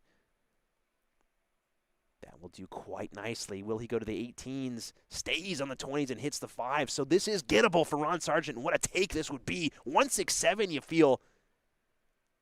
The way that Ron has been scoring. First dart's money. Second dart's in. Come on, Ron. Oh, Ron. No, Ron. That would have been insanity, ladies and gentlemen. What an effort there from Ron Sargent to nearly take out 167. Tom Curtin, 113. First one in the 3 segment. Looks like he has to go upstairs. Triple 20. And just goes haywire. Wow. Absolutely nothing there from Tom Curtin with the big 7. Ron, golden opportunity to go up 2 sets to none. Ron taking a breath. Finds the 10. 2 darts at double 16. Just low. And he goes wide. The nerves got to Ron. Unbelievable. Chances for Tom Curtin, 106. A little bit more awkward than he would have probably liked, but first dart is a great line. Second dart there. One dart at double top. Brutal way to end that set. Ron, he had it in the bag and he let it slip through his fingers. The dart nowhere close on that third for the bullseye to take the set. But wow, what an effort. What a set between these guys. Unbelievable darts. Man, oh man, my voice can barely keep up. Ladies and gentlemen, we have a game on our hands. This is fantastic stuff. Tom getting things underway again with another 60-plus visit to the board. 85 fired in. Ron, immediate pressure to respond. Can't quite find the triple 20 there. Can only find 45. Unfortunate there. The points basically scrambling for space. And are we going to see the big 180 from Tom? No, we are not. The flight looks like it deflected out. Still, 125 fired in. Tom down to 291 after 2 visits to the board. Ron, nowhere near panic mode right now, but maybe looking over the horizon, starting to see some storm clouds. And off in the distance, he sees the Emperor's boat. Scary stuff. Not sure what boat that the Emperor would sail in, but with that 140, God, it's got to be the Black Pearl. But then he'd be a pirate, not the Emperor. I'm not sure what's going on. I'm losing my mind this late at night, ladies and gentlemen. Can you blame me, though? Fantastic games like this all night. Only 57 fired in there from Ron. Tom eyeballing an out. 151 after 3. Great darts on display from Tom Curtin. Ron Sargent slowing down a little bit. Won't go now.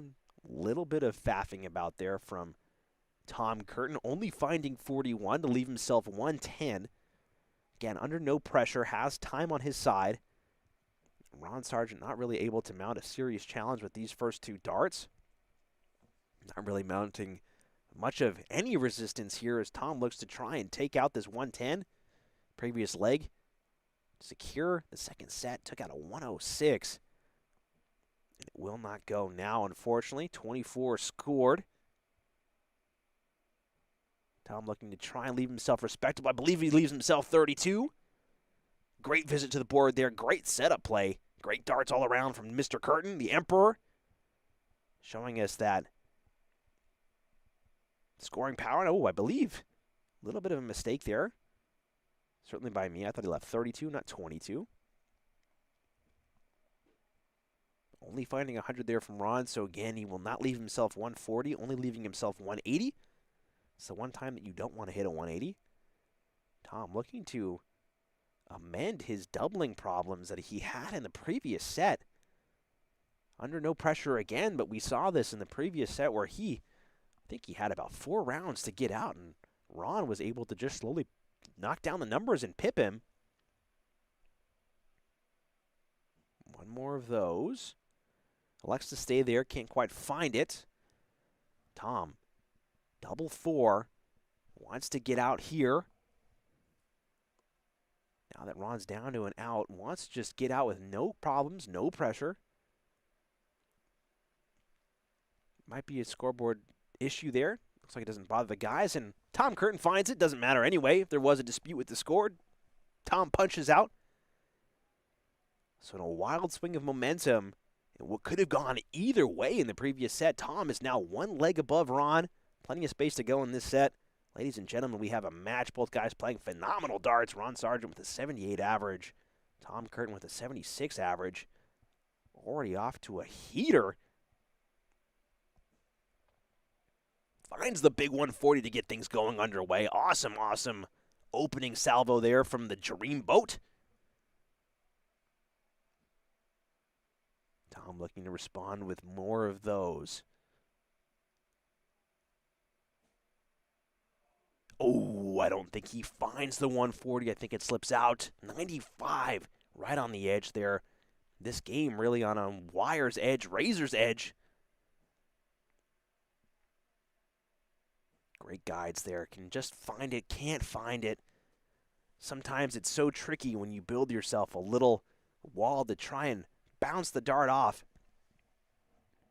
Sometimes you can go a little too low instead of throwing at the dart, throw at the segment, and it just doesn't follow suit, which is unfortunate. 60 there from Curtin, so no real pressure. Ron has the ability to run away here. Oh, Ron, fill it up. Come on. No 180. Reaches to the skies, calling upon the darting gods. Why? Why have you forsaken me? And the darting gods say, play your game, Ron.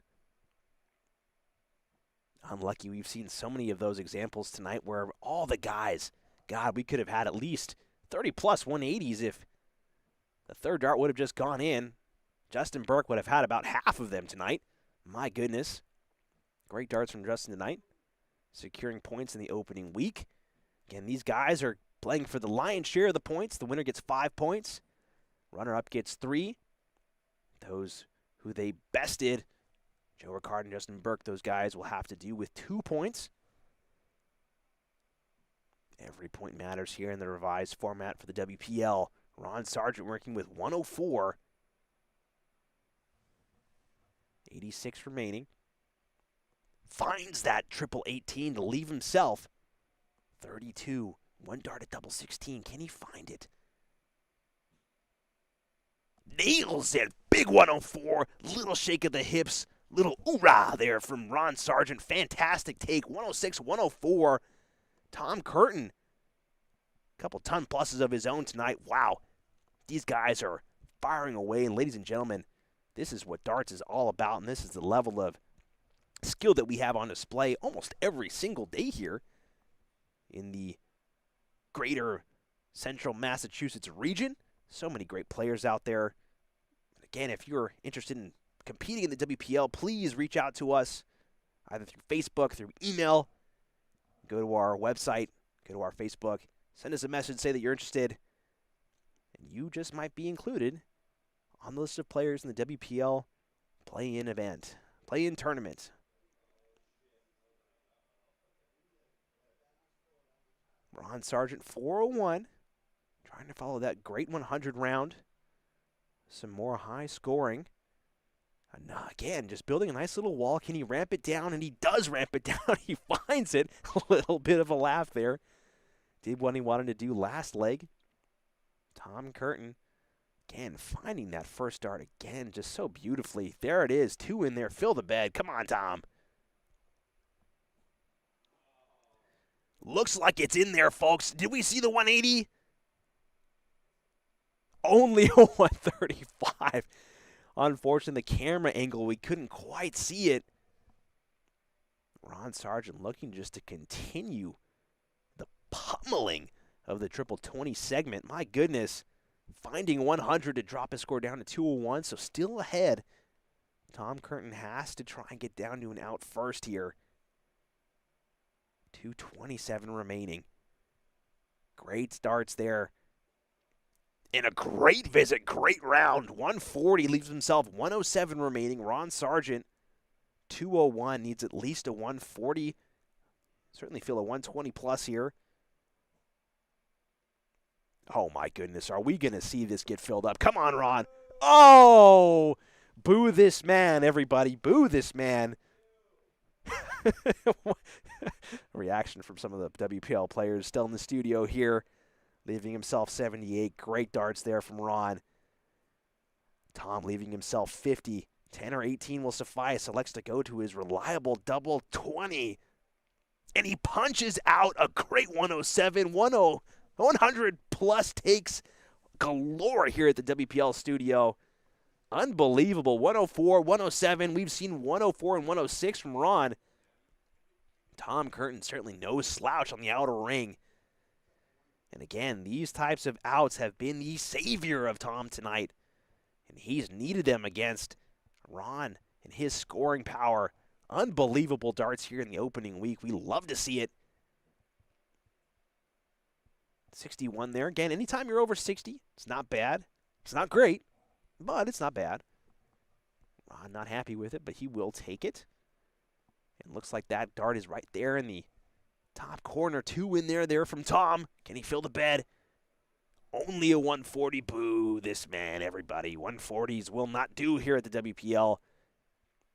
If you hit a 140, well, I don't even know why we even try.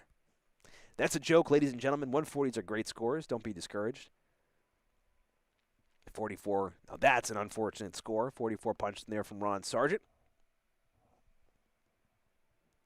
Tom looking to just keep this going. Again, that first dart is just beautiful. Perfect dart, dead center, finding that line right off the rip.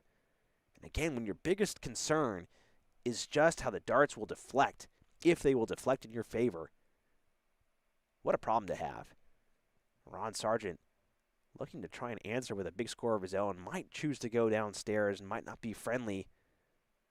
Elects to stay, finds the 100, tried to bully his way through there. Tom working with 2-2-1. Again, first dart found. Again from Tom Curtin. Goes low on that second one, but still plenty of space. Finds the 140. What a display of scoring power from Tom Curtin. 81 left after 3 visits to the board. Unbelievable. Ron Sargent, 296. Can't quite find the switch, so just misfortune for Ron. Tom looking to punch out here, 81. Can't quite grab the trip 19. Leave himself double 12. Can't quite find the trip 10 either, so a little bit of a correction, a little bit of a setup here for Tom. Leaving himself 40. No pressure. Ron well behind at 252. Again, for all of those who can read lips, we apologize for the silent profanity. And the board has rejected and punished Ron for his profanity. Again, this is a family show. I have a little button on my keyboard here that will reject darts if you swear. We figured it's a little bit more responsive than fining players, since you have the immediate effect. And the first dart's gone for Tom Curtin. Great leg of darts. 13 dart leg from Tom Curtin. Unbelievable. And that set goes in the ledger books of Tom Curtin, which started out as a runaway train for Ron Sargent. All of a sudden, reversal of fortune. Tom Curtin, 2 sets on the spin. Well, Ron has certainly been no slouch. He has been battling hard. Both guys hovering around 80. Tom is the victor, and to think that it almost could have been 2 sets in the ledger book for Ron Sargent if he had just found that out in the second set, the very end, in the final leg. Oh, my goodness. Tom Curtin firing away, though. Oh, looks like they're taking a little bit of a break here. So, in the meantime, as we wait for these guys to finish their break, go back to the need to know. If you are just joining us live, ladies and gentlemen, as we wait for Ron to get back from his break, Season 3 is very different than the previous seasons of WPL. Again, all of the players are the same from Season 2. The points, still the same. The playoffs are vastly different. Players finishing in the 1st through 6th position, they will make the playoffs. Players finishing in 3rd through 6th, they have to play in the first round of the playoffs. And if you get into the 1st or 2nd position in the regular season, you get buys into the 2nd round, which means a guaranteed top 4 finish, guaranteed prize money. And again, all the players in the WPL are guaranteed prize money, even if you finish 7th and 8th. But, hey, that's a lot of money to guarantee yourself if you get into those top 2 positions, something that everybody is fighting for. And on the opposite side, we have relegation this season. Players finishing in the 7th and 8th position will not qualify for the playoffs. They'll still get paid out, but they won't have the chance to compete for bonus money. We go back to the board here. Ron's back from his break. Relegation is a looming threat for all of these players. Sometime in the near future, we will have a WPL play-in event. 12 invited players will be able to compete for a spot. Those 12 players will be able to, well, they will be whittled down to 2 challengers, and those challengers will play against the bottom 2 players in the current WPL roster.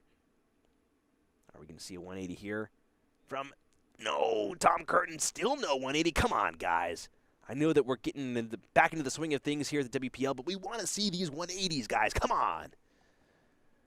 As I was saying, those two challengers will be able to play in to the WPL if they take out the defending WPL players. So there is a lot of risk here in this season. Makes things a lot more interesting. The reward for finishing in the top 2 is so high. Tom Curtin, again, back-to-back 140s, can't quite find it. The reward is so high for finishing in the top 2, and the risks are so great for finishing in the bottom. It's going to be an action-packed season of drama, and what darts we have been seeing so far tonight. Amazing 115 fired in there from Ron Sargent. Great darts. Keeping steady with Ron, still slightly behind, but keeping him honest, keeping the pressure on Tom. 100 punched in there from Tom Curtin. Solid stuff. Marching his way down the board. 1-2-1. Again, Tom, 2 sets on the spin. Ron won the opening set. Almost had Tom in that second set, but man, nail-biter of a finish there at the end of that second set. Tom looking to close out, sink the dreamboat. Ron trying to just get the water out of his dinghy right now, and the SS Tom Curtin is looking to just blow his boat out of the water. Solid darts there. Awesome, awesome round there from Tom. Wow. 121. Bullseye finish. Beautiful. What a finish there from Tom Curtin. He is not playing around. He has the end in his sights, and he wants it now.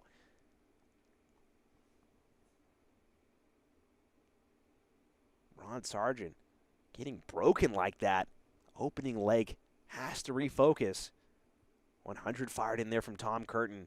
This can get out of hand quickly unless Ron can win a leg here. Has to try and break now. Can only find the 80.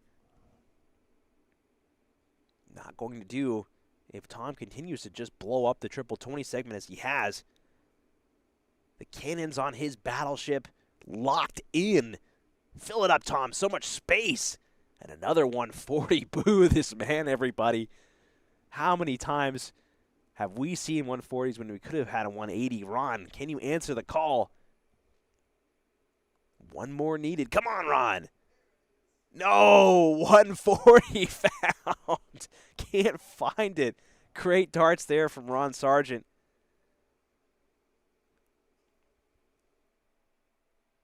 Tom Curtin looking to fill it up. Ah, blocked again.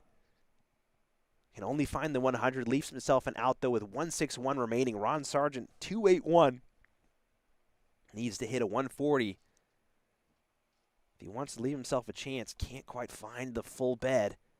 Can only find the 100. 181 will not do. Tom Curtin doesn't have to take this out. We'll have 3 more. But would certainly love to take it out for his own stats. A little bit of a sloppy second dart there. An 85 to clean that mess up. Not what he would have wanted, but does very well to correct nonetheless. Leaving himself 76. Ron Sargent can only hope and pray for Tom to make some mistakes on the outer ring if he wants to have a chance. And it's going to be an outside chance, unfortunately. Only 44 scored. Tom Curtin, 76 remaining. Needs to go down to 16 or stay on the 20s. Goes to the 16. 1 dart at tops. And he goes high. So Ron, outside chance at 137. We've seen plenty of ton-plus takes from both of these guys tonight. Are we going to see something even higher? Unfortunately not. All the previous outs are within the 100 to 110 range. That 1-2-1 from Tom was beautiful. But I think it remains the highest out of the night. I believe 1-2-1. Tom eyeballing double 20. Slightly high. Small adjustment needed. Finds it with the second dart, and we are on the cusp of an opening night winner. Ron Sargent on the ropes. Holes in his dreamboat. The water is starting to pour in. What can Ron do? Can the engineers below deck salvage the ship? Or is the SS Emperor Tom Curtin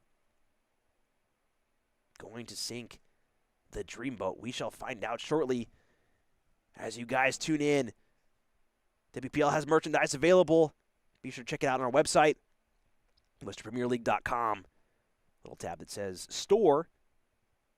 Buy shirts, hoodies, hats. It's all there for you. Proceeds from that go to the operational budget and prize pool for the players. Everything is appreciated. Ron looking to try and continue this high-powered scoring that he's had almost all night going. Keep it going. 95 punched in there from Ron Sargent. Tom, 420. Quite a nice score. But it will not do. He wants to knock it down. Can't quite find anything significant. A little bit of a raise of the eyebrow there.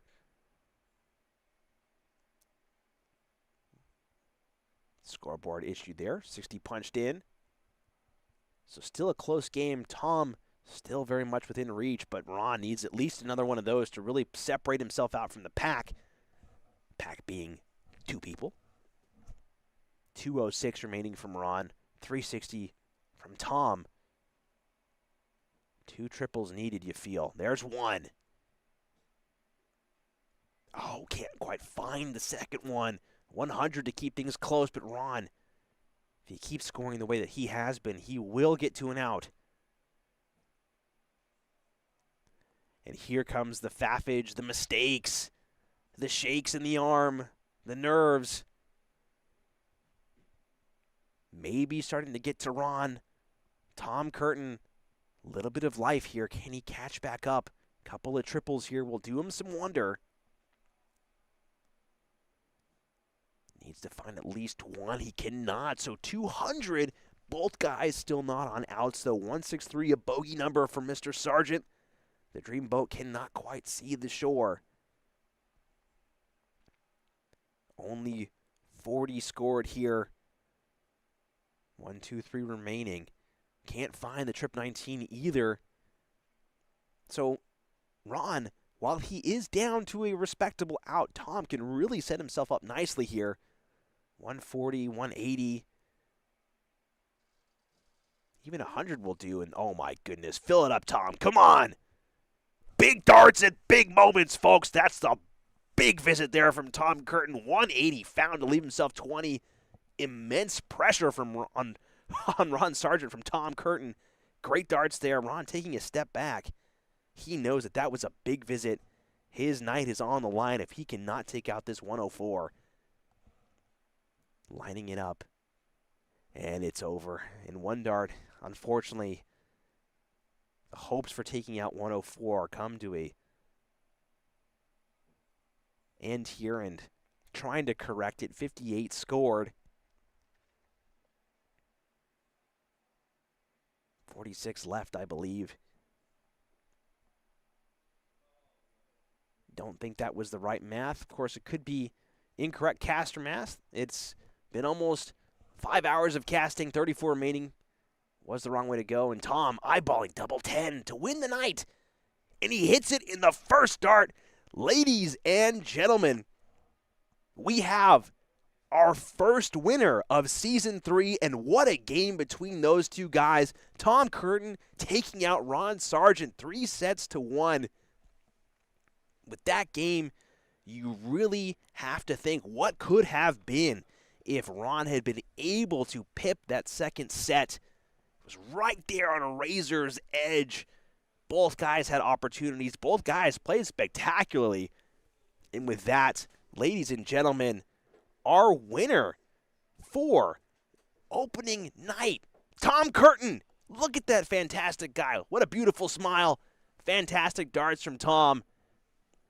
Again, if you missed out on any of the games, we will have everything available by Thursday.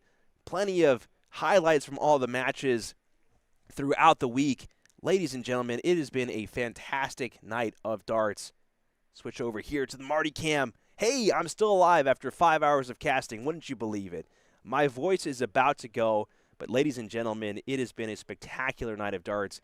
5 months in the making to get here. Congrats to Tom Curtin on taking the opening week here. That's a big 5 points secured in his pocket as everybody vies for critical points with a revised playoff structure, revised regular season, extended format. Ladies and gentlemen, This is some of the most exciting darts action that we have here in Central Massachusetts, and we thank you very much for tuning in. Again, congrats to Tom. Congrats to all the players. It has been a spectacular night of darts, and it's time for all of us to sign off. So from all the players, from myself, thank you very much for tuning in, and we hope to see you next week. Take care.